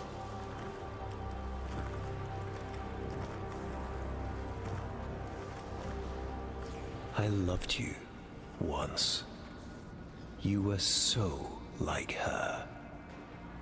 You dreamed of a Margulis you could control, but she chose death over you.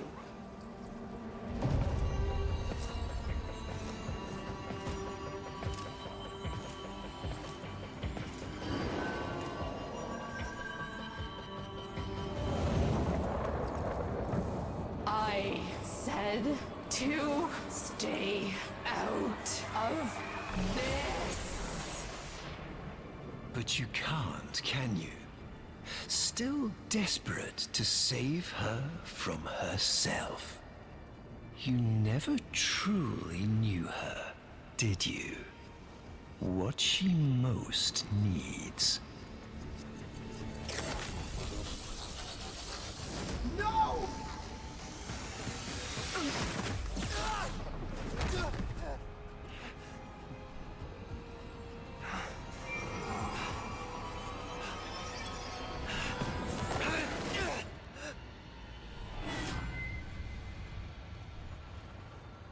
Why do you make me do these things?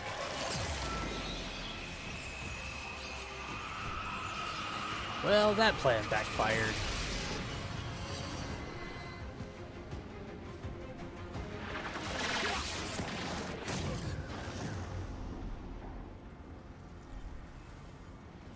Say I love you, my master. I love you, my master. Now, kill your child for me.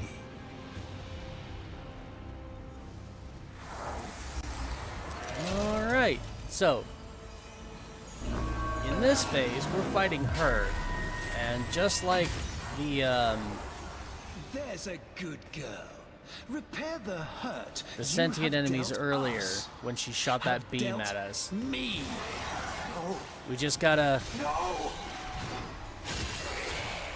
redirect it at a bunch of mirrors that are hovering around the arena. And then once we break one,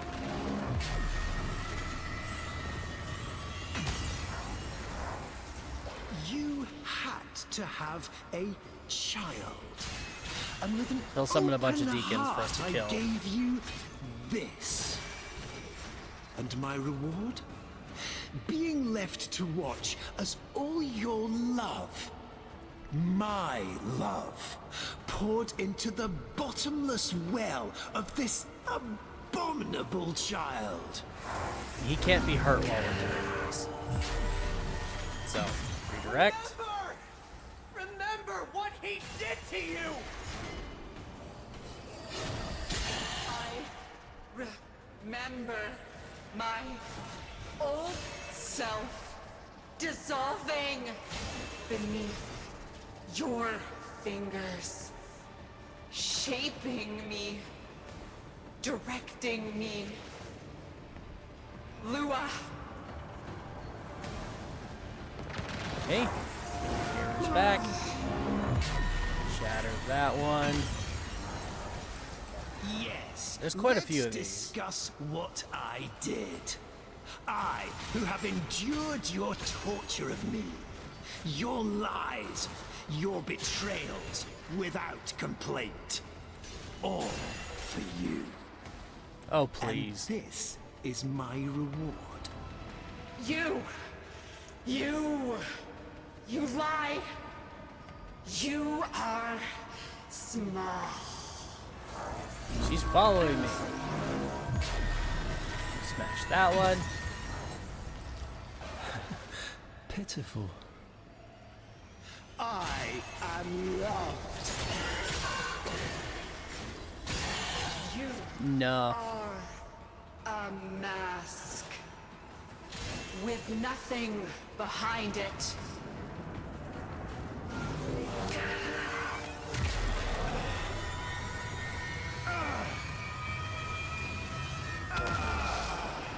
How do you like that, huh? Dose of your own medicine, jerkwad. Pitiful, broken thing. A puppet accusing her maker of a lack of substance, was it?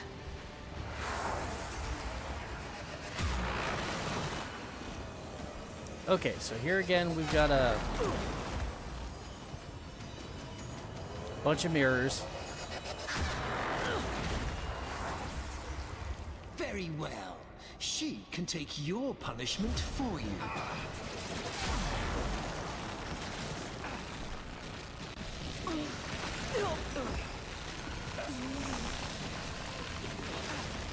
I think we gotta actually smack him now. Nah, I screwed up. And now I'm stuck in an attack loop. Pitiful, broken thing. A puppet Yeah, I messed accusing that her up. maker of a lack of substance. The mirrors threw me off. Was it? And for some reason I've only got the sword. So you see the mirrors? I can't seem... Oh, right. I've got to get him to redirect his beam Take into the your mirror. punishment for you. And then he does that, and we're going to come smack him. With some void energy. Valis, stop. Spare them. Spare them. And I will be whatever you want. Shut up! You are making me do this. And when this child is dead, you and I will have words. Mirrors, there they are. Stand next to this one. He's gonna smash it. Her kind can't feel pain or lies. Now we shoot him. You never understood me, my vision. My future lies with Tau. Now we just gotta Not run here, away. Not with you. Stop. Stop.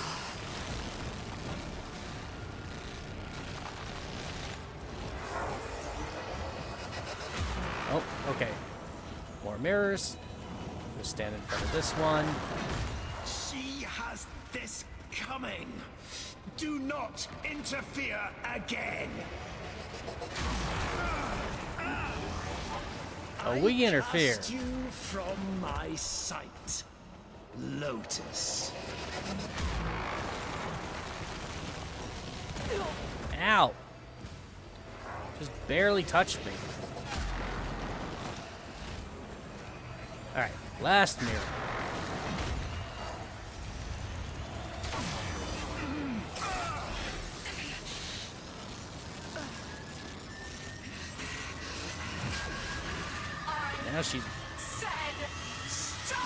Now she's fighting back.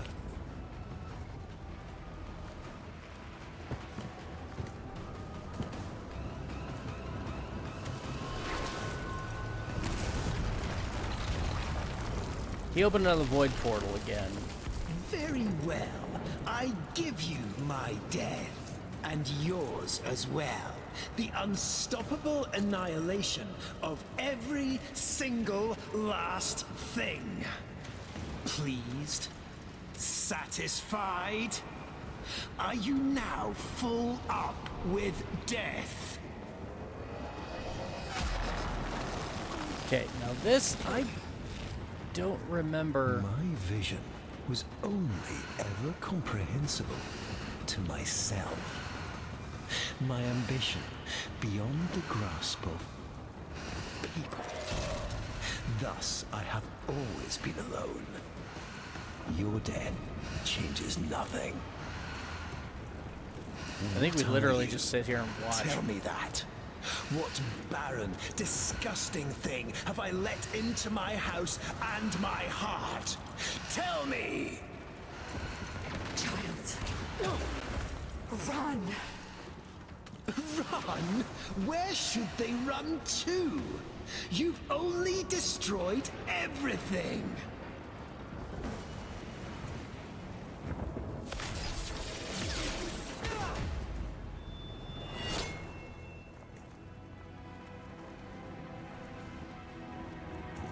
Alone at last. No! Now, kneel.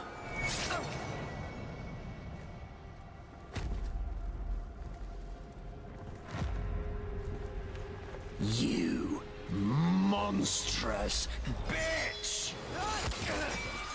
Oh, and he gets a dose of his own medicine.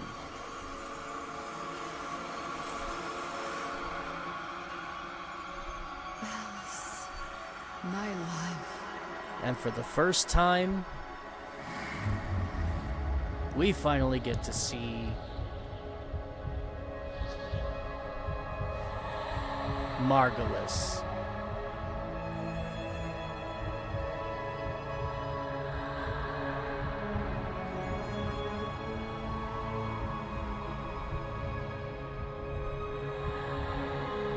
The woman who reared the Tenno and turned them into what they are. Margulis.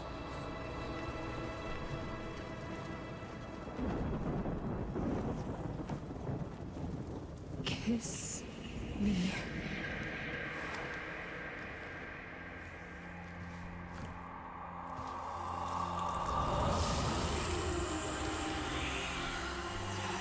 Still gross.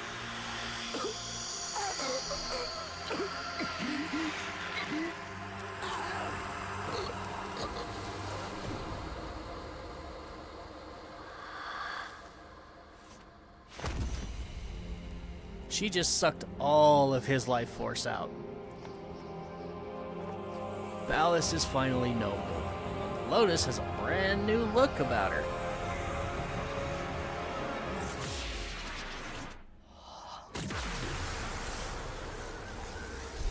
But our fight's not done yet.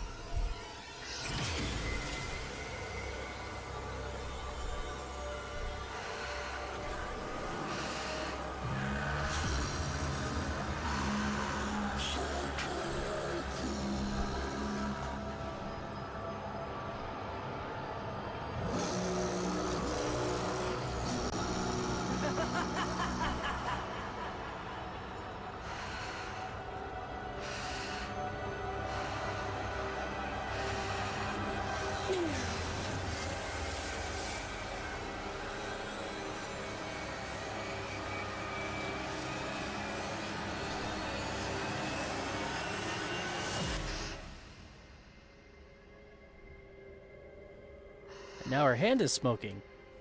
The same hand that got cut off earlier. That was the full embodiment of the man on the wall. If you noticed on his upper right hand, he was missing a finger.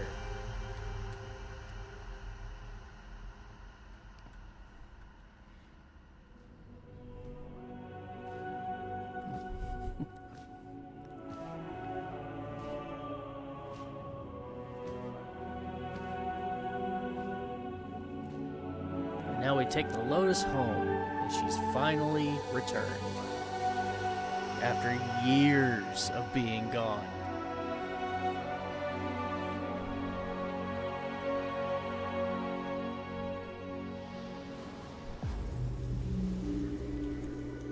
How do you feel? I thought I was Nata, Margulis. Lotus?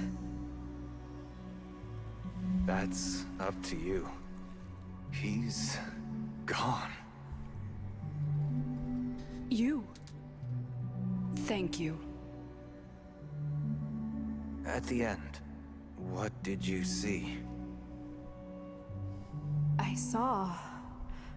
nothing. Nothing. And she goes right back to lying to us. We've got work to do. Narmer's shattered, but they've got a martyr now. And the old guard are already eager to fill the vacuum. If you're ready.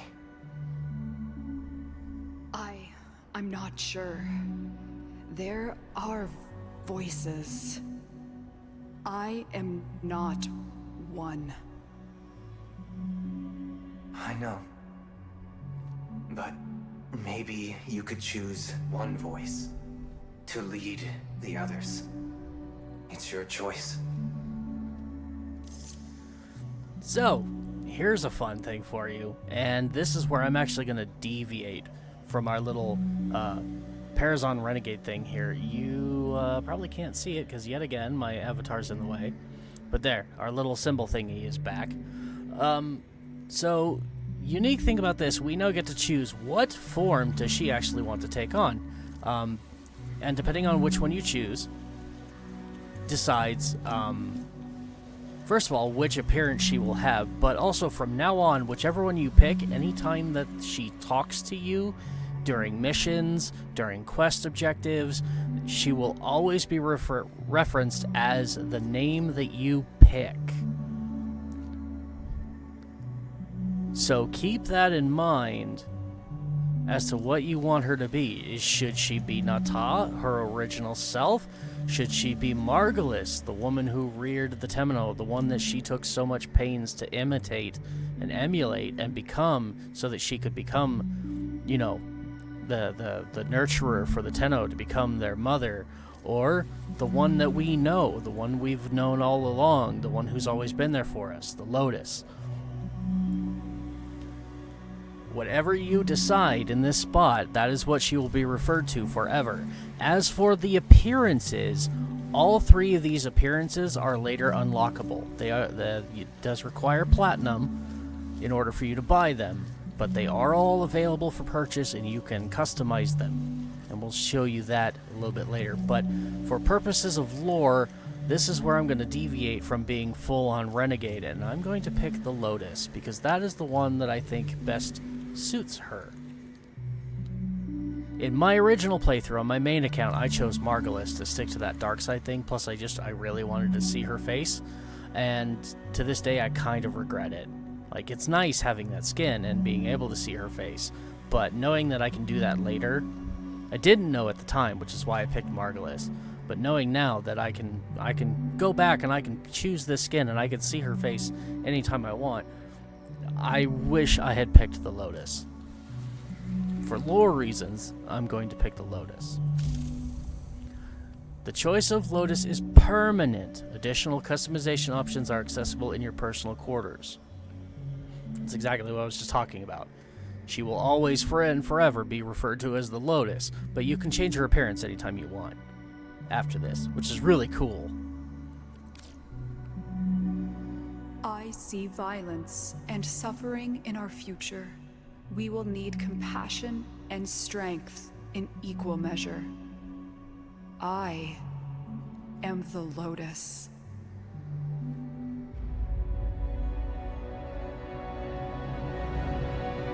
And she has a different dialogue depending on which one you choose as well.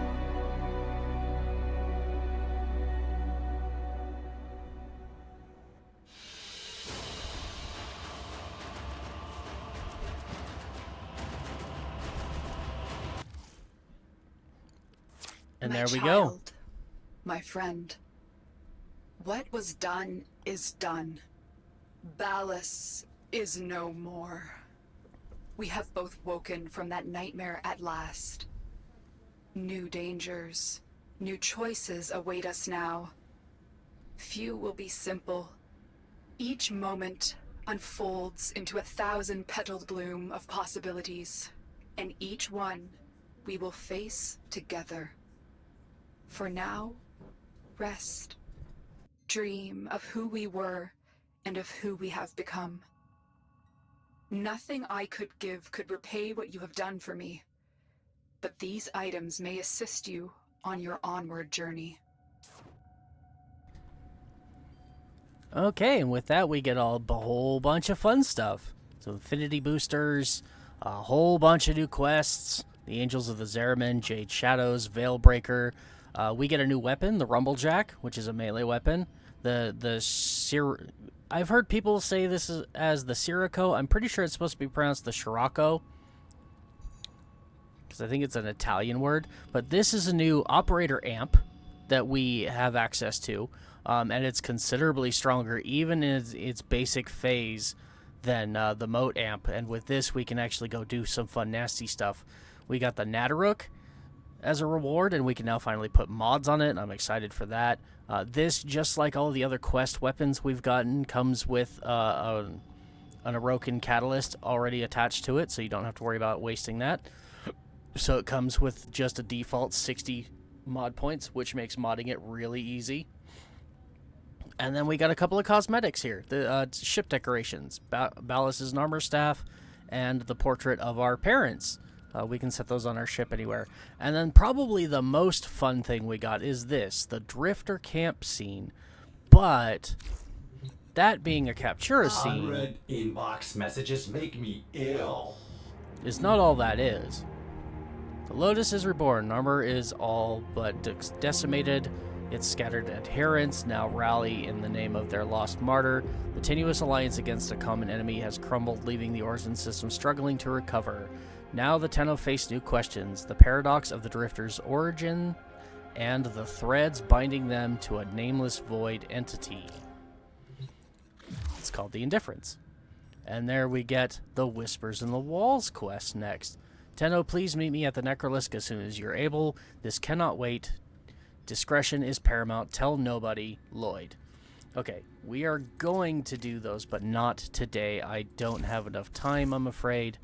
I do have enough to we can explain what everything we just unlocked. Starting with, we're back on our normal orbiter here, but if we go to the navigation and we go to Earth, we now have permanent access to the Drifters camp. And by going here,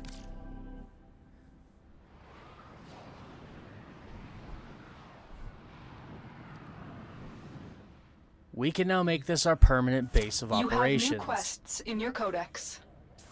So now, anytime I log in, I will now forever be in the Drifter camp. This is permanent. For as long as I want it to be. I can always go back and switch. I'll show you that real quick. Whenever we're here, if you go back to navigation, again, it's going to be on Earth. But anytime you want, you have the orbiter here as well. So if you want to go back to the space ship and have everything nice and enclosed together the way that you're used to, you're familiar with, it's right there. You can swap anytime you want. But for now, I'm going to go ahead and stick with the Drifter camp because I really like the Drifter camp. Always did. So, in addition to that, also from this menu, we have now unlocked a new weekly mission that we can go do called the Archon Hunt. Oh, complete Veilbreaker quest and equip rank 30 Warframe. Well, I already have the rank 30 Warframe, so I have to complete Veilbreaker quest. That's easy enough to do. But the Archon Hunt is the 3 Archons we fought in the quest. We can now go, and once a week we can fight them again. And it's similar to our sortie, in that it has 3 different missions that you can do. Typically what it is this one is like a random, you can have an exterminate, you could have a spy, you could have any normal mission type, and then the second one is typically always an endless style mission, so it'll be a defense, an excavation, an interception, and then the final one is always an assassinate mission. Operator, and after you complete all 3, it will give you a new resource called an Archon Shard. And those Archon Shards, you can equip up to 5 of them on your Warframe, giving you a multitude of new bonuses, from more attack damage for your melee, critical chance for your secondary weapons, power strength for your Warframe, duration, more health, more armor, more faster casting speed, more energy capacity. There are more than I can actually remember. There are 3 base colors, each one affiliated with a different Archon different Archon. Boreal drops blue shards, Naira drops yellow, and Amar drops red shards. And each week, those 3 will rotate, and you'll have a chance to fight one of them to gain one of those shards. It's absolutely worth doing, but it is very high level. It is considered a steel path type mission. The enemies are level 200, so they're very strong. So if you're not fully equipped to go in there and do it, then it's not worth the headache, because you're just gonna die. So we probably won't be doing Archon hunts for a while, but we will do them at some point. The other thing that we have unlocked is now on the open worlds, Earth and Cetus specifically. We now have a new bounty that we can go and do. It says night ends. I think it's probably over here on Fortuna.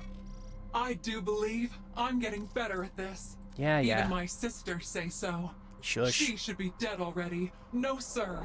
I don't care what you have to say. We'll fight you later. Getting closer. So yeah, if we come down here, and I think let's go talk to Yutiko. Quick geology We have lesson. now unlocked a new Thermal type of fractures bounty are what you get when you pump too much coolant into the ground too fast. called the Narmer Displaced bounties. thermia has And to you'll go know that somewhere. it says Narmer Now we've because got it'll thermia be in the fractures title. threatening to roast In Fortuna. quotations, it says Now Narmer. can So the fix Narmer this, faction is but now he here, won't. and it's from these Instead, Narmer he's got bounties that that you can mucky actually exploiter farm. orb harvesting the surface thermia for I wish she'd quick stop profit. talking. Get out there, locate a fracture, and I'll help you. She's seal telling it. us about thermia fractures. I don't and care about Sparky, thermia fractures. You run into that exploiter orb out there, you leg it. Once she ices up, Would you stop talking already? Thank you. Okay, so from the Narmer bounties, these cycle. When it's daytime on the plains, they typically will show up over on the plains of Eidolon, and when it is nighttime on the plains of Eidolon, you will find these over here on Cetus. They will never be like fully active 100% of the time on one or the other, so which I really don't like. I wish they were just kind of always available in both locations. But these two, they have reward rotations. You can see the timer up here.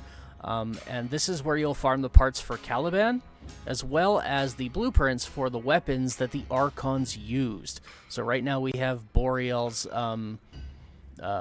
polearm that he had with him. The dual daggers that Amar has, as well as the whip that Naira has, all come from that particular bounty. No, I did not want to accept that right now. We're not doing it right now. It's a bit up there. I don't know if I can handle it at the moment, but I don't want to do it anyways. Quick geology lesson. Thermal fractures are what you get when you pump too much coolant And into now the she's ground going to go too through that fast. diatribe again. I Displaced really wish she thermia wouldn't. has to go all right, let me know. Oh, you see, quick geology lesson. Okay, let's Thermal try this. fractures. Keep your boots tight. There, maybe now she'll stop. Okay, so yeah. But in addition to those, I also wanted to point out we have some new faction mods.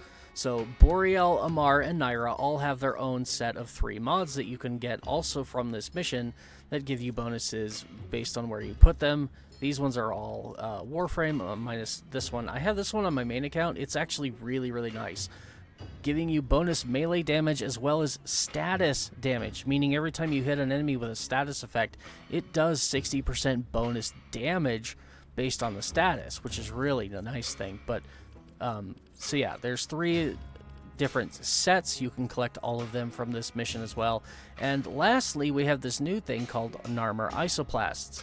Now these, I don't like farming these, but they're not bad. These are faction medallions, similar to the ones for the syndicates, as well as the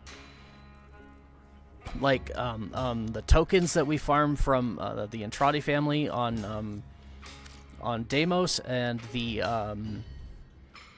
debt bonds that we can buy here for Cetus. These are faction tokens, and every one of these Narmer Isoplasts is worth 2,000 standing, and they are universal, meaning you can turn them in to any faction to gain standing for that faction.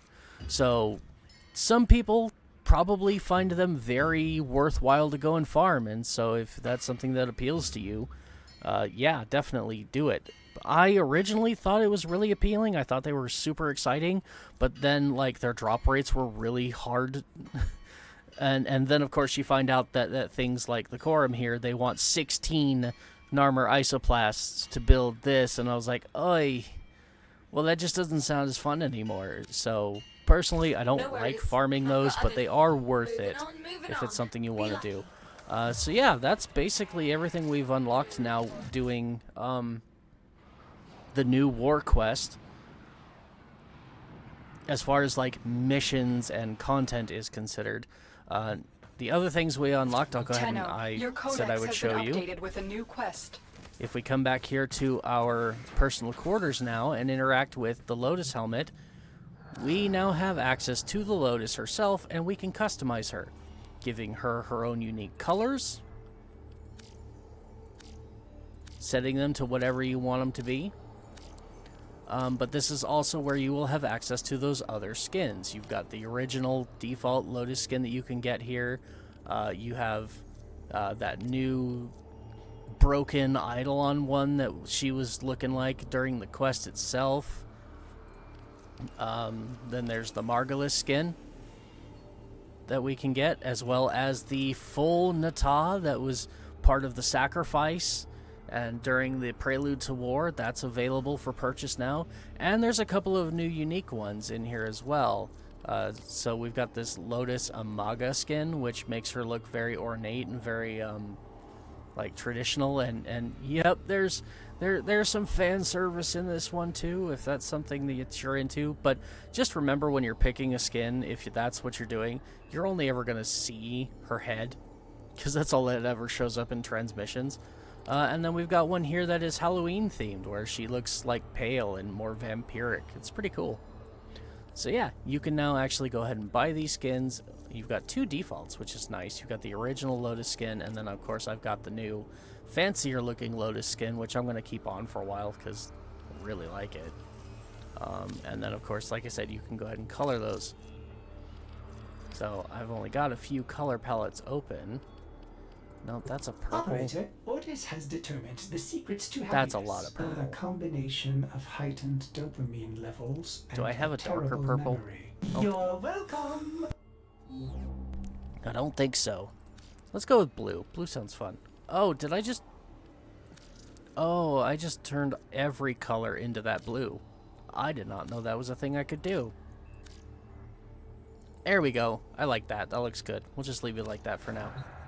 Alright, so we unlocked that, and then of course, as I said previously, we have now got the ability in our operator thing here. We have this new little hand thing on the top right, and if we click that, it'll switch you to your drifter, and you can now play as your adult.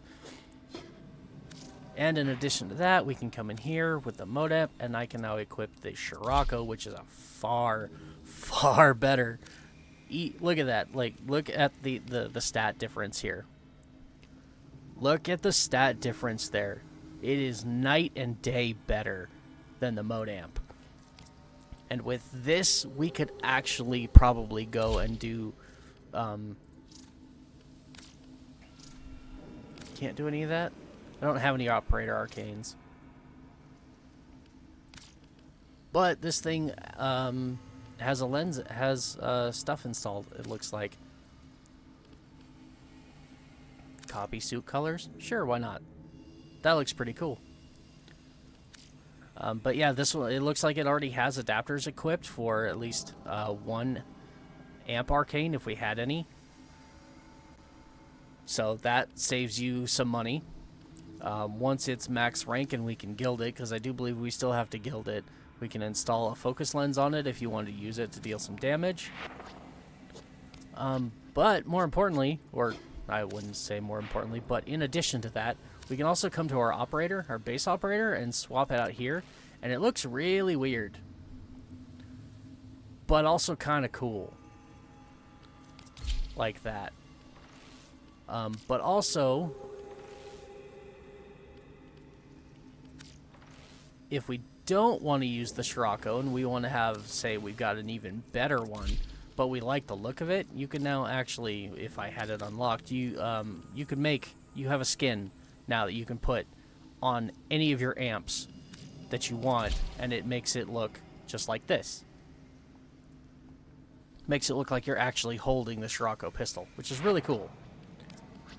So, and I'm going to switch to the operator, or the, yeah, the drifter here, because, well, I like playing as an adult, and the drifter suit looks so much better than the Zeramin suit.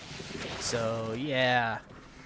But there we go. I think that just about covers everything that we have now officially unlocked, fun stuff-wise. Minus, of course, we now have a ton more new quests. And it says it wants us to do the Veil Breaker quest, which is this one, before we can go ahead and have access to the Archon Hunt. So, that's going to be the next episode. Unfortunately, I am more or less out of time. I've got a bit of time left, but I've only got like 30 minutes before I have to stop. So I think I'm just going to go ahead and call it early. As I said in the last broadcast, this entire one was just about the New War, because the New War is so long. Like I said, it was going to take an entire stream just by itself because it was such a big quest. So that's going to do it for this one. I will probably be back on Wednesday so that we can do some more questing. We will do Veilbreaker, absolutely, to unlock the Archon Hunt. Beyond that, I'm not sure. We have a ton to do. We could very well do Angels of the Zeramin. We are absolutely now going to do Deveri Paradox, because now that we have seen the new war, the lore in Deveri Paradox is going to make a bit more sense, and it has a lot to do with the conversation that you saw between the Drifter and the Operator on the Zeramin. So we'll probably do that as well. Depending on how much time we have, I want to do Angels of the Zeramin. We'll do Veilbreaker to unlock the Archon Hunts, and I want to do the Deveri Paradox if we have the time. So hopefully that's a lot to look forward to, and I hope you'll join me for it. This was a blast. I love the new war. Like I said, it's not my personal favorite quest. That probably still lies with the Sacrifice, but it is probably one of the best crafted as far as the game mechanics and the story and just how involved you are in it and all the fun new reveals, and just it's probably one of the best ones in the game, in my opinion, if not my favorite. But yeah, so that was a lot of fun. Thanks for joining me on that journey, guys. I really appreciate it. It was a lot of fun. If you enjoyed it, please remember to give me a follow on Twitch and subscribe to my YouTube channel. If you're watching this on YouTube, make sure to leave a like and share it with your friends, because I really appreciate the support and the exposure. It means a lot. Helping to grow my tiny little channel into something more impactful, and maybe I can have a positive effect on the world. Who knows? We're just playing games. But I'm going to go now. I got to get ready to go pick up my son from work, and got to do a couple other things before that. So thanks for joining me. Again, next stream will be on Wednesday, so I hope to see you there. Until then, stay safe, everybody, and have fun. Yeah, have fun. Game on. Whatever you want to say. I don't know. I can't end these things either. Okay, I'm gonna go now. Bye.